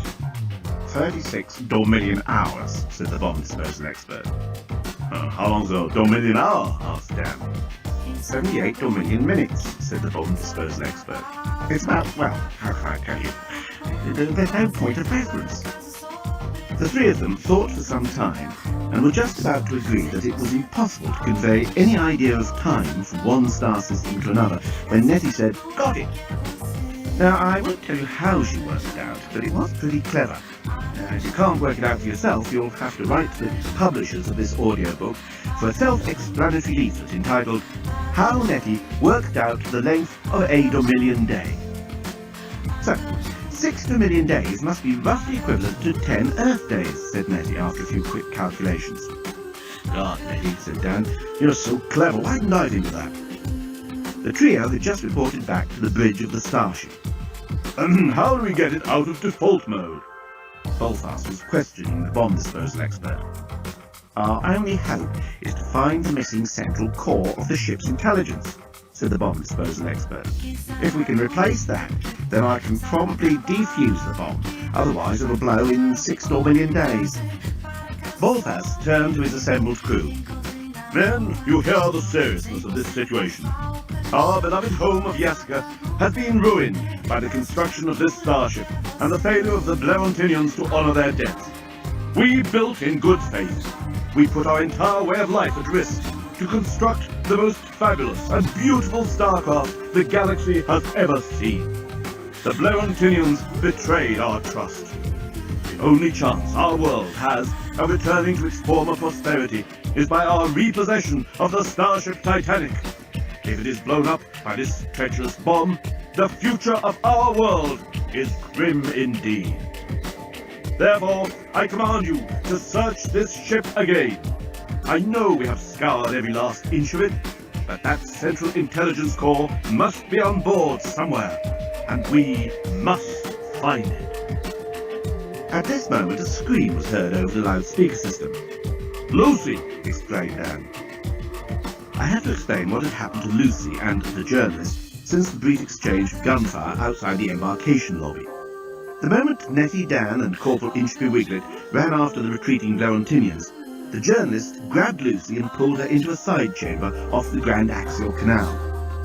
"What on earth are you doing, there?" exclaimed Lucy, although it was pretty obvious that the journalist was undoing the buttons of her pinstripe power suit as fast as he possibly could, whilst at the same time apparently trying to see how far into her ear he could stick his tongue. "Ugh!" cried Lucy. "Stop it!" "No, no, no," moaned the journalist. "Once we Blerontinian males have been aroused by a female, it takes us many, many years, sometimes a lifetime, to get de-aroused vis-à-vis that particular female." "What are you saying, sir?" cried Lucy. "Marry me, Lucy!" cried the journalist, burying his face in her now exposed bra. "Oh, yes, yes, yes, sir!" she screamed. "Squawk!" screamed something else. "We can get engaged and have a white wedding and a wedding cake, and Dan can give the best man speech, and we'll have a honeymoon!" exclaimed the journalist. "Squawk!" "Darling, sir!" cried Lucy, tears in her eyes. "What am I doing? What am I saying?" Part of Lucy's legal training had suddenly started to reassert itself. It was something on the lines of, "Don't commit to anything that you may later regret." But I'm getting married to Dan. We're going to run a hotel. What was that squawk? Squawk, said the thing that was squawking. It was that, exclaimed the journalist. And suddenly a large parrot flew out of the dark recesses of the room and landed on the journalist's shoulder. It was at that moment that Lucy screamed. And as she screamed, as luck would have it, she had inadvertently put her hand down on one of the ship's intercom buttons, with the result that her scream was relayed all round the starship Titanic. "Squawk!" said the parrot. "Bloody genius!" Back on the captain's bridge, Bolfast pricked up his ears. "What did that parrot say?" "Bloody genius!" screamed the parrot over the intercom. "Parrot!" yelled Captain Bolfast. "What are you telling us?" Why is Captain Bolfast so interested in what a parrot says? Nettie had turned to Corporal Inchby Wiglet. "In Yassican tradition," whispered Corporal Inchby Wiglet, "parrots are the messengers of truth. We have a saying, from the mouths of babes and parrots." "Parrot!" Bolfast yelled into the intercom. "We're looking for the missing Central Intelligence Core for Titania's brain. Do you know where it is?" There was a silence. "Parrot!" yelled Bolfast. But Lucy had removed her hand from the intercom button and was now using it to caress the journalist's face as if his smooth features were a fortune-teller's crystal ball. She had no idea why she had said yes to everything he just suggested, and she thought she had probably made a terrible mistake. If only she could see the future in those strange orange-coloured eyes of his. "You're crazy," she said. "Oh," moaned the journalist, and he chewed a brass strap with his teeth. "Ah," said Lucy. "Ah," murmured the journalist. "Aha," replied Lucy. "Oh," he said. "Oh, ah, oh," added Lucy. "Yeah, ha, ha?" asked the journalist. "Ha," confirmed Lucy. "Huh?" asked the journalist again. "Ha," repeated Lucy. "Oh." The journalist was almost lost for words at this point, but Lucy carried on the conversation. "Oh," she said. "Ah." He wondered how she could be so certain. "Ah." She was absolutely certain now. "Ah." And at that moment, the entire company from the captain's bridge burst into the side chamber off the Grand Axial Canal and stood riveted to the spot while they watched a highly qualified lawyer from Wilshire Boulevard and an underachieving member of the Blairentinian Press Corps doing the sort of things to each other that give inexpressible delight and pleasure to the participants, but which only tend to provoke ridicule from casual observers, and about which, therefore, I will not go into detail. Suffice it to say that the moment the bridge party burst into the room, the parrot gave the loudest squawk it had given up to date, and Lucy fell off the table onto the journalist's face. "Lucy!" exclaimed Dan. "Parrot!" yelled Bolfast. "Where is the missing intelligence core for Titania's brain?" "Bloody genius!" squawked the parrot. "Don't talk rubbish!" shouted Bolfast. "Bloody genius!" screamed the parrot. "I asked you a question!" yelled Bolfast. Also, according to Yassican tradition, parrots were supposed to answer any questions put to them. The parrot momentarily forgot his powers of speech. "Answer my question!" The parrot flew off the journalist's shoulder, where it had managed to keep its perch despite all the passionate goings-on with Lucy, and disappeared into the shadows at the further end of the chamber. Damn it! Bolfast knew it was bad luck if a parrot refused to answer your question. "I can explain everything," Lucy was telling Dan. "No, you can't. You can't explain anything," screamed Dan. And Lucy suddenly thought, he's right. He's absolutely right. Perhaps that is your answer. It was Nettie who had suddenly stepped forward and taken Captain Bolfast by the arm. "Dear lady, it is good of you to trouble yourself with this matter, but I fear the parrot has not given any reply. I am doomed." "But didn't you tell me that this starship was designed by some genius?" "Leovinus!" exclaimed the journalist. "He was here on the ship when we crashed on Earth. Or maybe he has the missing part." It was all so clear to Nettie, although she didn't know why. Something clicked in the journalist's mind. "Of course!" he exclaimed. "When Leovinus ran off the ship, he was brandishing this glowing silver shard in his hand." "The Central Core Intelligence!" exclaimed Bolfast. "That's why it isn't on the ship!" He was putting two and two together, but rather slowly. Nettie decided to take over the deduction process. "In order to get the missing Central Intelligence Core for the ship's system, we've got to find this Leovinus character. Leovinus is on the Earth, but we can't get to the Earth because we don't know where it is. And the only way to find out where it is to get hold of the missing Central Intelligence Corps and refit it into Titania's brain. Gentlemen, we're screwed. It was then that the docking siren sounded. The starship Titanic was preparing itself for landing on the planet of Yasica. The celebration party was a gloomy affair. Everyone tried to make the best of it and kept toasting the Earth folk for their invaluable help in beating off the insurance loss adjusters. Several speeches were made extolling the return of the great starship to its rightful home, but nobody could forget that within a couple of days the ship would have to be towed off to some distant part of the galaxy, where it could explode without doing any more harm than destroy itself. The Yasicans could see no prospect of recovering their economy. Meanwhile, Lucy, Dan and Nettie could see no prospect of ever returning to their own planet. They'd each been given translation blisters, like small plasters worn behind the ear, so they could still communicate now they were away from the influence of the ship's automatic systems. But that had done little to reconcile them to the prospect of exile on an alien world. But surely, Rodden, the navigational engineer, had cornered Nettie. You must have some idea of where this Earth place is. I mean, you must at least know whether it is in the notional northern hemisphere of the galaxy or the notional south. Well, no. Is it on an outer or the inner arm of the spiral? I haven't a clue, said Nettie. Rodden shook his head gloomily. He hated talking to dumb blondes. Well, if you really have no idea where you've come from, I really can't get you back there. The only thing that could is the starship, and that can't remember because its brain's missing. Seems to be a common complaint, he added unnecessarily, and wandered off, rather to Nettie's relief. Nettie looked around at the gloomy party. She felt sad, and yet there was so much beauty in this gentle world she found herself in. Yes, it's a nice name for a start. And she was sure there were worse places. Slough, New Malden, Basingstoke. Nettie found herself split in two. One part of her was saying, "Come on, make the best of it, this is home from now on." And the other half was telling her not to give up, that somehow, deep down inside her, she was convinced that she would be able to get them all back to Earth. Nettie felt a bit foolish for feeling so convinced of her own ability, but there it was. She just couldn't shake the feeling off, though she had no idea why she had it. In the meantime, she tried to enjoy the sad celebration.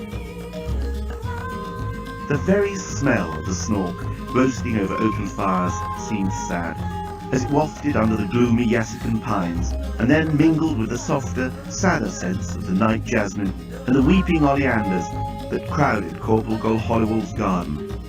The Yasicans took it in turn to host important national events, and it just happened to be Corporal Gulholliwell's turn. He had provided 7 snorks for roasting, plates of fish and fruit, and fresh vegetables from his garden. Unlike the Blerontinians, the Yasicans took no interest in canapes, and preferred good plain food, washed down with plenty of Yasican ale and sweet potato wine. The journalist gloomily thought it all pretty poor fare, but he would have been able to provide so much fish we could have filled the ocean of summer plastering. And all the beer and wine, well, it would have flowed from those fountains you see over there in the centre of the garden. Oh, these are thin times indeed for Yasica. And he gloomily stared into the empty ale mug he held in his hands. Captain Bolfas was also gloomy. He kept trying not to stare at Nettie, who had discarded her gapped t-shirt, hand-knitted waistcoat and miniskirt in favour of a simple Yasican shift, slit up to the thigh and embroidered at one corner. She looked breathtaking, and the poor captain's breath was so taken that he sighed and tried to imagine how he could ever have lived without her. "Who are you mooning over now, Captain Bolfas?" asked his wife. "Oh, excuse me, my dear," replied Bolfas. "It is just that young Earth woman has stolen my soul with her beauty." "Poor dear," said Mrs. Bolfas, taking his hand and stroking it. "I'm sure you'll get better." On Yasica, being in love was considered a form of illness. "Oh," sighed Captain Bolfas, "I do hope so. I do hope so." "Perhaps you should see Dr. Poncallywag." No, I'll be all right," sighed the captain. But the old Yasican songs that the band were now playing caused the captain to sigh again and again, and even brought a tear to his eye. They were ancient songs of yearning for better tools and materials, songs of lament for construction projects that were never finished, and songs of regret for the great craftsmen of yesteryear who would never plane or chisel again. Lucy found Dan hidden at the far end of the garden, sitting on a low wall under the oleanders, sunk in utter despondency. He held a piece of snork crackling in one hand and a glass of wine in the other. "Go away," he said. "Oh, Dan!" Lucy sat beside him and tried to put her arm round him. "Let's get married." "Married?" exclaimed Dan. "After what I saw that alien doing to you?" "Oh, don't be..." Well, Lucy wasn't quite sure what she was telling Dan not to be. Foolish, jealous, sulky. He had a right to be all those things, and yet she couldn't help feeling he was overdoing it. "Dan, we love each other, don't we?" "I don't know," replied Dan. "Do we?" "Of course we do," cried Lucy. "We're going to set up the hotel and run it together and have children." "No, we aren't," said Dan. "We can't get back to Earth, and even if we could, the hotel's a pile of rubble." "But we've got the money from Top 10 Travel." "But that doesn't mean we love each other." "But we do, we've been together all this time." Dan stared gloomily at the piece of snork crackling in his hand. Finally he looked at Lucy and said, "Here comes Nettie." Nettie had been looking for Lucy and Dan all over the garden. "May I join the funeral?" she said. Dan nodded, and Nettie sat down on the other side of him. Lucy took her hand away from Dan's. "So," Nettie began, "I suppose this is going to be home from now on." "You look as though you've made yourself at home already," remarked Lucy, who was still wearing her earth clothes. "I thought I might as well start getting into the role," laughed Nettie. "That is so sensible," said Dan, to Lucy's intense annoyance. "Look, I don't want to break you two up," said Nettie, even more to Lucy's intense annoyance, "but I've got something to tell you, something I think you ought to know." Nettie didn't quite know where to begin. "It's about the rectory, your hotel."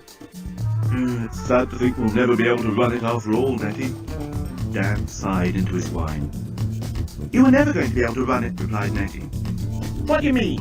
Lucy was immediately on the defensive. What was Nettie implying? That they were incompetent or something? "I don't know whether I should tell you this now. Maybe it's pointless. But on the other hand, maybe it'll make you feel better." "What?" demanded Lucy. She had stood up and folded her arms in her best courtroom "how do you dare propose that" posture. "Well," said Nettie, "Nigel was a shit, we all know that." "He was my best friend," exclaimed Dan. "Yes, sure," replied Nettie, "but he was a shit." "Well, you certainly let him treat you like shit," retorted Lucy. "Well, that's my problem," replied Nettie. "I'm crazy. But that doesn't mean I'm stupid.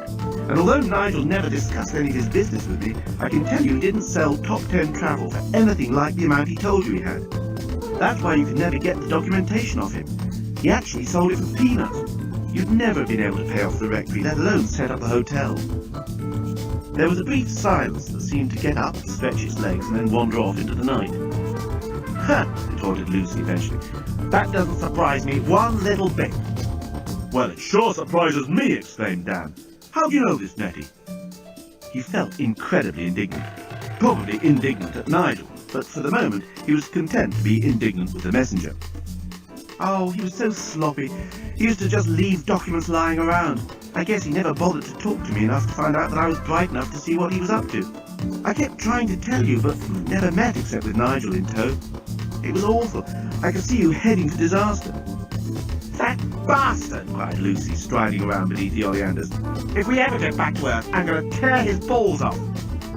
"Well, that's one threat he doesn't have to worry about," sighed Dan, his depression deepening by the second. Suddenly he felt Nettie's hand on his arm. He turned and looked directly into her eyes and felt his stomach give way. A wave of wonderful helplessness swept over him as he felt her eyes falling into his. And yet she was saying something else. Dan couldn't make out what it was that Nettie was saying. He was so overcome with her proximity and the way her breasts showed through the translucent muslin of her Yaskin shift. The next moment, before he had regained his senses, she had rushed off in some excitement. Dan turned to Lucy. "What did she just say?" he managed to ask. "She just said, 'Wait a minute, I got it. I got the answer. I knew I would,'" replied Lucy. "Oh," said Dan. There was a silence, and then he added, "I'm sorry about the hotel. I know how much it meant to you." Lucy looked at him in some surprise. I was more worried for you. I know you'd staked everything on it. Dan frowned and took a little swig of his wine. That's why I went along with it, continued Lucy. I never really liked that recreant. I just couldn't bear for you to be disappointed. Dan took another little swig of his wine. Then he did something that was so uncharacteristic that made Lucy jump out of her skin. He threw his glass against one of the oleanders, and it shattered into tiny pieces. Well, he said, in that case, I guess we've both been fooling ourselves and each other for a long time. I was only so keen because I thought you were. Lucy was playing with one of the buttons that had come off her pinstripe power suit during her earlier encounter with the journalist. Maybe that says it all, Dan. Maybe that says it all.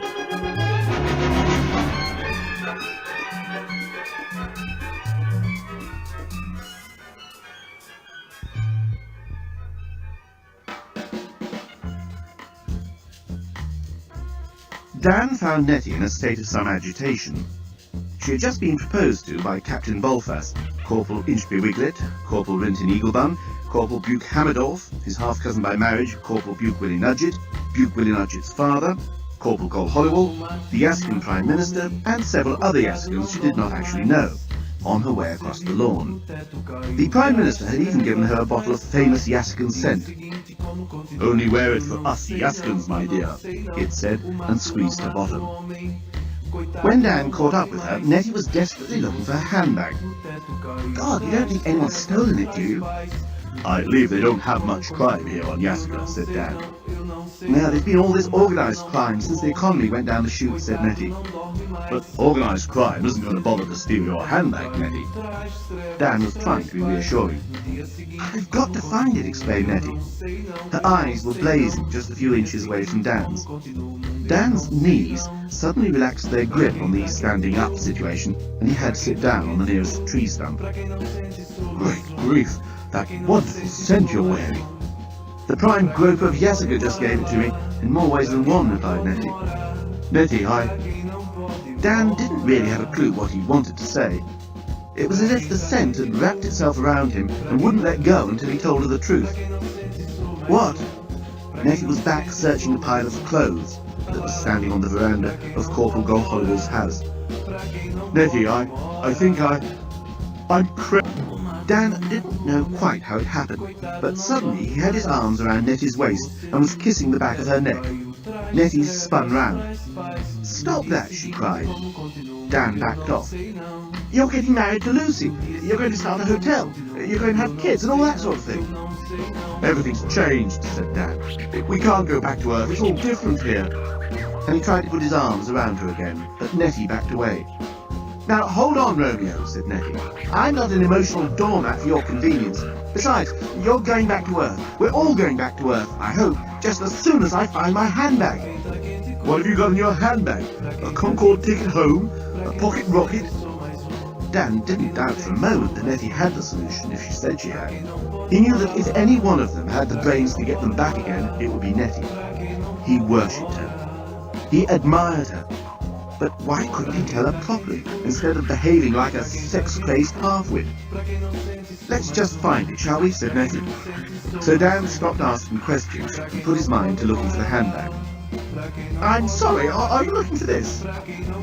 Corporal Cole Hollywell was holding up Nettie's handbag. Nettie grabbed it, opened it, and started feverishly rummaging through it. Dan looked at Corporal Cole Hollywell. "Nettie's got something in it that will help us get back to Earth." He hoped Nettie wouldn't hear how like a sex-crazed half-wit he sounded. "Would it be these?" Corporal Cole Hollywell held up a package neatly wrapped in a broad leaf. Nettie snatched it from him, checked its contents, and then looked up at the corporal. "What the blazes do you mean by taking things out of my handbag?" Corporal Cole Hollywell felt himself disintegrate and splatter all over the veranda. He looked genuinely taken aback. "Oh dear," he said, "have I done something contrary to your Earth customs? On Yasica it is traditional for the host to go through his guests' handbags and do little repairs and mending jobs on the contents." "Well, it's not an Earth custom," said Nettie, still furious. "But, well, thanks for developing the film for me. That's exactly what I was looking for." "It was my pleasure," said Corporal Cole Hollywell, gazing adoringly at Nettie. most of the photos seem to have come out okay. I also re-electroplated your nail scissors, restored simple missing teeth to your comb, and resilvered your little mirror. Why, thank you so much, Corporal. Nettie had regained her composure and was searching through the photographs that Gold Hollywood had developed. Then suddenly she found what she was looking for. Here, look, Dan, it's the rectory. They came out. Those long exposures I took, they came out! Dan felt he was a bit out of his depth, but he just said without enthusiasm, "Oh, good, it would be nice to have a souvenir." Nettie, however, had already spun round and run off towards a group of Yaskins who were talking gloomily over the roasting snork. "Rodden!" Nettie called out, and the navigational officer turned around. "Rodden, I got it! You can get us back to Earth!" Nettie thrust two of the photographs into his hands. He took them unwillingly, not wishing to get involved in any fantasy that this alien female may have concocted. "Well," cried Nettie, hardly able to contain her excitement, "look at them! What do you see?" Rodden reluctantly looked down at the photos in his hand and studied them. "It's a house on Earth, I assume," he said slowly. "A former rectory by the look of it, with planning permission for commercial use." "That's amazing!" exclaimed Nettie. "How do you know all that?" The navigational officer smiled smugly as he took off his translator specs and said, "It's written on the estate agent's board." He loved baffling beautiful but not too bright females. "Oh, right. Anyway, it's the place Dan and Lucy were going to buy before your starship smashed into it." "So?" Rodden was suddenly looking at them with increasing attention. "How do you suppose these will help you?" I took them at night," cried Nettie excitedly. "Look at the sky, especially that one. There, look!" A broad smile suddenly creased across Rodden's face. "You can see the stars!" cried Nettie. "My dear young woman," said Rodden, "you must forgive me for underestimating your—" "Easy over on the flattery," replied Nettie. "I don't mind what you thought. The main thing is, can you get any coordinates on those star patterns that will show where Earth is? Are there enough stars in the shot?" Rodden was silent for some time. Nettie watched him anxiously, and suddenly Dan, who had just joined them, found Nettie's hand in his, and she was squeezing it. Rodden stared and stared at the photo. Finally he looked up. "Theoretically," he said, "it should be a simple question of three-dimensional geometry. There is only one place in the galaxy in which the stars will appear in that exact configuration, but I'm not sure this photo will provide enough information." The Earth folks' hearts sank. The navigational officer was clearly trying to let them down gently. Nettie cursed herself. She had allowed her hopes to get too high. She was always doing that, especially with her men. "But," the navigational officer was continuing, "I think I could enhance the image. Do you have the negative?" "It's here," shouted Corporal Gold Hollywood. "Then let's see what we can do," said Rodden. And with that, the party suddenly started to seem more cheerful for everybody concerned. It took 2 million days to run the enhanced photos of the night sky on Earth through the great astronomical computer at the University of Yasakanda. The computer went through 15 trillion billion 500,000 million 7,469 different comparisons before it finally came up with a star configuration that matched. It was on... Of course, she hadn't, but it was just that Dan only counted himself alive at those moments when she had. But he daren't say anything more to her. He would never use her as an emotional doormat. She could be sure of that. "We've only got 4 more million days before the bomb goes off," Nettie said. "How long will it take us to get to Earth?" Rodden paused before he spoke. He wanted to be exact.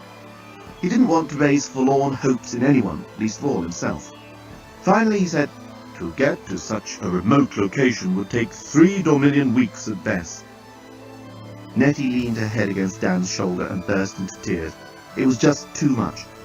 The thin edge of hope upon which she had been balancing for the last 2 days had suddenly given way. Dan put his arm around her and felt the softness of her shoulders. "Nettie," he said, "you'll be all right. You'll make a life here. Yasuko is beautiful." "As beautiful as you," he wanted to add, but thought better of it. Nettie, meanwhile, held on to Dan's arm as if it were her lifebelt. "However," continued Rodden, "the starship Titanic is propelled by a totally new and immeasurably more powerful drive. Judging by the time that elapsed since the launch, the crash on Earth, and the time when we picked you up, I would say the starship must be capable of reaching the Earth in perhaps 3 Dormidian days. Was it good news or bad news? 3 Dormidian days. That would give them barely 1 day on Earth to find Leovinus, and then, assuming he still had it in his possession, get the missing Central Intelligence Core back into Titania's brain. The only thing that was certain was that they must start now. The first problem, however, was to find Lucy. After her last conversation with Dan, Lucy had been considering her life. She had slipped into a silky Yasakan shift and gone for a long walk along the beach at Yasakanda. The red waves beating on the blue shore made the same reassuring sounds that the waves made back home in Topanga. But somehow the comfort it brought her didn't make her long for home. Something had changed inside her. Something had died. Something had grown. Lucy was just trying to decide what it was when Nettie found her. "Lucy, they've got the coordinates of Earth. We're going home, but we've got to hurry." Nettie had never been one to beat about the bush. "By the way, you look great in that." "Thanks, but..." Lucy was gazing out across the unfamiliar seascape. "I'm going to stay here," she said. "What on earth are you talking about?" exclaimed Nettie. "We can go home." I don't know where my home is anymore," said Lucy. "LA? London? Oxfordshire? I used to think it was anywhere Dan was, but now..." "What's the matter between you and Dan?" Nettie was genuinely concerned for them, and had been ever since Dan's inexplicable behaviour when she'd been looking for her handbag. "Neither of us wanted the rectory." Lucy turned and looked at Nettie for the first time. "What?" exclaimed Nettie. "It's as simple as that. We must have been fooling each other for years, about all sorts of things. You know, I was originally in love with Nigel." Lucy was letting the sea wash around her bare feet. "Till you realised what a shit he was?" asked Nettie. "Not quite. It was more like... how can I describe it? Nigel was English, different, exciting. He made me feel all goose pimples inside. It was unsettling. Whereas Dan I could understand. Dan was familiar territory where I knew where I was." "Oh, but Dan's gorgeous," exclaimed Nettie. "He's so exciting, so different from the rest of them who creaked like Nigel." Lucy looked at Nettie in frank surprise. "Oh, I'm sorry," Nettie continued. I shouldn't talk about Dan like that. I didn't mean anything.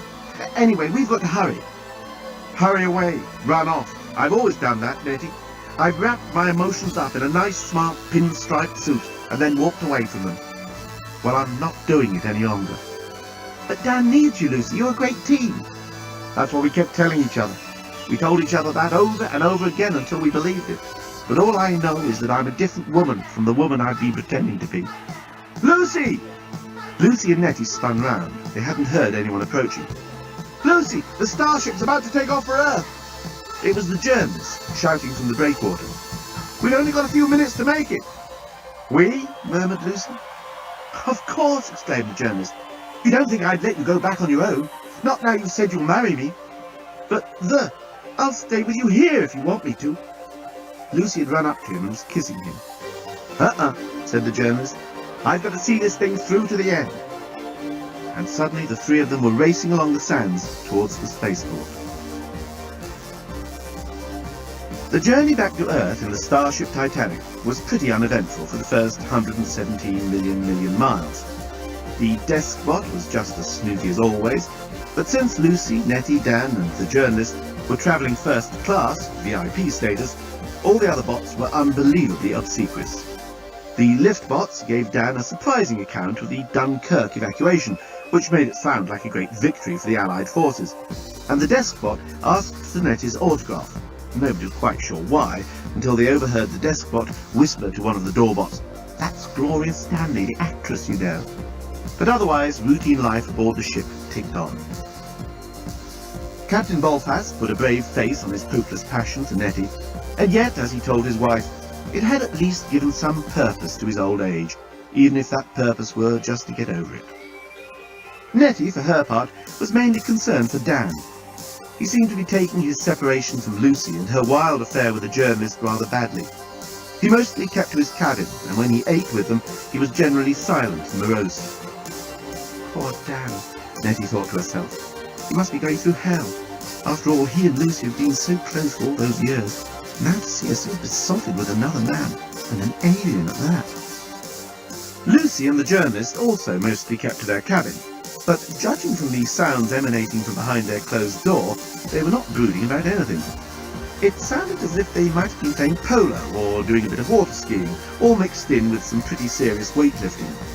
All in all, it was lucky the staterooms on either side were empty. Even as it was, several pictures fell off the adjoining walls, and a stand bearing a pot of Yassican lilies mysteriously toppled over.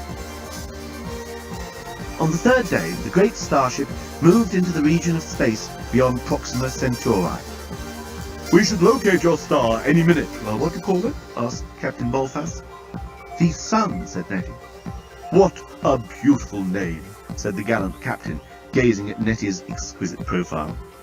Nettie nodded. "It's a beautiful thing." Agreed the captain dreamily. "Do you recognize any of the star patterns yet?"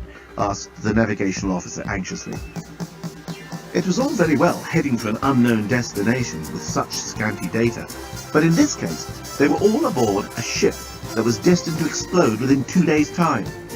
The whole venture was crazy as far as he was concerned, and he had expressed his opinion quite forcibly to Captain Bolfas. Supposing they failed to find Earth, would they ever find anywhere to land in this remote armpit of the galaxy? But even if they did, once the ship had exploded, they would be marooned for, well, goodness knows how long it would take a rescue fleet to arrive. Nettie shook her head. "I'm not much good at astronomy. I'll get the others up on deck." But neither Dan nor Lucy had any more idea than Nettie about the local constellations, and Rawdon shook his head wearily at the Earth folks' ignorance. "Perhaps you can't see the stars from the surface of your planet," he offered. But they had to admit they could and felt twice as stupid. But worse was to come. "Look," Rawdon suddenly exclaimed. "Do you see that star there? That must be your sun." And so it proved to be. Within the hour the starship was slowing down, and they could clearly see the sun as a tiny disk. "And so, which of its planets is the Earth?" It was a simple question Rawdon had asked, but it threw the three Earth folk into utter confusion. "I think it's the fourth planet from the sun," ventured Dan. "Or is it the third?" asked Nettie. "It's the second," said Lucy. The navigation officer had to excuse himself at this point. He left the bridge and locked himself in the washroom, where he proceeded to bang his head against the sink unit for several minutes. How could any living creatures be so utterly and abysmally ignorant of their own planet? "Look," said Dan, "on the outside Pluto, right?" "Yes." "Neptune, Saturn, or is it Jupiter next?" "Saturn," said Nettie. "Saturn, Jupiter, Mars, Earth. So it's the sixth planet in." "Very good," exclaimed Captain Bolfas. "Then we are approaching it at this very moment. Stand by to fire retardation rockets and stabilize ship for slowdown. Orbit around Earth to be established in 35 Edo's time. Landing by small landing craft." By the time the navigation officer came out of the washroom, the Starship Titanic was in orbit around Earth. "Do the Starship windows make everything look red?" asked Nettie. "Maybe it's the weather," said Lucy. The Earth did look extremely red. "Ladies and gentlemen," said Captain Bolfas, "it is my privilege to accompany you down to your landing craft. If you would follow me." "Hang on," said Nettie. "We forgot Uranus. This is Mars." The navigational officer left the room again. He could feel one of those terrible Yassican rages overtaking him. In the washroom he got out his SD gun and blew his own head off, after which he calmed down and returned to the bridge. By this time they were approaching a blue planet, patched with brown and flecked with white whorls. It was definitely Earth. Even old Rawdon couldn't help feeling sympathetically towards the three Earth folk as he saw their spirits rise and their hearts beat with pride and wonder at this vision of the planet that had given them birth. As they assembled in the tiny landing spacecraft, Bolfas spoke briefly and unemotionally. "We have been assuming we have exactly 1 day in which to find Leopolis, and hopefully the Titanic's missing Central Intelligence Core, and get it back to the ship and into Titania's brain. But we have less than that. I did not mention this before, but I have to now. We only have half a day, since, if you have not returned by midday, we will have no option but to fly the starship off to a safe distance and man the lifeboats before she explodes. May we all be saved from such a fate. Go, and good luck." Nettie took Dan's hand as he helped her into the landing craft. The journalist jumped in beside Lucy. "Oh, Dan," he said, "there's something I've been meaning to ask you." "Well, go ahead." "Will you be our best man?" Dan thought about hitting the journalist, but instead he smiled. Yes, he replied. I'll be glad to. Great, smiled the journalist. We have a real Blerontinian white wedding. You'll love it. Dan raised his eyes heavenwards, and Nettie smiled as the cover of the landing craft was placed over them. Captain Bolfast retreated to the viewing chamber. The side of the great starship opened, and the tiny landing craft blasted itself away towards the blue planet. Leovinus was not in a good mood. Despite all the things he was good at, astrophysics, architecture, molecular biology, geophysics, painting, sculpture, mechanical design, physics, anatomy, music, poetry, crystallography, thermodynamics, electromagnetism, philosophy and canopy arrangement, he'd always been hopeless at languages. Consequently, when he found himself on an alien world without a translation blister, he was understandably frustrated. Here he was, the greatest genius the galaxy had ever known, and he couldn't even ask these aliens in their strange blue suits for a cup of tea. "I definitely think he is, Sarge," said Constable Hackett. "What, gay?" asked Sergeant Stroud, who'd noticed the old man's eyebrows were stuck on with toupee tape. "No, Lebanese," said the constable. "Do we know anyone in the Oxford area who speaks Lebanese?" "Well, it's kind of Arabic, isn't it?" "Yes, must be plenty of them at the university." And so a call was made, and Leovinus shortly found himself confronted by a large man with a nose the shape of Africa, who told him in Arabic that his name was Professor Dansack, but to no avail. Leovinus was beginning to lose his temper by now. Not only was no one treating him as you would expect a race of clearly inferior minds to treat the greatest genius the galaxy has ever known, but everyone was treating him as if they actually wanted to get rid of him. "I hereby charge you with being an illegal immigrant." Sergeant Stroud was reading from a formal charge sheet. "I have to warn you that anything you may say will be held against you, and that you will be held in a place of and concluded that the elderly gentleman in the white beard and false eyebrows was probably making the language up. "It bears no resemblance to any of the Indo-European branch of languages," said Professor Lindstrom, "if indeed it is a language. I am prepared to state categorically that it has no relation to Uralic, Altaic, or to the Sino-Tibetan language groups. Malayo-Polynesian is not my field, but I would be surprised if it had any affinity there. As for the Eskimo-Alit and the Paleo-Asiatic, I am convinced it is not. I suspect, in short, gentlemen, that you have here a confused old gentleman talking that widely spoken language, gobbledygook.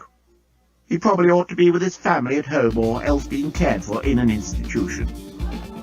Leovinus, at this point, had decided to treat these inferior beings to a recitation of edited highlights from his recent work, The Laws of Physics, a radical reappraisal of the subject which had turned the entire science on its head.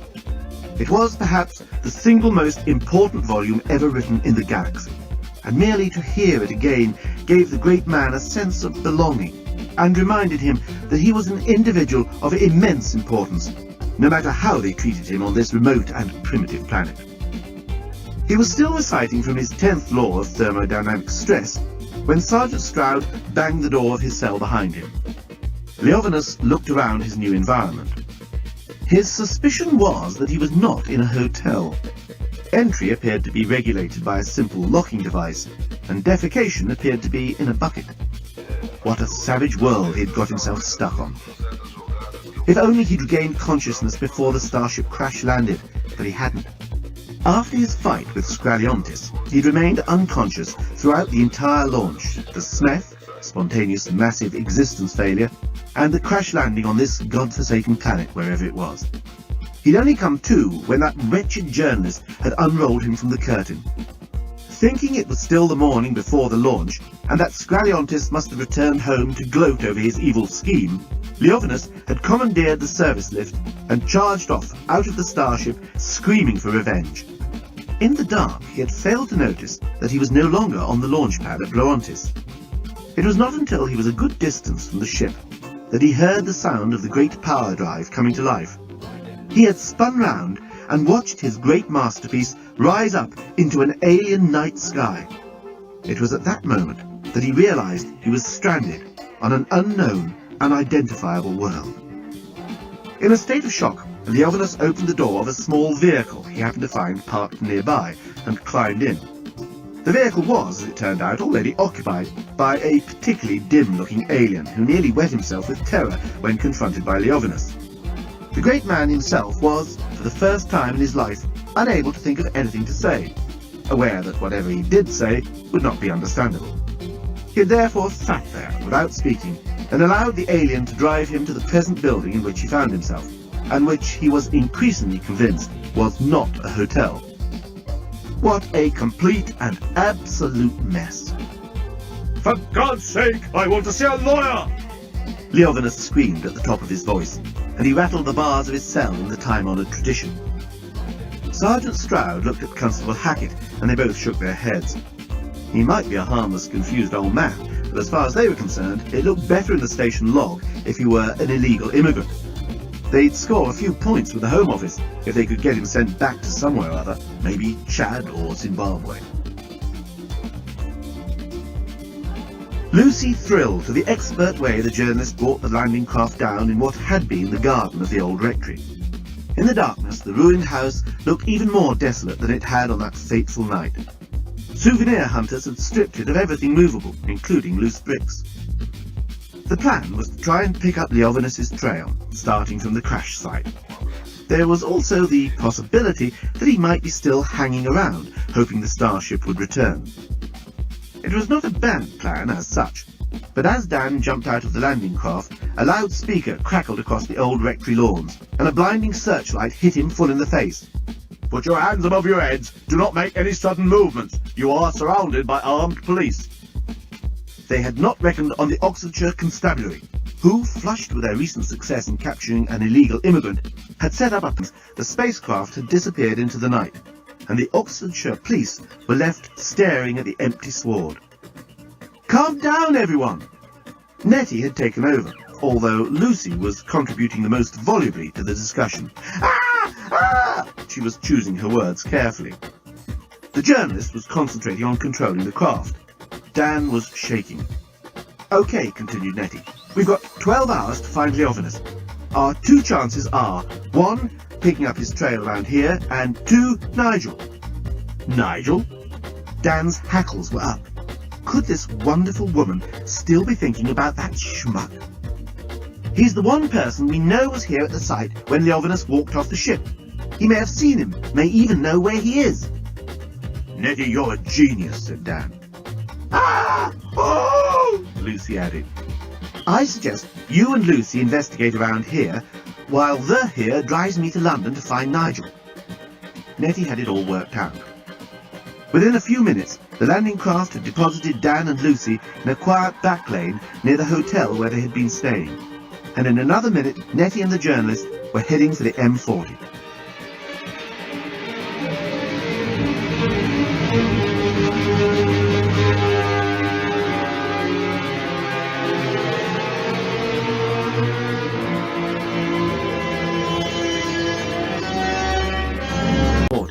The journalist had managed to get the craft down to a mere 80 miles an hour, and was giving a pretty good impression of a perfectly ordinary, if flamboyantly designed, motor car. Nettie just hoped nobody would notice their lack of wheels.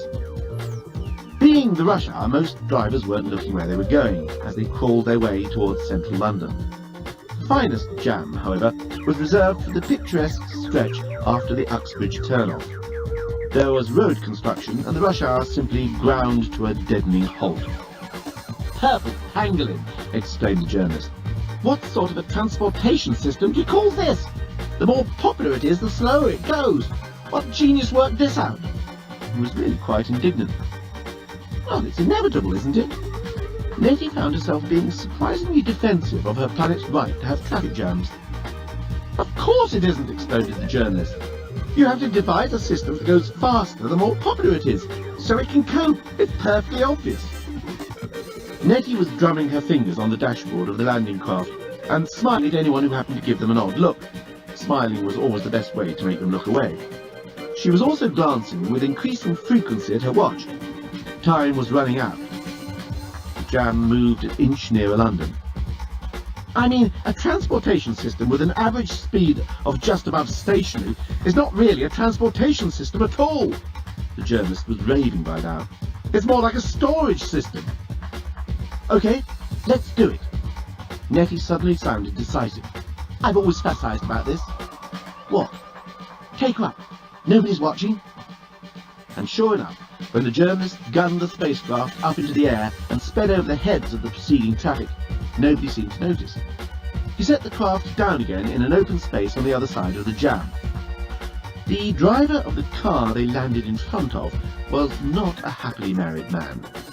He had been mulling over what would happen if his wife never returned from the skiing holiday she was currently enjoying.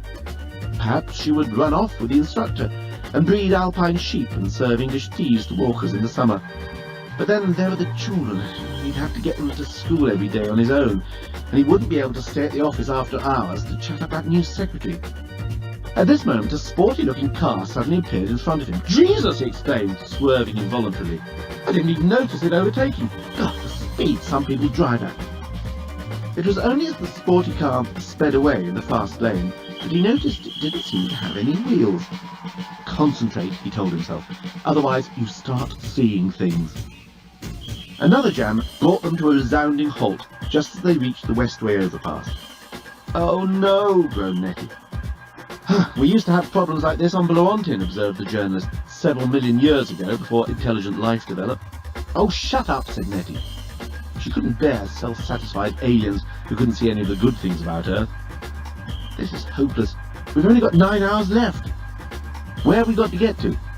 "The Earl's Court Road," Nettie replied. "Shall we take the shortcut?" asked the journalist. Nettie looked around. There were no police cars as far as she could see, and the woman in the car behind was painting her fingernails. "Go for it," she said, and the craft left the overpass to the amazement of a couple of small children who were on their way to school. "Look, Mummy, that car's flying!" "Well, I never, dear," said their mother, without taking her eyes off the Hello magazine she was reading. "Whatever will we see next?" Nettie and the journalist swooped low over Notting Hill and effected a landing on the south side of Holland Park. Here they waited their moment, hopped over a closed gate, and filtered into the one-way system around Earl's Court. 8:30, said Nettie, leaping out of the car. "You stay here. If I know that sleazeball Nigel, he'll still be in bed." She used her key to get in, and was soon racing up the stairs to Nigel's flat. She let herself in, and immediately fell over a broken ironing board that was lying across the doorway. "Who's that?" called a voice from the bedroom. "It's me," yelled Nettie, picking herself up and striding into the bedroom.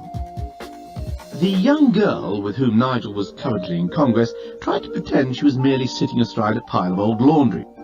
"Shit, Nettie!" exclaimed Nigel, making an effort to disguise himself as the pile of old laundry in question by pulling all the sheets around himself. I thought you'd been abducted by aliens." "This is important, Nigel." Nettie was straight to the point. "I can explain all this," Nigel began. "You see, this is Nancy, and her mother died recently, and I've been looking after—" "Think back, Nigel. After the spaceship took off, did you see anyone?" "You mean like going to a psychiatrist?" No, trust Nigel to be only thinking of himself, thought Nettie. "Did you see an old man with a white beard hanging around the wreckage?" "I think I'd better go," said Nancy, who was actually 19 but looked younger, according to Nigel. No, hang on," said Nigel instinctively. He could see that Nettie had other things on her mind than putting his balls in the toaster, and he half hoped that he might be able to resume what he'd been doing once he'd sorted out whatever it was his ex-girlfriend actually did want of him. "Did I see what?" Nettie was suddenly overwhelmed by the hopelessness of it all. Here was a whole world, a whole civilization so much more advanced than her own, depending on her eliciting a sensible answer from this creep whom she'd once been in love with. What a hope in hell. She might as well try and teach Turkish to the cat. "An old man with a white beard," said Nigel. "He was in my car. I took him to the Oxford police station." It took Nettie a moment to realise that this was exactly the information that she had come all this way to extract. The moment she did, Nettie ran to the bed and gave Nigel a smacking kiss on the lips. Then she gave one to Nancy for good measure, and the next minute she was leaping down the stone stairs of the large Victorian mansion, 2 at a time, whooping, There! "I think I'd better go," said Nancy. She was just about to start a degree in art history. Leovinus had undergone a sea change. For a start, he had taken off his false eyebrows and stuck them on the wall of his cell, just above the door. But even more importantly, he had spent the last week doing something that he had never really done before. Certainly not since the early days, when he was on the verge of becoming an infant prodigy. 7 days in a prison cell, without reading materials, without any ability to communicate with others, and, what's more, without a single admirer, had forced him to take stock of himself. He had spent a week looking back at his life and at the person he had become. And the more he had done this, the more he had become convinced that he had failed. The more he looked into his own soul, the more he realized how far short he fell. He flinched with acute embarrassment as he remembered that last press conference, how he had revelled in the sycophancy. He curled up with shame as he remembered the answer he had given to that journalist who had asked if he felt responsible for the collapse of the Yaskin economy. What did he say? His responsibility was towards his art, or something like that. Now, as he stared round at the bare walls of his cell, he realized that he'd been talking through his bottom. No one could hide behind the pretensions of creativity when people were actually suffering, maybe even dying because of it. He remembered the 2 cub reporters with their lovely smiles and delightful cleavages, how he'd felt so superior to them, how he'd believed deep down that no one was good enough for him. Now, the more he looked about himself in the solitude and misery of his prison cell, the more he felt he was not good enough for anyone else. The first Blarentillian who walked in through that door, he began to think, would have more right to freedom and happiness than he had. Even that dreadful gat of Blarontis.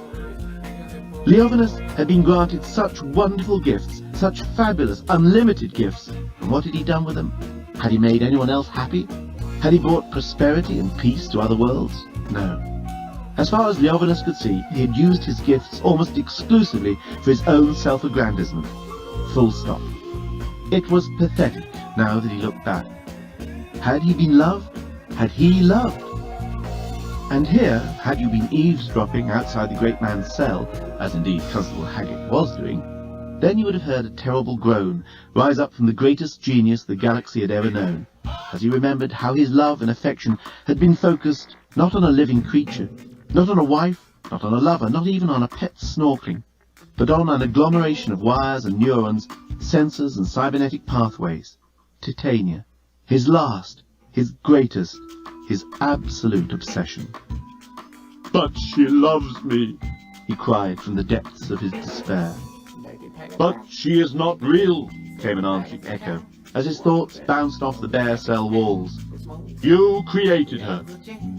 This change that overcame Leovinus in his Oxfordshire prison cell would be unfortunately powerful ammunition for any right-wing politicians who trumpet the beneficial effects of jail. Fortunately, however, it went totally unnoticed by anyone with political clout on earth.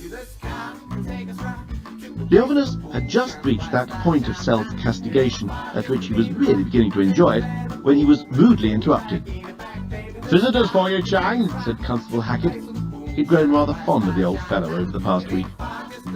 The door was flung open, and the dreadful journalist entered, accompanied by an extraordinarily attractive female alien, all the more attractive for being dressed Yaskin style, in the simple shift with a single motif on the side, which indicated that the wearer was unmarried and interested in marriage proposals.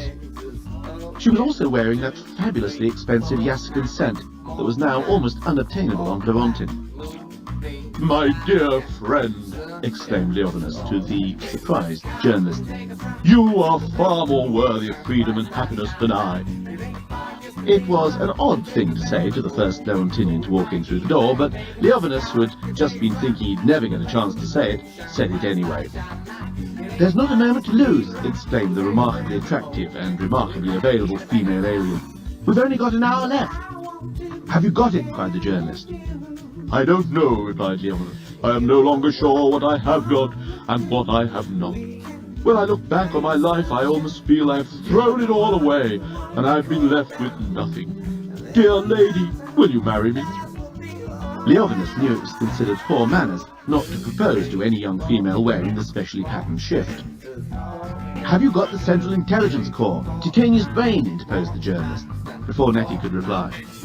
"Ah, alas," cried the great Leovinus, "I threw it away. I have no use for her now," and he turned back to Nettie. "Dear lady, do you think you could ever love me?"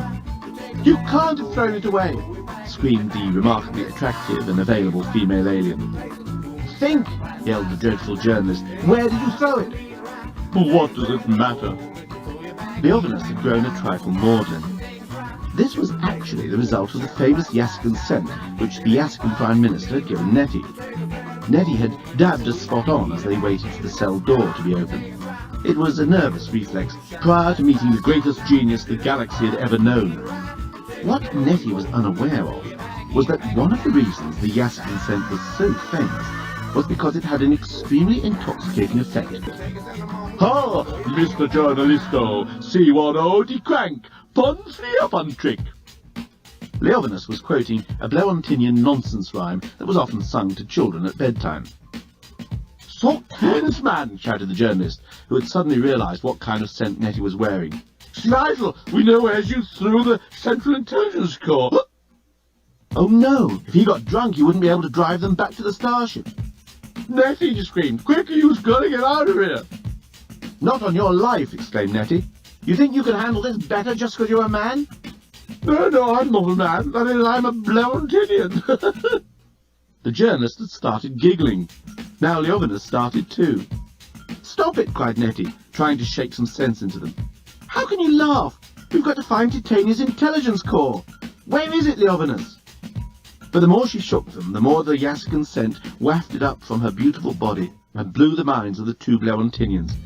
And they laughed harder and harder until tears were rolling down their cheeks. Leovinus found his head spinning. The journalist started to sing an old Bleontinian song about a lady acrobat and a news reporter, and then collapsed on the bed. Finally, Nettie gave up in disgust. She stormed out of the cell to find the desk sergeant.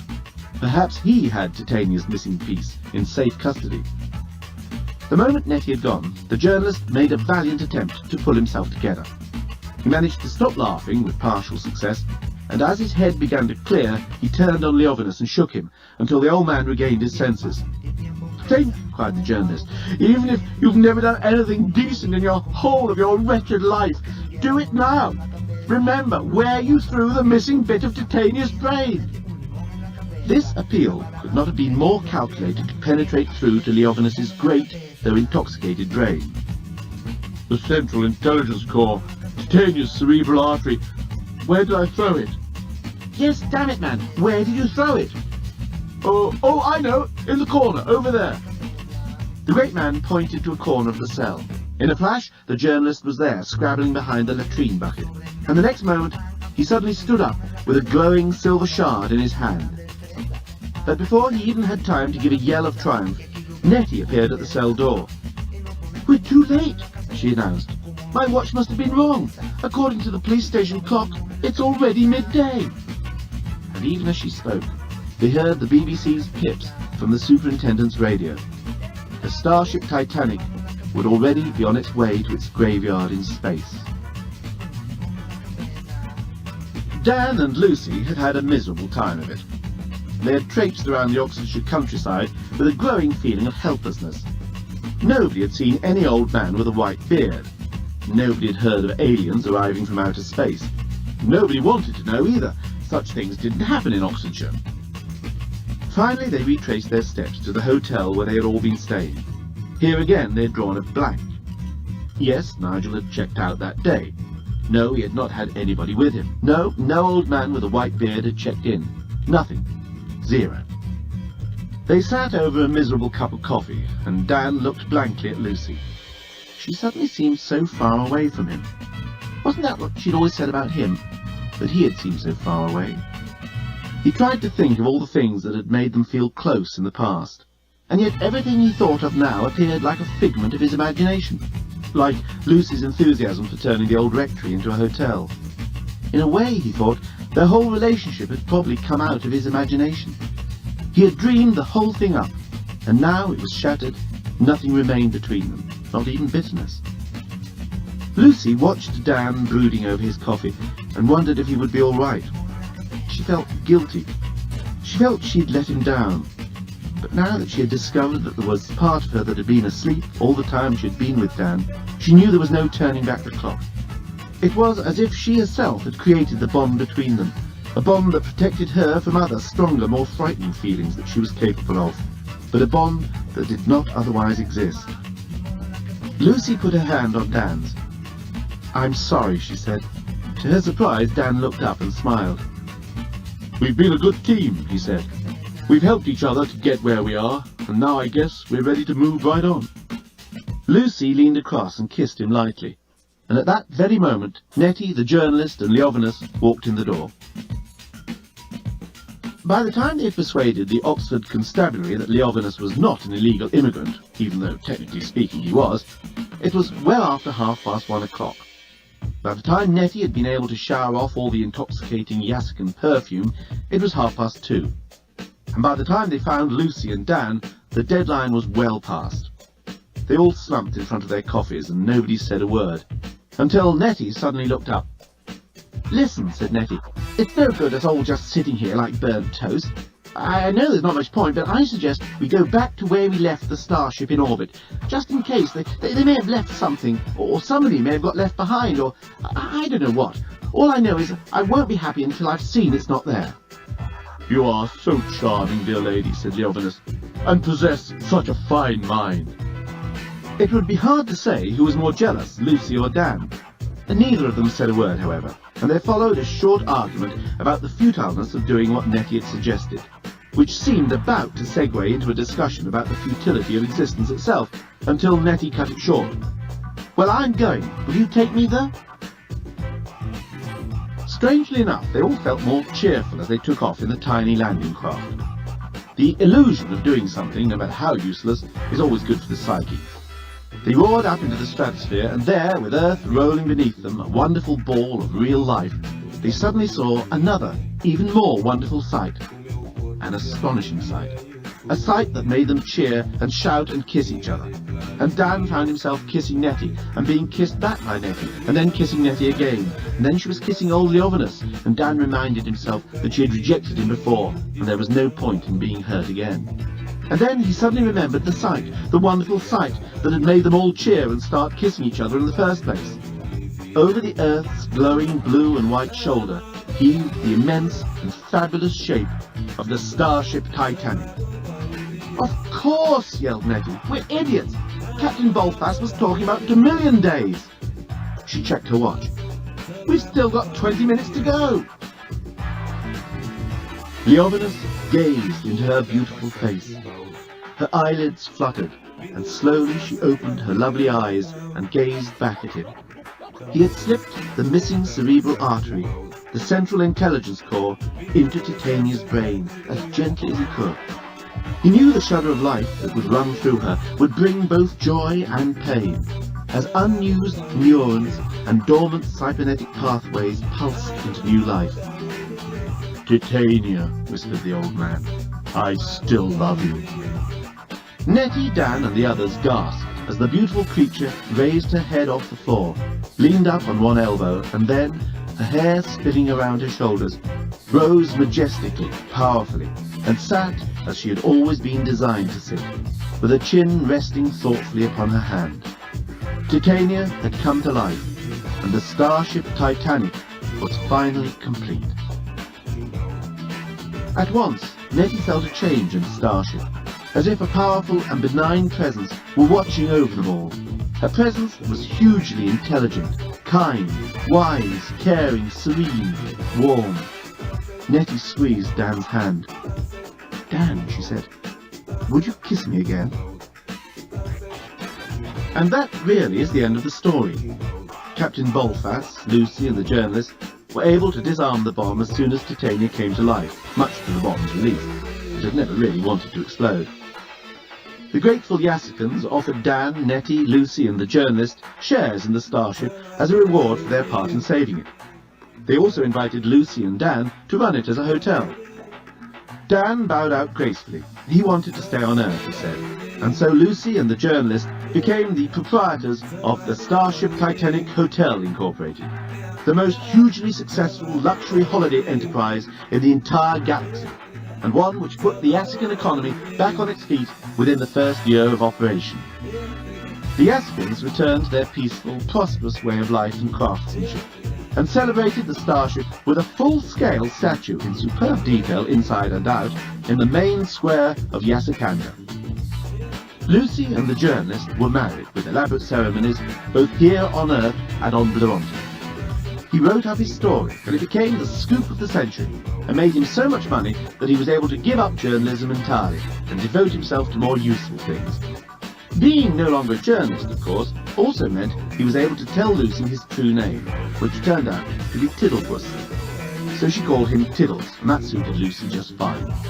But he would never ever tell her what Lucy meant in Blerontinian. Leovinus got over his momentary passion for Nettie, which had been partly brought on by the intoxicating effects of her perfume. He spent an increasing amount of time chatting to Titania in her private chamber. He knew she wasn't real, but then he had begun to think that perhaps he was too old for reality anyway. The greatest genius the galaxy has ever known regained a certain amount of his old self-confidence, but friends and admirers found him humbler and more sensitive to the needs of others. Perhaps it was Titania's influence. Perhaps it was the fact that his eyebrows had finally grown back. The good Captain Bolfas, on the other hand, never really got over his infatuation for Nettie, although his wife bought him countless herbal remedies and embrocations for the purpose. But the thought of Nettie kept him going in the dark watches of space, and enriched his declining years with a golden glow of tragic devotion. In fact, there were a great many Yaskans who felt the same way about Nettie. The Yaskans, you see, were the sort of people who could recognize a hugely intelligent, kind, wise, caring, serene, and warm being when they met one for real. Nettie herself couldn't believe her luck when Lucy went off and married the journalist. She immediately felt free to propose to Dan, and he couldn't believe his luck either.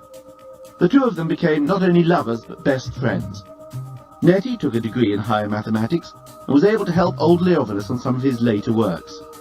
She made so much money out of this that she and Dan were able to rebuild the old rectory and turn it into a relaxed family hotel, specializing in Central Galactic cuisine. In the entrance hall, visiting Yasakan parents would point out to their children the famous framed photograph which bore the inscription, Dan and Nettie's Hotel Beneath the Stars. And the parrot? Well, the parrot probably came out best of all in parrot terms. It had, in fact, been acting as an undercover agent for the Yaskans all along.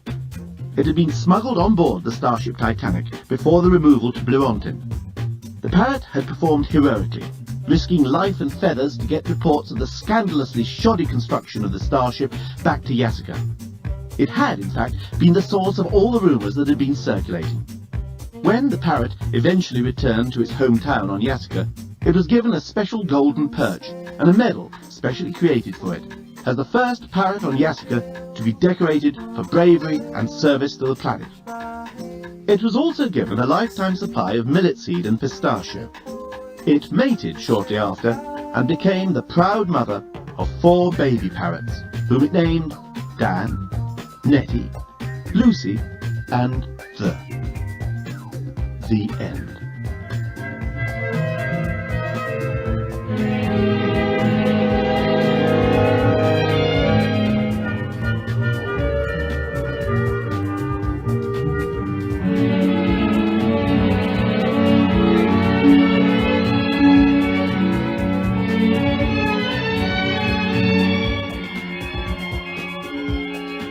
Douglas Adams' Starship Titanic was written by Terry Jones and Douglas Adams and read by Terry Jones.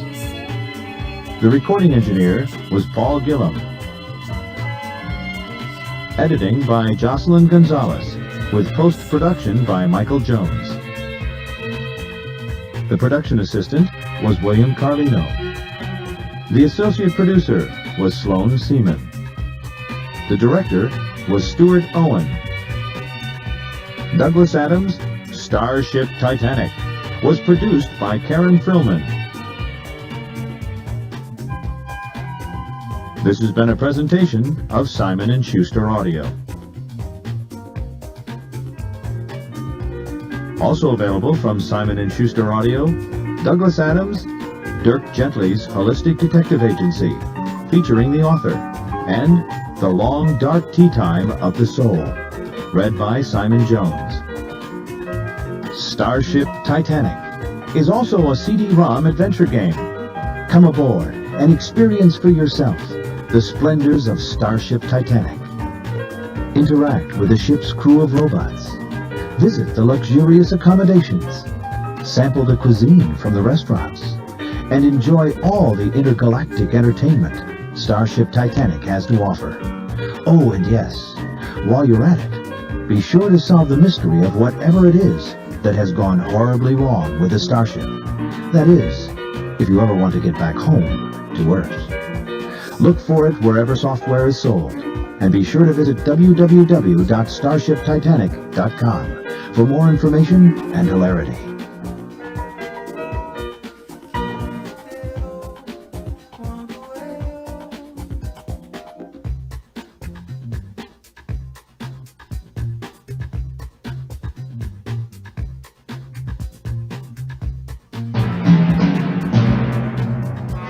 From Simon & Schuster Audio, Douglas Adams' Starship Titanic by Terry Jones and Douglas Adams.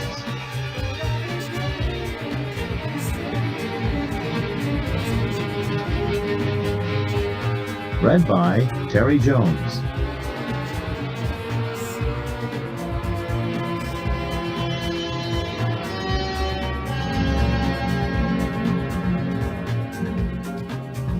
Where is Leonidas? Demanded the Gat of Blerontis, chief quantity surveyor of the entire northeastern gas district of the planet of Blerontin. No, I do not want another bloody fish paste sandwich. He did not exactly use the word bloody, because it did not exist in the Blerontin language. The word he used could be more literally translated as similar in size to the left earlobe, but the meaning was much closer to bloody. Nor did he actually use the phrase fish paste, since fish do not exist on Blerontin in the form in which we would understand them to be fish. But when one is translating from a language used by a civilization of which we know nothing, located as far away as the center of the galaxy, one has to be approximate. Similarly, the Gat of Blerontis was not exactly a quantity surveyor, and certainly the term Northeastern Gas District gives no idea at all about the magnificence and grandeur of his position. Look, perhaps I'd better start again. Where is Leonidas? Demanded the Gat of Blerontis, the most important and significant statesman on the entire planet of Blerontin. The launch cannot proceed without him. Several minor officials were dispatched to search for the great man. Meanwhile, the vast crowd simmered with mounting impatience in front of the Grand Assembly Dock, where the new starship stood, veiled in its attractive pink silk sheeting. Not one member of the crowd had glimpsed even so much as a nut or a bolt of the ship, but already its fame had swept the galaxy from spiral arm to spiral arm. Back on the launch podium, the great Leonidas had still not been sighted. A minor official was explaining yet again to the Gat of Blerontis why the fish paste sandwiches were essential. Normally, your stupendous and most lofty magnificence, you would be quite right in supposing that the mere launch of a starship would not be marked by such distinguished observances. But as you are aware, this starship is different. This starship is the greatest, most gorgeous, most technologically advanced starship ever built. This is the ultimate starship, the greatest cybernautic achievement of this or any other age, and it is utterly indestructible. The Intergalactic Council therefore thought it suitable to declare it a fish paste sandwich event. The Blerontins insist on serving so-called fish paste sandwiches during festivals and important book launches, despite the fact that all Blerontins find them disgusting. It is a tradition that dates back to a time when Blerontin was an impoverished planet, living on the edge of starvation.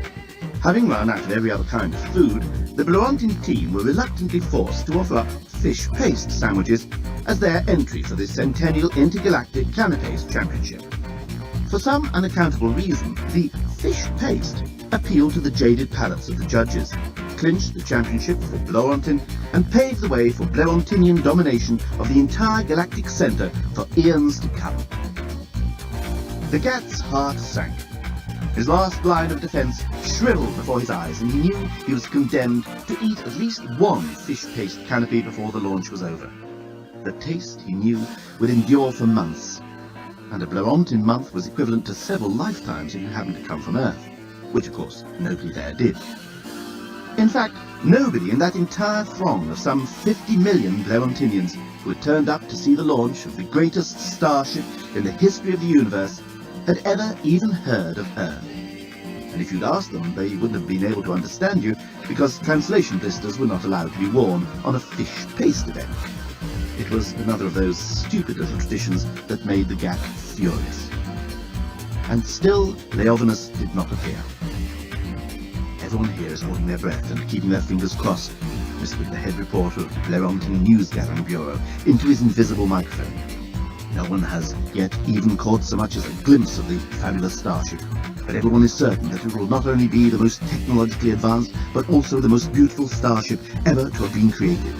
It is, after all, the brainchild of Leovinus, to whose architectural genius we owe the great north-south bridge that now links our two polar caps, to whose musical inspiration we owe the Blerontin national anthem, Our Canapes Triumph Daily, and to whose unsurpassable mastery of ballistics and biomass energetics we owe our third sun that now shines above us with its own famous on-off switch. But there's news just coming in that... What's that? Ladies and gentlemen and things, it appears that the great Leovinus has gone missing. Nobody has seen him all day. Surely we can't start the launch without him, but the crowd are beginning to demand some action and... what's that? A sour note had swept through the crowd as a band of short individuals, dressed in ragged overalls and flat caps, suddenly forced their way into the spectators' area. They were shouting in a language no one could understand, because of the ban on translator blisters, and they were brandishing indecipherable placards. It looks as if the Yasigan delegation has managed to gain entry. An edge of alarm had entered the head reporter's voice. This was mainly because he had his entire commentary written down in advance, as he always did. The thought that an unforeseen turn of events might now force him to look at what was actually going on, and then improvise, was a nightmare that had dogged his sleep for all the years that he had been in the reporting business. Said the head reporter. He felt his head going light. He fought for breath as he felt his bowels starting to move. No, what can I say? He was praying that the words would come to him. In his recurring nightmare, the one that he always had after eating snork chitterlings, he was in this very situation. Something unforeseen had occurred. His script was whisked away by some unseen hand, and the words never came. It has to be explained, in defence of the head reporter, that unforeseen events seldom occurred during public events on Blerontin, owing to the fact that the authorities exerted a pretty tight control over these things. "It's coming just out, whoo!" exclaimed the head reporter. At that moment, an unseen hand whisked away his script, and the head reporter felt a warm sensation all over his lower abdomen. "I've done it! I mean, it's definitely Yaskans! I can see them now!" That was practically 2 whole sentences. He could do it! Big purpley pinch burps, oh damn! It was one thing not to be able to think of anything, but how could it possibly come out with utter nonsense? That hadn't been in his nightmare. It was worse. The truth is that this personal disaster for the head reporter was just one in a string of disasters that had dogged the building of the starship. There had been rumours of corners cut, the Cybernet pigeon curses had been below spec, the great engine had been mislaid. Leovinus himself had quarrelled with the chairman of Starstruck Inc. There had been arguments between Leovinus and his manager, Babostigan. There had been quarrels between Babostigan and Leovinus's accountant, Scraliontis. There had been arguments between Scraliontis and Leovinus, and so on and so on. The fact of the matter was that the construction of the starship had brought financial ruin on almost everybody involved, including one entire planet. Yasica had been hitherto a flourishing resort of industrious folk, with the most efficient and dependable construction industry in the central galaxy. Yasicans had enjoyed centuries of quiet prosperity and a high reputation. They never overcharged, they always delivered on time, they never cut corners. They were a race of proud craftsmen who had nothing to do with intergalactic canapes competitions, and thus were able to devote their wealth to the well-being of their own people. That was, until they undertook the construction of Leovinus's masterpiece, crowning achievement of his career, the starship that even now stands hidden from sight in its launching bay, awaiting the unveiling ceremony. Give us back our happy lifestyle! Shout the Yaskian demonstrators unintelligibly to the Bloantinian onlookers. Planets, not starships! Roar their placards to the baffled crowd. Get those bastards out of there!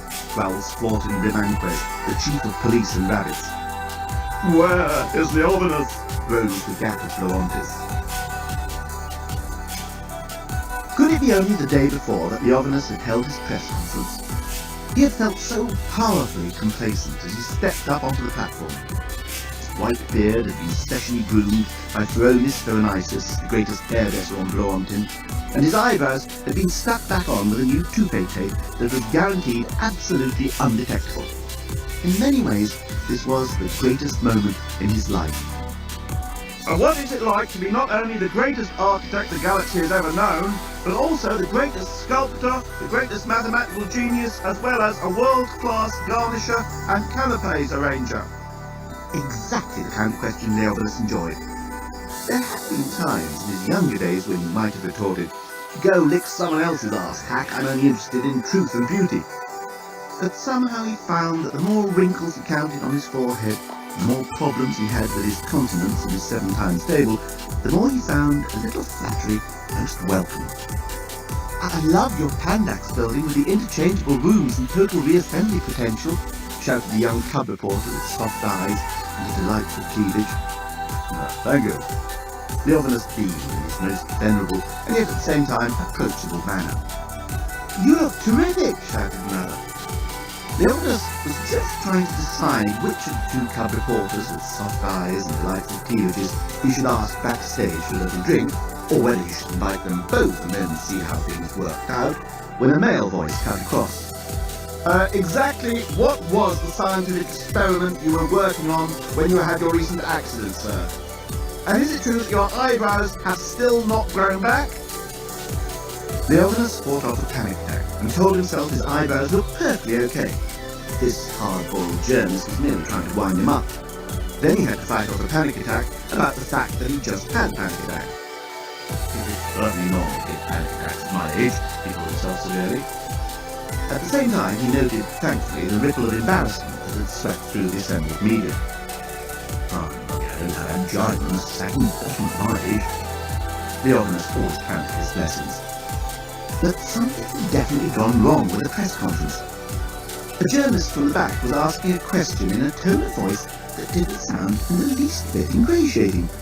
In fact, there was something so uningratiating about the inflection of the voice that Leovinus could barely understand what was being said. "I said," repeated the journalist in that same uncajoling voice, "how do you answer the allegations that corners have been cut on the construction of the Starship, and that there have been financial improprieties involving your manager, Antar Probostigan, and your accountant, Groot Scaliontis?" "Such insinuations," replied Leovinus, forming his toupee eyebrows into the most formidable frown, and drawing his shoulders back into what he knew was his most dignified and intimidating posture, "are beneath contempt. Mr. Probostigan is a man of unblemished reputation, has the highest regard for correct procedure. Groot Scaliontis has been my accountant for the last 30 years and has been unimpeachable throughout that time." He could feel one of his eyebrows starting to come loose. Funny that. He always imagined that as he got older and more confident, he would stop sweating whenever he had to tell a barefaced lie, but he still did. "But isn't it true that the standard of workmanship on the Starship has dropped since the building was moved from Yaska to Bloantin?" "Absolute poop," declared the great genius in his best "how dare you waste the time of a great genius like me" voice, which he had been practicing recently and now had down to a T. "I am personally checking the standards of craftsmanship on every facet of the ship. I can guarantee that standards have, if anything, gone up since the transferal to Bloantin." He felt his other eyebrow pop loose from his forehead. "What do you say about the collapse of the Yaskian economy, Mr. Leovinus?" It was the same dreadful journalist going on. Why couldn't someone ask him whether he preferred architecture to quantum physics, or whether he felt painting should be considered a higher art form than canopy arrangement? Those are the kind of questions you will be dealing with these days. Do you feel personally responsible at all for the present sufferings of the Yaskin peoples? Leonis went to the last goalkeeper at the net defence. I should explain that Laurentian football is played with anything up to 6 balls and consequently a large number of goalkeepers is sometimes allowed. I am an artist, Mr. Journalist, he said, with that voice of his that made grown men cringe behind their stomachs and young cub reporters with delightful cleavages feel deliciously damp all over. Of course, I deeply regret the terrible destruction of the entire culture that their economic mismanagement has brought upon themselves, and I hereby offer my heartfelt condolences to the people of Yaska. I am deeply concerned that it should have been the construction of my division that should have been the catalyst of their monetary downfall. But I am an artist. My responsibility is to my art, and I would be betraying the sacred trust of my genius were I to compromise my vision for the sake of fiscal expediency. Ooh, breathed one of the cub reporters, and shifted onto her other buttock. But Leovinus scarcely noticed her. He was too preoccupied by the feeling that the entire press conference had spiraled out of control. Indeed, it now seemed to be plunging towards some catastrophic conclusion that he must at all costs avoid, even if it meant foregoing a delightful drink with the delightful cub reporters, who were even now gazing at him with increasingly delightful eyes and increasingly delightful cleavages. In any case, he knew how any such assignation would end. He would soon find their smiles begin to grate, their soft gazes would become tiresome, probing arc lights of banality, and he would flee from the 2 young reporters in despair and disappointment. That was what always happened. For deep down inside him, Leovinus knew that no one was good enough for him. Why go through it all again? Leovinus rose unsteadily to his feet. "Thank you," he said. And then he was gone. The greatest genius of his age gone, without even so much as a nod in the cub reporter's direction. It was hardly to be believed. Despite his age, brilliance and genius, Leovinus was not always a sensible individual. He had passions that would rise up the inside of his being and take over his magnificent brain like cholera takes over a city. And not all these passions revolved around cub reporters. At the present, his one overriding passion was the starship. That magnificent creation, that crowning glory of his life's work. Ever since his recent accident, Leovinus had been reluctant to go abroad, partly because his joints had stiffened up somewhat, and partly because he didn't want to be seen without his eyebrows. Leovinus was not without personal vanity. He had therefore got into the habit of supervising the construction of his starship by virtual reality and telepresence, both brought to such a pitch of perfection by Florentinian scientists that it was sometimes hard to remember which was the real thing, particularly if you were getting on a bit and your mind was on cleavages. For that is what Leovinus's mind had been preoccupied with for many months now, but not the cleavages of the young cub reporters. No, Leovinus's obsession was the cleavage of data streams as they separated out into random thought fields, the cleavage of neuroconnectors as they bifurcated into the memory bank and the sensation retrieval system, the cleavage of separators and transjoiners linking and distinguishing those 2 vital processes, thought and feeling. His obsession was the heart of his starship. He called her Titania. Titania was the heart, the mind, the spirit, the soul of the ship. A massive cyber intelligence system was required to run the ship, of course. But, as we now know, intelligence devoid of emotion is non-functional. However smart a robot or computer may be, it can only do exactly what you tell it to do and then stop. To keep thinking, it has to want to. It has to be motivated. You can't think if you can't feel. So the ship's intelligence had to be imbued with emotions, with personality, and its name was Titania. The starship was Leovinus's creation. So was Titania. It had suited Leovinus, while he concentrated on this vital heart of the ship, to work from home. But now he suddenly realized that he hadn't actually been on the ship itself for, well, he really didn't know how long. Thus it was that night, after the press conference, the great man put on a long snorkel coat and made his way towards the assembly dock. where his masterpiece stood, awaiting tomorrow's launch. Earlier, he had received telecalls from the project manager, Antar Bobostigan, and the chief accountant, Drus Squaliontis. They had both been so full of gratitude for his defence of them during the press conference, and so reassuring about the prospects of the launch, that Leovidas found a vein in his right thigh beginning to twitch, and he kept thinking of the phrase parrot droppings without any viable context. He slipped unseen down the service entrance, and waited in the shadows until he saw the security robot stop to take its scheduled rest break, as laid down by Leontin law. He then hurried across the open forecourt and disappeared into the shadow of the temporary construction workers' sheds. It was not as if he didn't have a perfect right to be there. It was just he wanted to do this without the usual fanfare and the welcoming party and the official guided tour and all the usual commotion that accompanied his public visits. He wanted to commune with his creation alone. He looked up. There was the assembly dock, looming up into the night sky far, far above him. It stretched a good mile up, and the starship, his baby, stuck up another half-mile above that, ready for blast-off at midday tomorrow, precisely. The silk coverings flapped in the breeze that swept across the observation arena, over the administration buildings and around the dock structures. Leovidas felt a surge of emotion sweep through his body and engulf his magnificent brain. His heart missed several beats. His knees turned to jelly. But it was not his pride in that stupendous structure that gave him butterflies in the tummy, nor was it the exultation that, after all these years, it was finally complete that made him feel like a schoolboy on his first date. No, what made his hand shake as he sleeked it through his greying locks was the thought that in there, in those vast halls and staterooms, Titania was waiting for him. As Leovidas leaned towards the starship, the wind picked up, blasting dead leaves, old snack wrappings, torn religious journals, pages of sentimental verse, knitting patterns, and all the other usual detritus left behind by construction workers across the servicing area. The sheeting that covered the starship flapped frantically like the great ghoul in the ancient filmed entertainment, The Great Ghoul Frightens a Lot of Folk. Leovidas shuddered with a childhood memory of fear. Then he shuddered again, as he suddenly saw a figure slip from the base of the launching gantry into the shadows opposite the main steps of the starship. The moment he saw that figure, he knew deep in his bones, with that certainty that comes of being absolutely without any doubt whatsoever, that everything was about to go terribly, fearfully wrong. Cautiously, he edged round into the shadows where he had seen the figure disappear.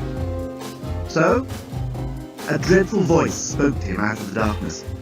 It was a voice that made his stomach relocate itself around his knees, a voice that made him want to be sick, to be anywhere but where he was.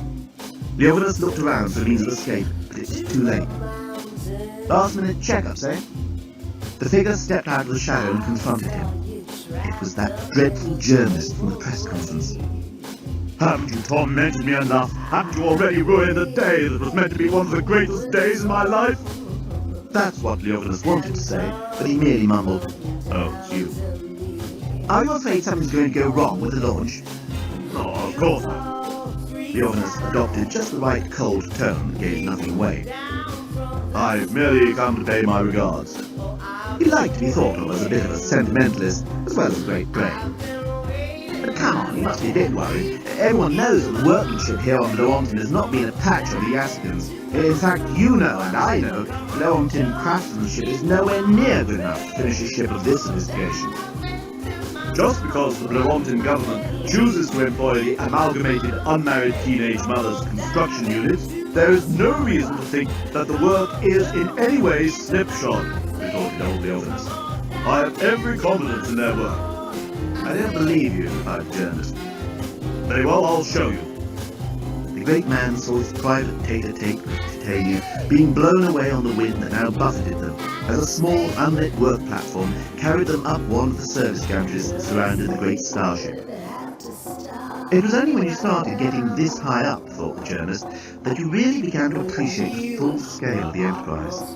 The launch area below receded into darkness and silence as they rattled their way up the side of the vast starship, higher and higher, until the great keel broadened out and they reached the main body of the ship. A short walk across another gantry, and they were at the main doors of the spacecraft. An entry coder read Leovinus's fingerprint and cross-checked it with a blood sample, recent hair loss estimate, and a favourite recreational activity. The doors slid open, and the two entered. The journalist had, of course, often been in starships, but he had never been in a starship like this. It was magnificent, astonishing. It was built with luxury star travel in mind. It was built to last. It was built to impress. What's more, it was still being built. Two workmen were slipping into the service elevator as Leovinus and the journalist entered the embarkation lobby. "Oh, just some last-minute adjustments," one of them mumbled to Leovinus, and they were gone. Said Leovinus, in a way that the journalist freely translated as, "I wonder what those two could have been up to. They surely can't still be making adjustments this near to the launch, and why didn't I know about them?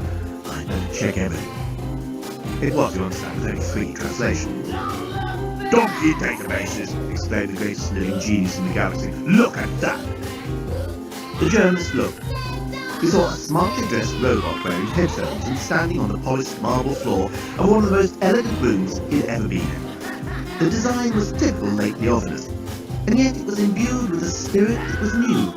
It had a lightness that some critics had thought lacking in much of his earlier work, and the colours were vibrant and yet warm and welcoming. Perhaps Leovinus had at last got in touch with the feminine side of his nature, or perhaps the gentler, more approachable feel of the starship's interior owed something to the many little finishing touches introduced by titanium. The journalist was at a loss to see why the great man was so angry, but Leovinus was already striding across to the far wall. There he yanked at a decorative panel. "Upside down," he yelled. "I sometimes think I have to build the entire ship with my own hands." And he produced the screwdriver and proceeded to replace the panel in the correct position. "Can't they see the entire ambient structure of the room is destroyed by exactly that sort of inattention to detail?" The journalist made a note in his thumb recorder. "Welcome to the Starship Titanic." The smart robot was now addressing a light fitting that protruded from the wall. "Allow me to show you all the facilities available to second-class travellers." The thing then turned smartly on its heels and walked straight into the nearest closed door. There was a clang and the robot fell backwards onto the highly decorative marble floor. "Here you will see the Grand Axial Canal, second class." The robot proudly extended a white-gloved hand at the ceiling. The journalist made another note in his thumb recorder. The effect of the robot's minor mishap on Leovinus was also noted down in the journalist's thumb recorder. It started off as blank disbelief and ended up as cold fury. In between, it went through a fascinating range of adjustments, all of which were noted down by the journalist. Surprised dissatisfaction was rapidly replaced by stupefied indignation, which in turn quickly became bitter resentment, which equally quickly was transformed into burning thirst for vengeance, and so to cold fury. "Brabostigan," murmured the great man. "That bastard has been skimping on the synthoneurons."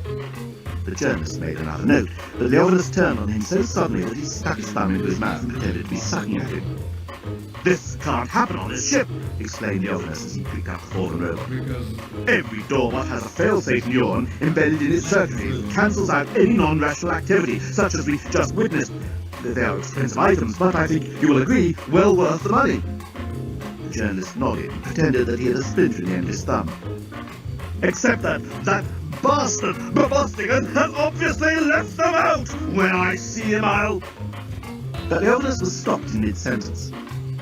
He's probably wondering what else is wrong with the ship, thought the journalist with mounting excitement.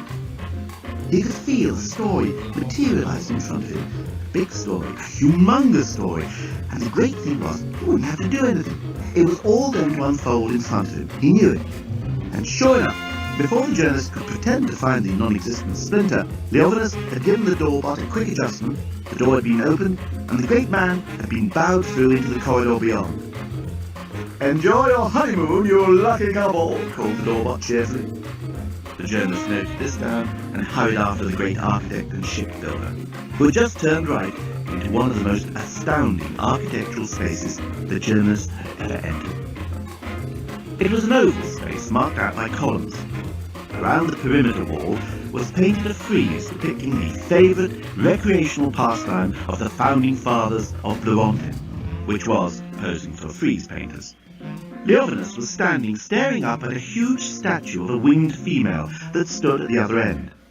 But the journalist's eye went down, down and down into what seemed like an infinity of descent.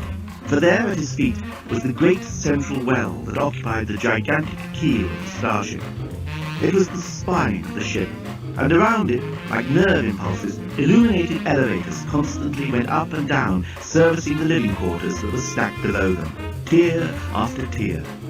At the very bottom, far, far down below near the bilges of the ship, the supergalactic traveller deluxe suites. Above them, the second-class executive duplexes. And above them, far above them, the fabulously appointed first-class stateroom. But the journalist scarcely had time to take all this in, for Leovinus was off, striding through the many-columned hall towards the far vestibule, through which he disappeared.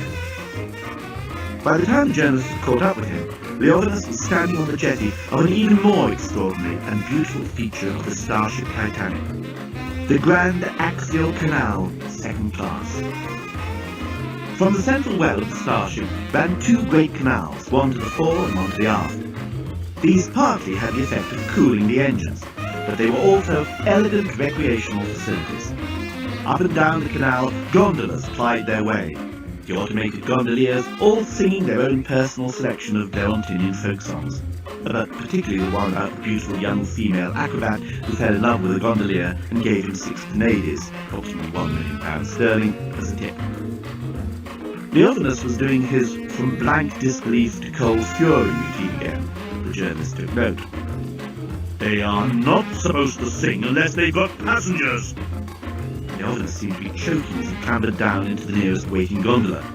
The singing immediately stopped. The journalist joined him and said, perhaps they're doing a test and reversing everything. It was the only thing he could think of that was in any way cheery. Oh, don't talk pigeon poop, snapped Leovinus. He was clearly in no mood to be cheered. Promenade deck elevator. See, half proud and outrageous mother of twins, said the automated gondolier. Leovinus flinched and felt the vein twitch in his thigh. Leovinus allowed the irritation to mount within himself as he straightened one of the priceless, no-art masterpieces that decorated the elevator lobby. Good day to you, sir, madam, or thing, and how may we assist you in your vertical transportation requirements today? The lift pod was half embedded in the wall of the lift. Its free hand hovered eagerly by the lever that came out of its chest. Just the promenade deck, and no backjack, snapped Leovinus. He sometimes regretted the characters that these robots seemed to acquire, but there it was. If the ship's intelligence were to be allowed emotions, and certainly no one could doubt that Titania had strong emotions, then you had to allow her to choose robot characters she got on with.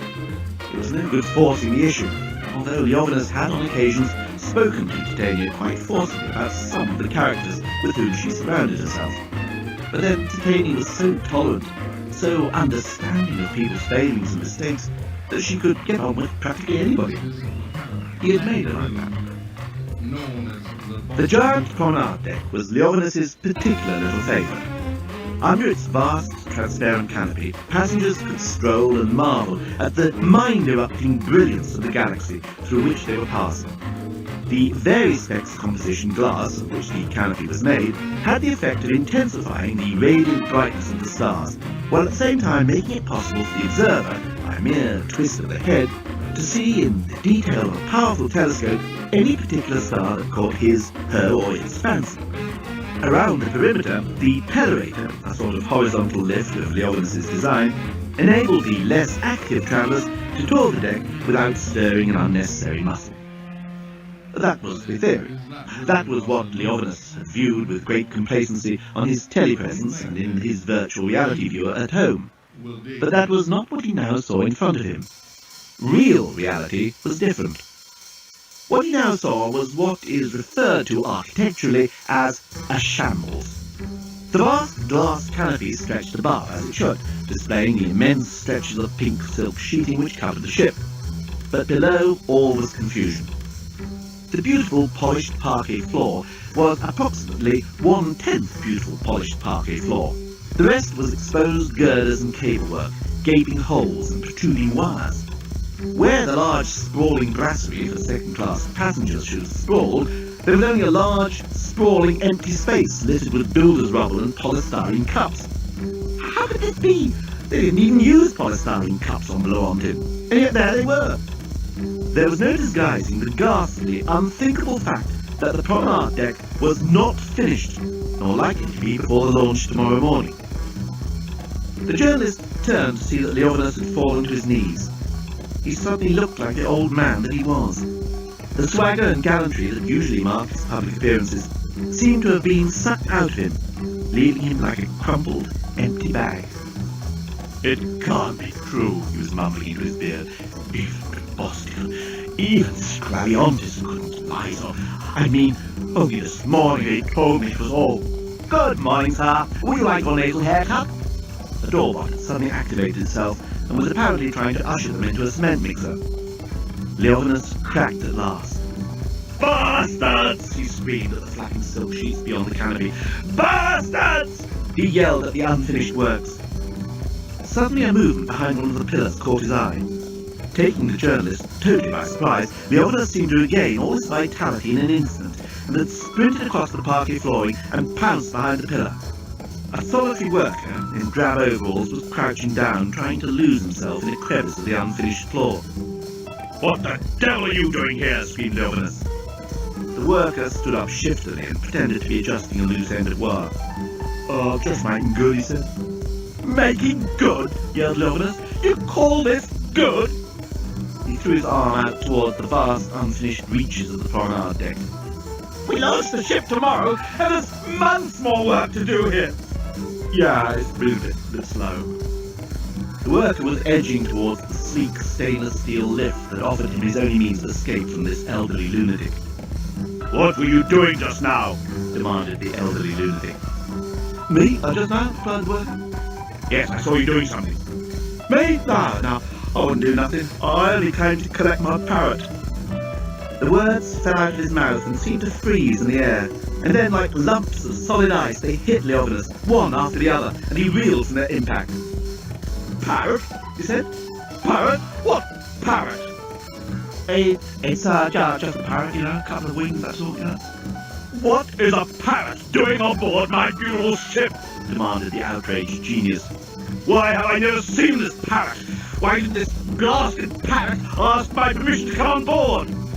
"Oh, there's the lift," said the worker. And the next moment he was in it with the journalist hard on his heels. The door closed and they were both dropping to the lower floors. "A parrot on my starship? What the hell has been going on?" Suddenly the great, the magnificent, the envied Leovinus was hunched up in a corner, weeping over a statue of a winged female. "Titania," he was sobbing. "Titania, what has happened? What should we do?" Titania. The genius of Leovinus was nowhere so evident as in this, his last and best-loved creation. Titania was the brains of the ship, and her statue appeared everywhere on board, serving as the eyes and ears and communicating essence of the ship's intelligence. But, as was mentioned before, the ship's intelligence had to be imbued with emotional life as well. And this is where Leovinus had excelled himself. Titania was not only the brains, but also the heart of the ship.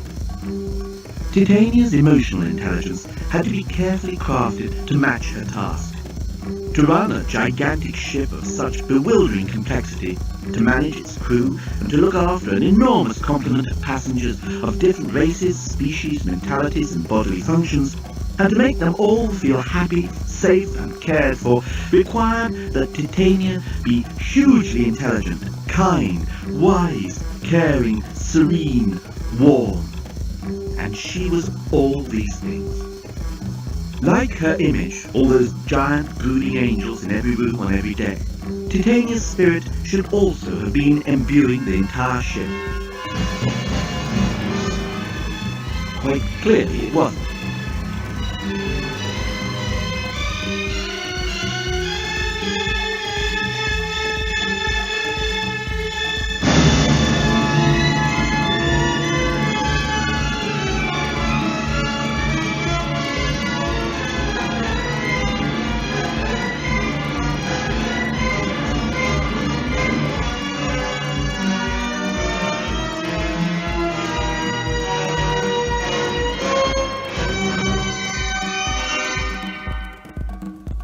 Antar Babostigan, please. Leonis spat the name into the phone. I'm afraid Mr. Babostigan is not here. Would you like to speak to Mrs. Babostigan? Leonis had always felt secretly sorry for the project manager's wife. He could not imagine what it must be like living with such a duplicitous, cold-blooded egomaniac as Antar Babostigan. His pity was only slightly modified by the knowledge that Crosser Babostigan herself was, if anything, marginally more duplicitous, cold-blooded and egoistical. Perhaps the two cancelled each other out and the Babostigans lived a warm, intimate and caring family life. It was a mystery to the great inventor. So nice to hear from you, Leo, said Crosser Babostigan. Leonis hated it when people called him that, and he knew that she knew she knew it. How is the family? I don't have any family, Crosser, said Leonis, with what he hoped she could hear was strained patience. Where is Antar? I think, in fact, I'm sure he's at the ship. He went there with Drood a couple of hours ago. Some panic about something, well, you know how those guys worry themselves sick over your ship? Yes, he knew. About the same way an anaconda does over a goat it's just eaten. Is there somewhere I can reach you when you get back? Leonis flicked the phone off. A deep sense of foreboding spread from his thighs up to his abdomen and across his chest into his heart. Babostigan and Scraliontis on the ship? What are they up to? The deep sense of foreboding suddenly changed into a sharp stabbing pain in his stomach. He felt cold, felt sick. He had to talk to the only person that could help, Titania. He made his way down onto the canal level, along the Grand Axial Canal itself, second class, towards the central dome. When he reached the vast statue of Titania that dominated the central dome and the head of the central well, he disappeared into a doorway under one of her wings. A long staircase led up to the vital heart of the ship, the secret chamber of Titania herself. Leonis had long enjoyed his reputation as the originator of ironic architecture. There was the famous house he designed for goddess Arveldonker, the professor of mathematical implausibilities at Florence University, in which the doors were actually radio sets and entrance and egress was gained via the bar. But here on the starship, he believed he had constructed one of his most satisfying constructional ironies. Titania's secret chamber, the Central Intelligence Corps, was located in the very middle of the Great Central Dome. It formed the giant chandelier that hung above the central well. The secret heart of the ship was hidden in full view of every passenger and every member of the crew. The chamber itself hung upside down, but had been surrounded by an inverted gravity field, so that when you entered it appeared to be the right way up. The serrated ribs that traversed the Great Dome were, once you had entered the inversion field and submitted to the disorienting process of gravity reversal, in fact, long upside-down staircases leading up to the chamber. And the Great Dome itself was a vast concave floor at the bottom of the immense central well that stretched up above topsy-turvy in an arrangement that bewildered and astonished the first-time visitor. Leonis sprinted up the staircase 2 steps at a time. His mind focused on one thought, Titania, the love of his old age, the obsession of his aging heart. Intelligent, kind, wise, caring, serene, warm. Titania. He burst into the secret chamber and gasped. His head went into a spin, and when you have a mind the size of Leonis's, a spinning head is a formidable sensation. He vomited. He could scarcely bring himself to look at the horror before him, and yet he could not take his eyes off it. Titania, his darling creation, his joy, had been dismembered. She lay there in the centre of the chamber, her hair and wings spread out in their perfect circle around her. But her beautiful, gracious head was grotesquely disfigured. Her mouth had been ripped away, her eyes gouged out, and her nose torn off, leaving a gaping cavity of raw microcircuitry. But before he could even so much as mutter the word "fiends," Leonis became aware of someone else in the room. A figure was crouching behind the succubus console. Babostigan! Leonis ground the word out of lips and whistled. What in the name of darkness you dread? Without thinking, Leonis found himself lunging at the project manager. A small, glowing silver shard fell from Babostigan's grasp and tinkled to the floor. Leonis glanced down and realized that one of Titania's incredibly delicate cerebral arteries, the central intelligence core of Titania's brain, was lying against his foot. You're destroying her! Proboscidon pushed Leonis off him, and the old man staggered back and fell onto the floor, across the outspread wings of his beloved creature. You're blind, Leonis. You sit up there in your ivory tower, thinking you're too high-minded and pure to deal with grubby things like business and finance. Well, this whole thing's gone way out of control thanks to you. What do you mean? What are you talking about? Leonis was almost crying. This whole project's a financial catastrophe. Didn't you realize that? We're on the brink of a major fiscal meltdown.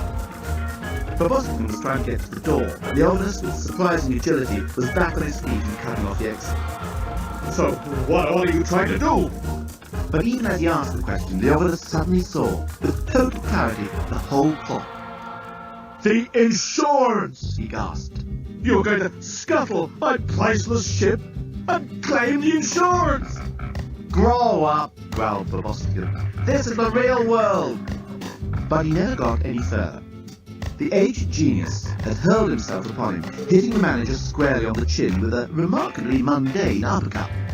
Proboscidon lurched backwards, caught his foot in one of Titania's wings, and fell into the succubus tray. The moment he did, the succubus robot was activated. It leant forward, extending its brass snout. All the plane to dispose of your rubbish. And it sucked Proboscidon up. There was an unpleasant crunching sound and a slight pop, and the project manager was gone. The succubus system was a rather controversial part of the ship's design. In an age when telepresence was all the rage, the idea of transmitting objects around the ship quite physically and literally by means of vacuum tubes seemed old-fashioned and retrogressive. But Leonis had insisted. It was yet another little irony to be cherished. He finally carried the day by using the safety argument. The physical transport was always less risky than teleportation or any pseudo-travel arrangement. What's more, his succubus robots would be able to categorize and sort everything put into their tray. So if you failed to tell them where you wanted your object sending, they would do it automatically. The system, however, was not designed for human beings, and the succubus was supposed to be programmed to reject any living human who might fall into the tray. Clearly this was yet another area where compromises had been made. Leonis knew with a queasy tingle that Proboscidon had become the victim of his own plot, and would now be a condensed cube of detritus on its way to the ship's bilge. And now the full impact of the situation began to come home to the great man. Here he was, the greatest genius the galaxy had ever known, the day before the launch of his ultimate masterpiece, with an unfinished ship, a financial crisis of which he'd known nothing, and a dead project manager caught in the act of sabotage. This was not going to look good in the official biography. Meanwhile, where was Scraliontis? Crossa Proboscidon had said her husband had come to the ship to meet the accountant. Leonis knelt beside the disfigured Titania, and lovingly slipped the silver shard into the nerve centre at the base of her skull. His hand shook as he realized the other artery was still missing. In fact, now he came to look, most of her brain was missing. How had he not noticed that before? Titania's brain, so delicate it was, the slightest shock or scratch could permanently injure it. With a ship of this sophistication, it was especially dangerous to have the nerve centre non-functional. There have been recent stories about a new phenomenon, a kind of high-tech metal fatigue that could afflict certain artifacts which had too high a density of logic systems built into them. SMEF. Spontaneous, massive existence failure. Leonis knew it was theoretically possible, if unlikely. He also knew that practically every molecule on the starship Titanic was in some way part of the ship's logic system. If the thing were launched in its present state, who knows what catastrophe might follow. There was no time to lose. He must retrieve all Titania's missing parts and reassemble them before the unthinkable could happen. Some moments later, Leonis was to be found in the starboard embarkation lobby, yelling at the despot. Of course you know Scraliontis! The despot, while remaining perfectly polite, was showing no inclination to be helpful. scrawny little man, glasses. He's the accountant of this whole project for crying out loud. You've seen him snooping about here thousands of times. Much to my regret, sir, I've been scanning my acquaintance database and am unable to come up with anyone matching the criteria you indicate. However, I am in a position to offer you a berth on the starboard supergalactic traveller E-deck. The rooms are painted pink, and the noise from the disposal unit is hardly noticeable. I want to know where Scraliontis is. Leovinus flashed a small gold card in front of the despot. Written on the card was the legend 60 million cup. The despot sat up brightly. Certainly, sir. I would suggest you look for Mr. Scraliontis in the first-class restaurant. The first-class restaurant was a black-tie-only affair, so the maitre d' was understandably shocked when a disreputable elderly man suddenly burst in and shouted, Scraliontis, I know you're in here. "What an honour to have you here, sir," exclaimed the maitre d' genially. "However, I am sure, sir, would be more comfortable in the second-class brasserie." "Shut up," said Leovinus. "Of course, sir. It will be a great pleasure to not only shut up, but belt up, cease to babble, and generally get lost for you, sir. But may I point out that we would be only too happy to oblige, sir, with some appropriate attire, if sir would be so good as to follow me." Leovinus had spotted Scraliontis, who was standing at the controls of the telepresence robot, trying to fit something into the succubus. He glanced up when he heard Leovinus' voice, smiled thinly, and hid whatever it was inside his dinner jacket. "But sir, I would surely not want to feel at a disadvantage vis-à-vis the other diners. May I recommend a change of vestment before partaking of cocktail?" The maitre d' blocked Leovinus' path as he headed towards Scraliontis. For a moment, the great man lost sight of the accountant, as the robot bobbed and weaved, bowing and nodding in front of him. Just get out of my way, growled Leovinus. "It would be my pleasure, sir, but may I remind you that whilst smoking is permitted in first-class restaurant, it is a jacket and tie affair, and I'm afraid I shall have to call for assistance if sir proceeds any further." "You're too late, Leovinus. yelled Scraliontis. This thing is going nowhere, and it's going there tomorrow at noon. Fast!" The accountant always did enjoy talking in elliptical sentences that didn't quite make sense.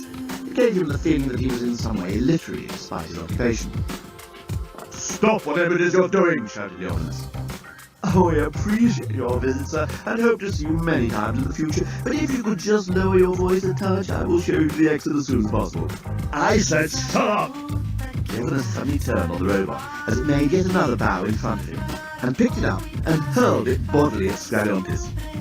"May I recommend, sir, to the fire exit? I think so will find the blenders of the corridors more suited to his current garb," remarked the maitre d' as it hit the accountant full in the face, sending him sprawling. The object Scraliontis had been hiding fell onto the floor with a tinkle. It was the other cerebral artery of Titania's brain. At the same moment, the robot burst apart on the elegant floor of the restaurant. Scraliontis scrambled to his feet, grabbed one of the robot's legs, and charged at Leovinus. The old man sidestepped, picked up the robot's right arm, and faced the accountant.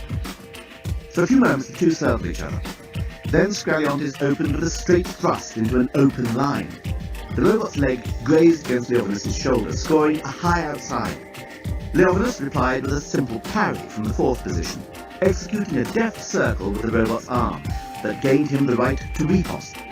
But Scraliontis was clearly sensing under a different rulebook, for he went straight to a redoublement regardless of Leovinus' right to riposte. The great genius was outraged. He flung the robot's arm at Scraliontis in an attack that certainly didn't figure in any rulebook, and closed in for a corps-à-corps, throwing any pretense to dueling etiquette to the wind. Leovinus now had his hands round Scraliontis' neck. "Probostigans!" screamed Scraliontis. "Help!" "Probosciden's garbage." The normally kind and mellow face of Leovinus had taken on an evil green hue. This was mainly due to the fact that the lamp of the table on which they were now wrestling was directly under Leovinus' chin. "He made it garbage," gasped Scraliontis. "but he's got a gun." "He's dead!" yelled Leovinus. His fingers were beginning to tighten on the accountant's neck. If he'd known Probosciden had had a gun, he would have been a bit more careful how he treated him. "Ah, you're joking me!" screamed Scraliontis.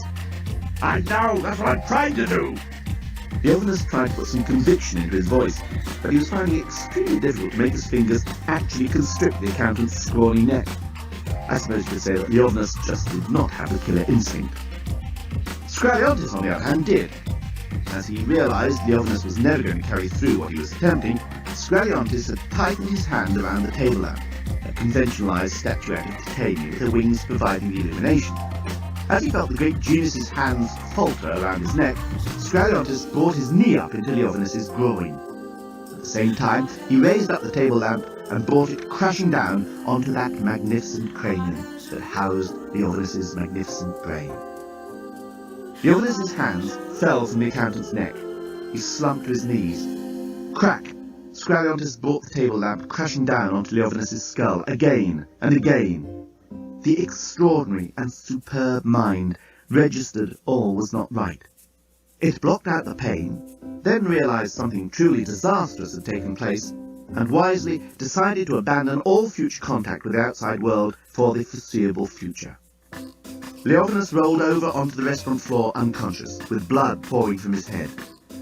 Scraliontis stared down at him. God, he'd killed the great man! In a panic, Scraliontis glanced around the first-class restaurant.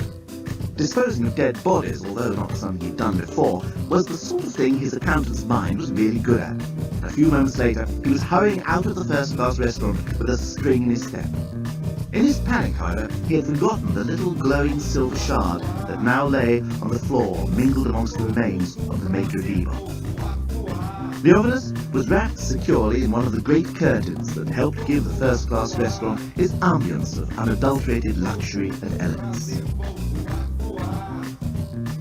While Leovinus had been thus engaged with business matters, the journalist had been trying to pump information out of the workman who claimed to have come on board to reclaim his parrot. "Come on," said the journalist. "Nobody's buying that. What are you really up to?" "I have a pet parrot," said the workman, doggedly sticking to his absurd story. "I always take it with me when I'm working. I know Mr. Leovinus wouldn't allow a bird on board, so I've been keeping it hidden. But when I came back to get it just now, I found some bastard opened the door of the cage and it's escaped." The journalist heaved his eyes heavenwards. He was used to hearing cock and bull stories, but this parrot and bastard one didn't even get off the slippery starting blocks of meretriciousness. "Look," he said, "I'm a journalist. I know when there's something fishy going on, and I know that you're hiding something. I'll cut a deal with you." The workman turned on him. "I'm really very upset. I love that parrot. You tell me everything you know about the starship, and I'll not tell Starstruck Inc. about the parrot." They had just reached the central dome area, and the worker was hurrying through the gallery surrounding the central well towards the port embarkation lobby. "Why the work got so behind? They've been cutting corners, haven't they? Leovinus seemed to be in the dark about it, and all these stories about financial problems, they're true, aren't they? What's going to happen tomorrow? This ship isn't in a fit state to take off, is it?" "That's right," said the worker as he strode across the embarkation lobby. "Everything you say is true. If you're enjoying your stay on board, why not celebrate with an evening in the Champion Canapé Lounge, featuring canapés from the all-Blerontin finals for 6 centuries, called the desk box. "So," said the journalist. "So," said the worker, turning on the journalist and looking him in the eye for the first time. "If you see my parrot, give it this." He pressed a small metal band into the journalist's hand and disappeared through the main doors. The journalist looked at the piece of metal in his hand. It bore an address and a phone number, which the journalist recognised as that of the Yassican embassy in Blerontis. The journalist spent the next half hour or so exploring the ship on his own. He discovered more unfinished areas. The starboard embarkation lobby, for example, was totally unfinished.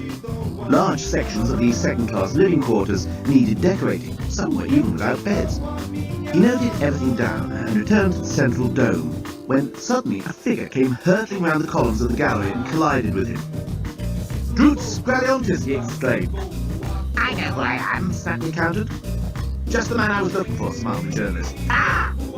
Scraliontis jumped, and his eyes shot guiltily over the journalist's shoulder, as if expecting to see the homicide police with their vicious, trained rabbits pouring onto the starship to arrest the murderer of the greatest genius the galaxy had ever known. "He's not dead, I swear it!" "Who's not dead?"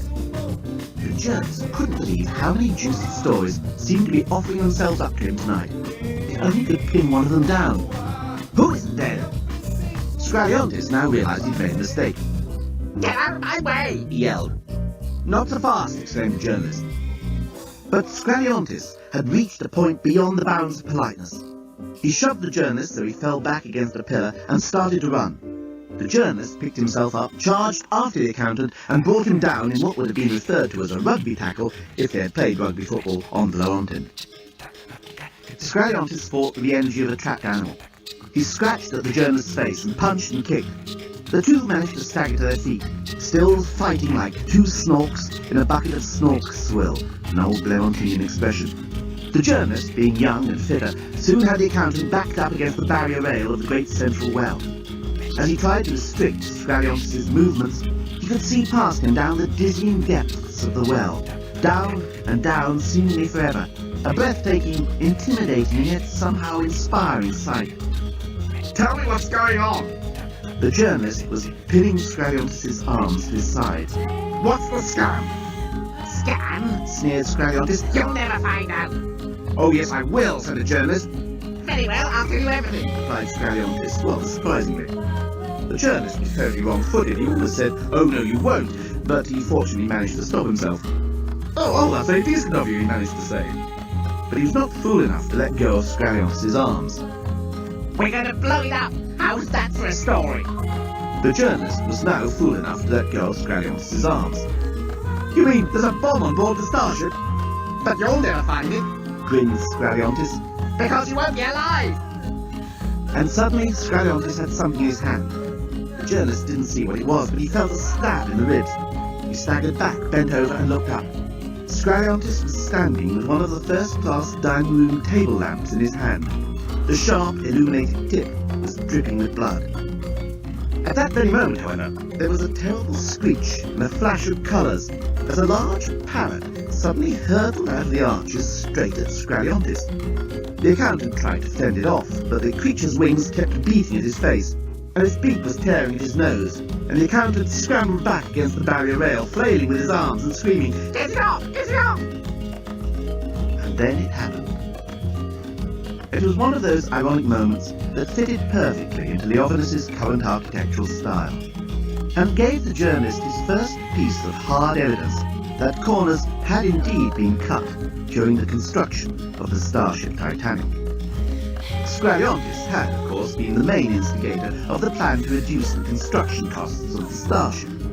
It had become clear that the whole project could never break even, let alone go into profit. It was, in fact, heading for total, enormous financial disaster. His and Bobostica's reputations and personal fortunes were both on the line. There was only one clean, simple, rational solution, and that was to scuttle the ship and claim the insurance. The ship was, of course, already heavily insured, and Scraliontis made sure that those policies were beefed up, and that all monies repayable were routed through companies owned by Scraliontis and Bobostica. Construction costs had to be cut to the bone, and building restricted to the merely cosmetic. He had, unbeknownst to Leovinas, instructed contractors to halve and then quarter the specifications of any number of elements on board.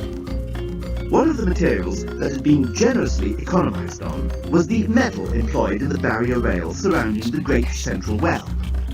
After all, Scraliontis had remarked, there aren't going to be any passengers to lean on it, so why make it unnecessarily strong? The reason, he now realized, was that it might not be a passenger who leaned on it. It might actually be the project accountant who leaned back against it in a moment of forgetfulness while under assault by a parrot. But the realization came too late. Scraliontis heard the feeble metal crack, and the next moment found himself falling backwards into the abyss. By the time the horrified journalist made it to the broken rail and looked down, Scraliontis was a tiny figure, still no more than a third way down the great central well, turning gently in circles, waving his arms and shouting up ever more faintly, Bloody parrots! The parrot in question alighted on the journalist's shoulder. Bloody accountants! It said. The vicious rabbits had been brought back under control. The overexcited riot police had been calmed down by their chief, and the Yasican protesters lay groaning in mangled bloody heaps on the ground. It had been a totally successful exercise in crowd management. Thornton Romanquist saluted smartly as he reported back to the Gat of Blauantis. Everything under control, your magnificent beneficence, he said. You may proceed with the launch. But Leominus is still missing, Replied the Gat. He was extremely concerned that he might miss out on the great photo opportunity of being seen arm in arm with the greatest genius the galaxy had ever produced. It was exactly the sort of thing his sagging poll ratings needed, his publicity agent had said. Whatever you do, get your photo taken next to Leominus. It was indeed the single most important thing on the Gat's mind throughout the whole proceedings. Here's a regret, your ultimate lordship, said the chief of police with another sharp salute. The crowd down there is 50 million. They're getting extremely restive. I humbly suggest that we get this launch over and done with, so my boys can start dispersing them at once. Otherwise, we might all be sorry. The Gat could see what he meant. The crowd had already closed in over the bodies of the unfortunate Yassican demonstrators, and he could see fights breaking out all over the launch area.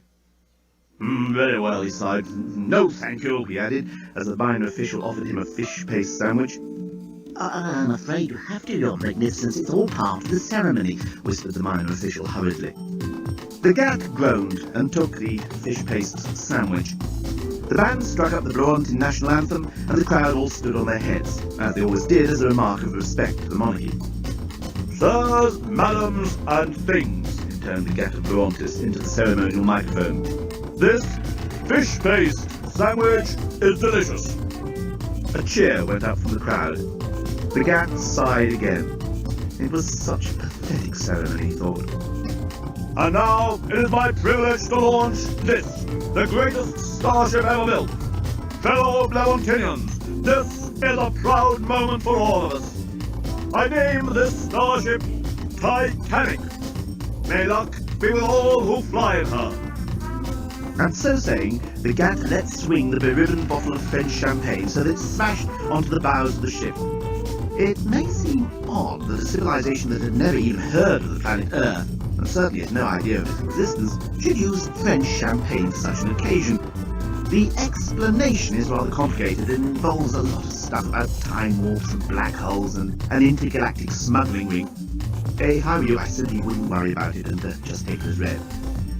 So, just as the bottle smashed into the ship, the minor official pulled a cord and the sheeting that hitherto had covered the great starship fell to the ground in a gentle cascade of pink silk. There was a gasp from the multitude. Even the peoples used to the sight of great starships had never before witnessed one of such elegant structure, such flawless design.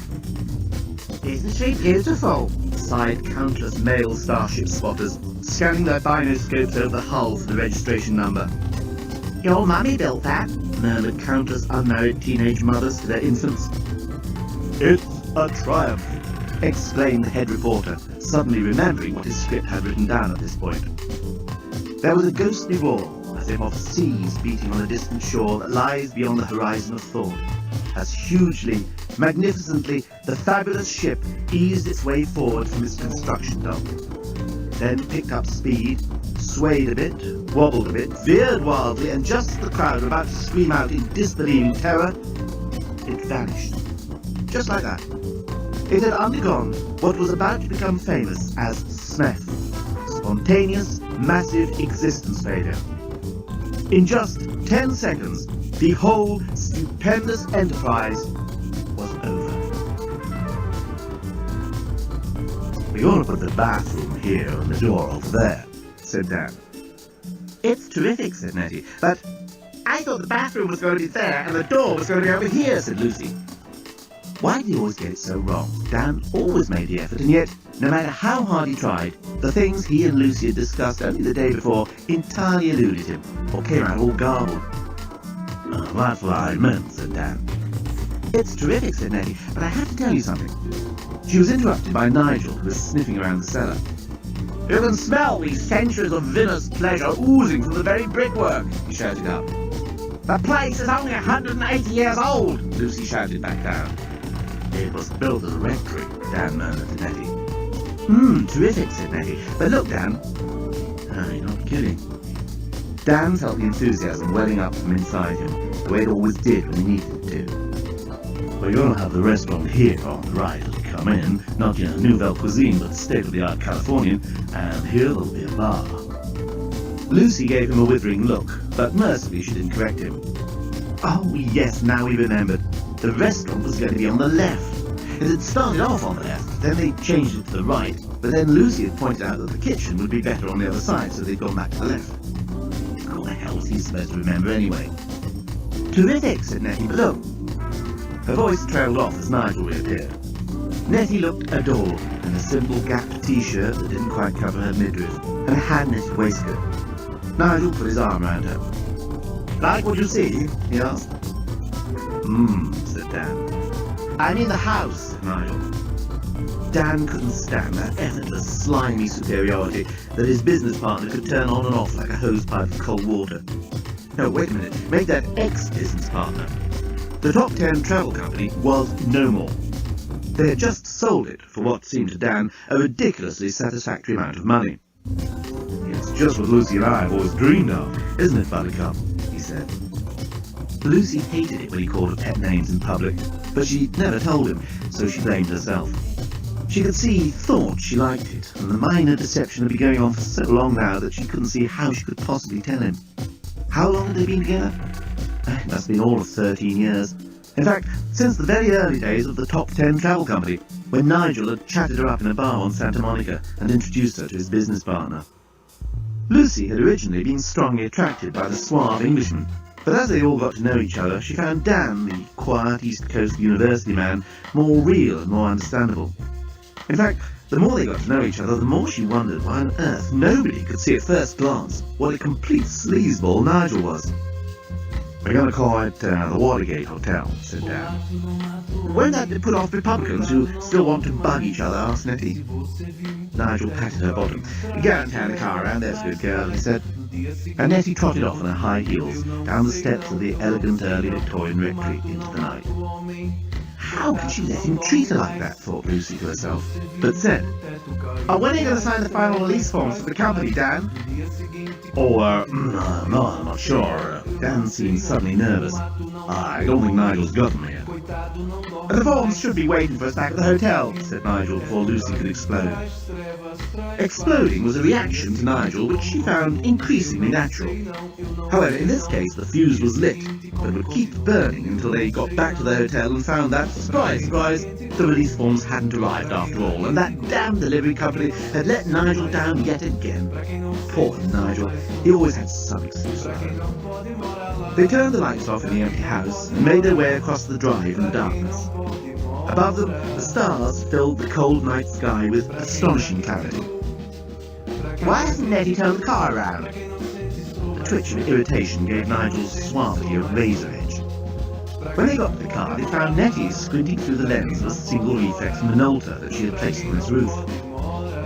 What on earth do you think you're doing, bozo?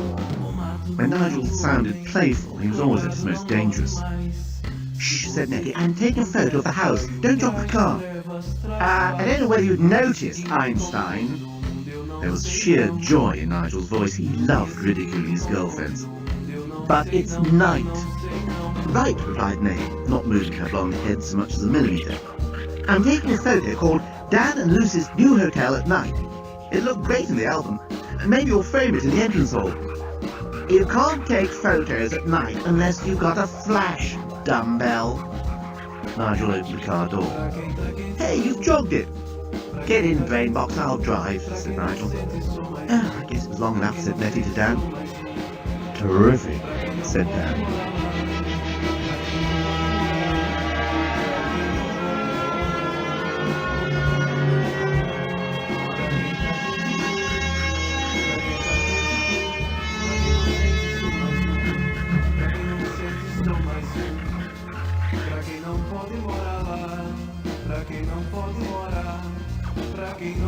They were all just about to get in the car when a sudden wind swept across the vicarage lawn, and the trees blew almost as if a hurricane had hit them, except that they all blew in different directions.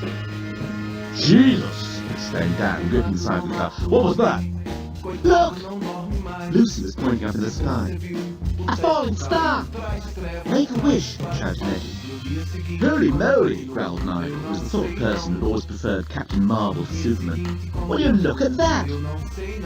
Above them, a most extraordinary thing was happening. A ring of cloud had suddenly formed immediately overhead, and then spread out, like a nuclear explosion, until the entire sky was covered by a broiling layer of evil-looking cumulus. Nigel went weak at the knees. Lucy shuddered. Dan felt his stomach jump, and Nettie simply gaped. But there was more to come. The four Earthfolk heard a ghostly roar, as if of seas beating on the distant shore that lies beyond the horizon of thought. And then, hugely, magnificently, and without warning, a vast metallic prong descended from the cloud and sliced their elegant form of Victorian rectory, with planning permission for commercial development, in two. Nigel gaped. Lucy gaped. Dan gaped. Terrific, murmured Nettie. There was no other noise save the wind rushing crazily around in the trees, as if it were looking for a place to hide, and the occasional thud of falling masonry as bits of the rectory that had not already been dislodged by the impact crashed to the ground. The thing itself was shiny and vertical, and it stretched up into the clouds as if it always had. It was so huge, so pleasant, that it seemed to have a perfect right to be there. As they watched, a small pinpoint of light descended down the side of the thing and disappeared into the ruined house. Then it went up again. The swirling clouds, meanwhile, had begun to diminish, and by the time the pinpoint of light started to descend for the second time, the clouds had cleared to reveal the full, awesome vastness of the thing. The wide blade or prong that had buried itself in the house stretched up and up almost a mile into the sky, and there it seemed to widen out into an immense metallic body, rather like a gigantic submarine. "It's a spaceship," murmured Nettie. She began to walk towards it as if mesmerized, the camera dangling forgotten from her wrist. Suddenly the pinpoint of light shot up again. "Don't, Nettie! Come back!" Dan yelled. But Lucy was already racing after Nettie, so Dan raced after Lucy. Nigel, in the meantime, tried his best to help by hiding under the steering wheel. "Don't go near it," said Dan. "Nettie!" Lucy was pulling her arm, trying to head her back to the car. We don't know what it is." "It's wonderful," murmured Nettie. Something in Nettie's tone made all three of them look up at the great thing and stop whatever it was they were doing. Confronted by something so immense, so beyond their experience or imagination, anything they did suddenly seemed irrelevant, pointless. Pinpoint of light had disappeared into the house for the second time, and there was a glow coming from the hallway. As the three of them brought their eyes back down to earth, they froze. A shadow had appeared on the window of the front door. There was something coming. Dan could feel his knees beginning to quiver. Lucy pulled at Nettie's arm, but Nettie edged forward, as if eager to greet whatever it was that was even now opening the front door of the destroyed vicarage. "Ah!" screamed Lucy as the thing emerged into the starlight. "Good evening to you unknown life forms," said the thing. "The proprietors of Starlight Travel, Inc. would like to apologize for any inconvenience you may have suffered due to the inadvertent emergency parking of their vehicle." Lucy was by now screaming uncontrollably. Nigel was covering his ears and trying to get even further under the steering wheel of the car. "It's all right, Lucy." Dan was trying to calm her down.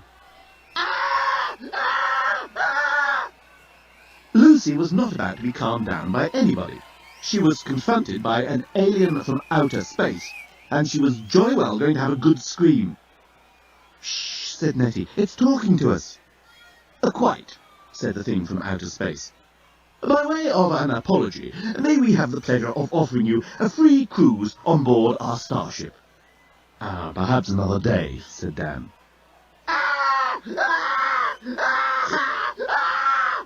Continued Lucy. "Yes," cried Nettie, "I'd love to." "Come with me, madam," said the thing from outer space, and it turned smartly back into the ruined house. "Well, come on," said Nettie. "Oh, what a hoot!" And before either Lucy or Dan could stop her, she had followed it through the front door. Dan hesitated, and then realized he had no choice. Before Lucy could start screaming again, he was racing after Nettie, and Lucy found herself racing after Dan. The thing was now standing by an illuminated porch, by the light of which they could now see that the thing appeared to be nothing more frightening than a smartly dressed robot wearing headphones. who bowed politely to them and apologized for having to invite them into the service elevator. "Please do not be alarmed," it said in a soothing voice. "I can assure you that the Starship Titanic is the most luxurious and technologically advanced intergalactic starship ever built." It bowed again and ushered them in, and somehow or other, neither Dan nor Lucy nor Nettie could later quite explain why, they all three found themselves entering the elevator. Before they knew what was happening, the steps had retracted up behind them, and the robot had flicked a switch. "I apologize once again for having to bring you in by the service elevator," remarked the robot. "Entrance to the starship is normally at embarkation level." "Hey!" exclaimed Dan. "How come you speak English?" Dan felt better now he'd found something concrete to question. "I beg your pardon, but I am not speaking, what did you say, English? All robotic functions in public areas on the ship are equipped with infraviolet translation sensors, which automatically scan the brain impulses of passengers for language patterns. These patterns are then rearranged inside your heads so that you can understand and speak intelligibly while on the ship. You are actually speaking and understanding Radio&TV. Pretty convenient for writers of science fiction, eh?" Dan wasn't sure what to make of this last remark. Wasn't the robot implying that he was nothing more than a figment of some writer's mind, and that this whole thing was not really happening? However, before he could think any further along these lines, his mind was overwhelmed by the fantastic situation in which they now found themselves. They were speeding vertically up the vast keel towards the main body of the starship, a mile above the surface of the Earth. Nigel stabbed out a number on his mobile and called half-heartedly out of the car window, "Dan, Lucy, Nettie?" But his voice barely reached the crumbled brickwork of the ruined house. The next moment he heard a ghostly roar, like seas beating on a far-off shore. "Hello," said his mobile. "Oxford Police Station, can I help you?" Nigel didn't reply. He was too busy watching the vast, unbelievable thing as it rose up into the air again and disappeared towards the Milky Way. Hello, this is Oxford Police Station," insisted his mobile phone. "Who's this?" Nigel looked at the smashed Victorian vicarage and the driveway where his friends had stood a few moments ago and replaced his mobile on its cradle. "It didn't happen," he murmured to himself. "It didn't happen." You might have thought there was a tinge of relief in the way his shoulders relaxed, but of course he would have dismissed such an idea as total fantasy. In any case, at that same moment, Nigel suddenly became very unrelaxed again. In fact, he very nearly jumped out of his Armani trousers. He certainly hit his head on the roof of the car. "Ouch!" he yelled. An old man with a flowing white beard was sitting quietly in the passenger seat. There were tears in his eyes, and one of his eyebrows was just about to fall off. The moment the ship took off, Dan felt a sinking feeling in his stomach.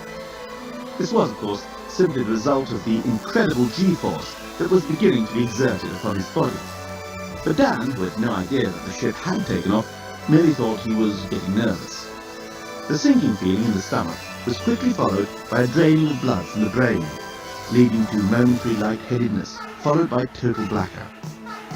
If he hadn't just passed out, Dan would have noticed that the takeoff had affected Lucy and Nettie in an identical way, even though none of them knew what was happening. "Nothing to be alarmed about, sir, madam and thing?"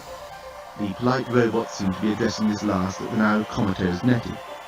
"A perfectly routine takeoff. You life forms have a good snooze, while us machines get on with running the ship." The doorbot itself then blacked out and lay in a tidy heap, while the ship accelerated at speeds far beyond its original specifications towards an unknown quarter of the intergalactic space-time continuum. The robots on board must have recovered consciousness before the humans. Nettie found herself undressed and tucked up in bed in a tiny cabin about the size of her flat back in Haringey. Apart from the size, everything about the place was unfamiliar. The sheets on the bed were made of some material that felt like silk but much thicker and heavier. The mug holding the toothbrush bore a picture of an elderly Egyptian opera singer, or at least that's who it looked like to Nettie. She'd once received a postcard of an elderly Egyptian opera singer and had kept it in her drawer. The toothbrush itself was rather weird, since it kept ducking its head and brushing its own handle, rather like a bird preening itself. Opposite the bed was a television, on which a snowstorm seemed to be the only entertainment. Nettie picked up the remote, aimed it at the TV, and started pressing buttons. A cocktail cabinet rose out of the floor. A dust spot scuttled out of the clothes cupboard, picked up an invisible speck of dust, squeaked, "Thank you for appreciating a clean environment," and hurried back out of sight again. The door opened, lights went on and off, but the TV resolutely refused to show any program other than the snowstorm.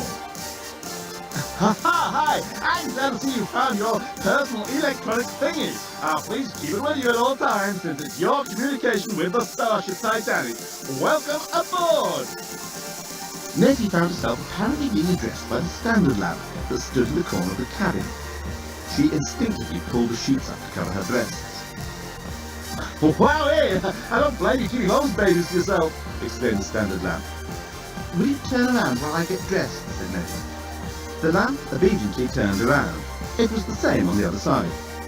"Will you please go away?" she said. "Hey, that'll be groovy! Why, how did up to here with standing around this cabin anyway?" The standard lamp walked smartly towards the door. "Oh, by the way," it said breezily, "I'm your bellbot. Anything you want, just ask me. I'll be standing outside. Oh, wow, it's great to get a change of scenery." And closed the door. "I'm sure that robot's not meant to behave like that," said Nettie to herself. She threw on her clothes and examined the thing she had mistaken for the TV remote control. On it were a variety of buttons. One of them had an icon of the bellbot on it, so she pressed it, and the door reopened and the bellbot peered in. "Wow, Z! You look terrific in that Gap t-shirt!" it exclaimed. "Will you please refrain from making personal comments?" said Nettie rather crossly. "Hey! No offence, man!" The bellbot seemed genuinely hurt. "What can I do for you?" "Firstly, I want to meet up with my colleagues. Secondly, I think we probably would like to know how to get off this ship." "Hot dog!" The bellbot snapped its fingers. "You mean there are more hot little numbers like you around?" "You are behaving most impolitely for an android." Nettie knew how to address a robot. "Would you please keep your personal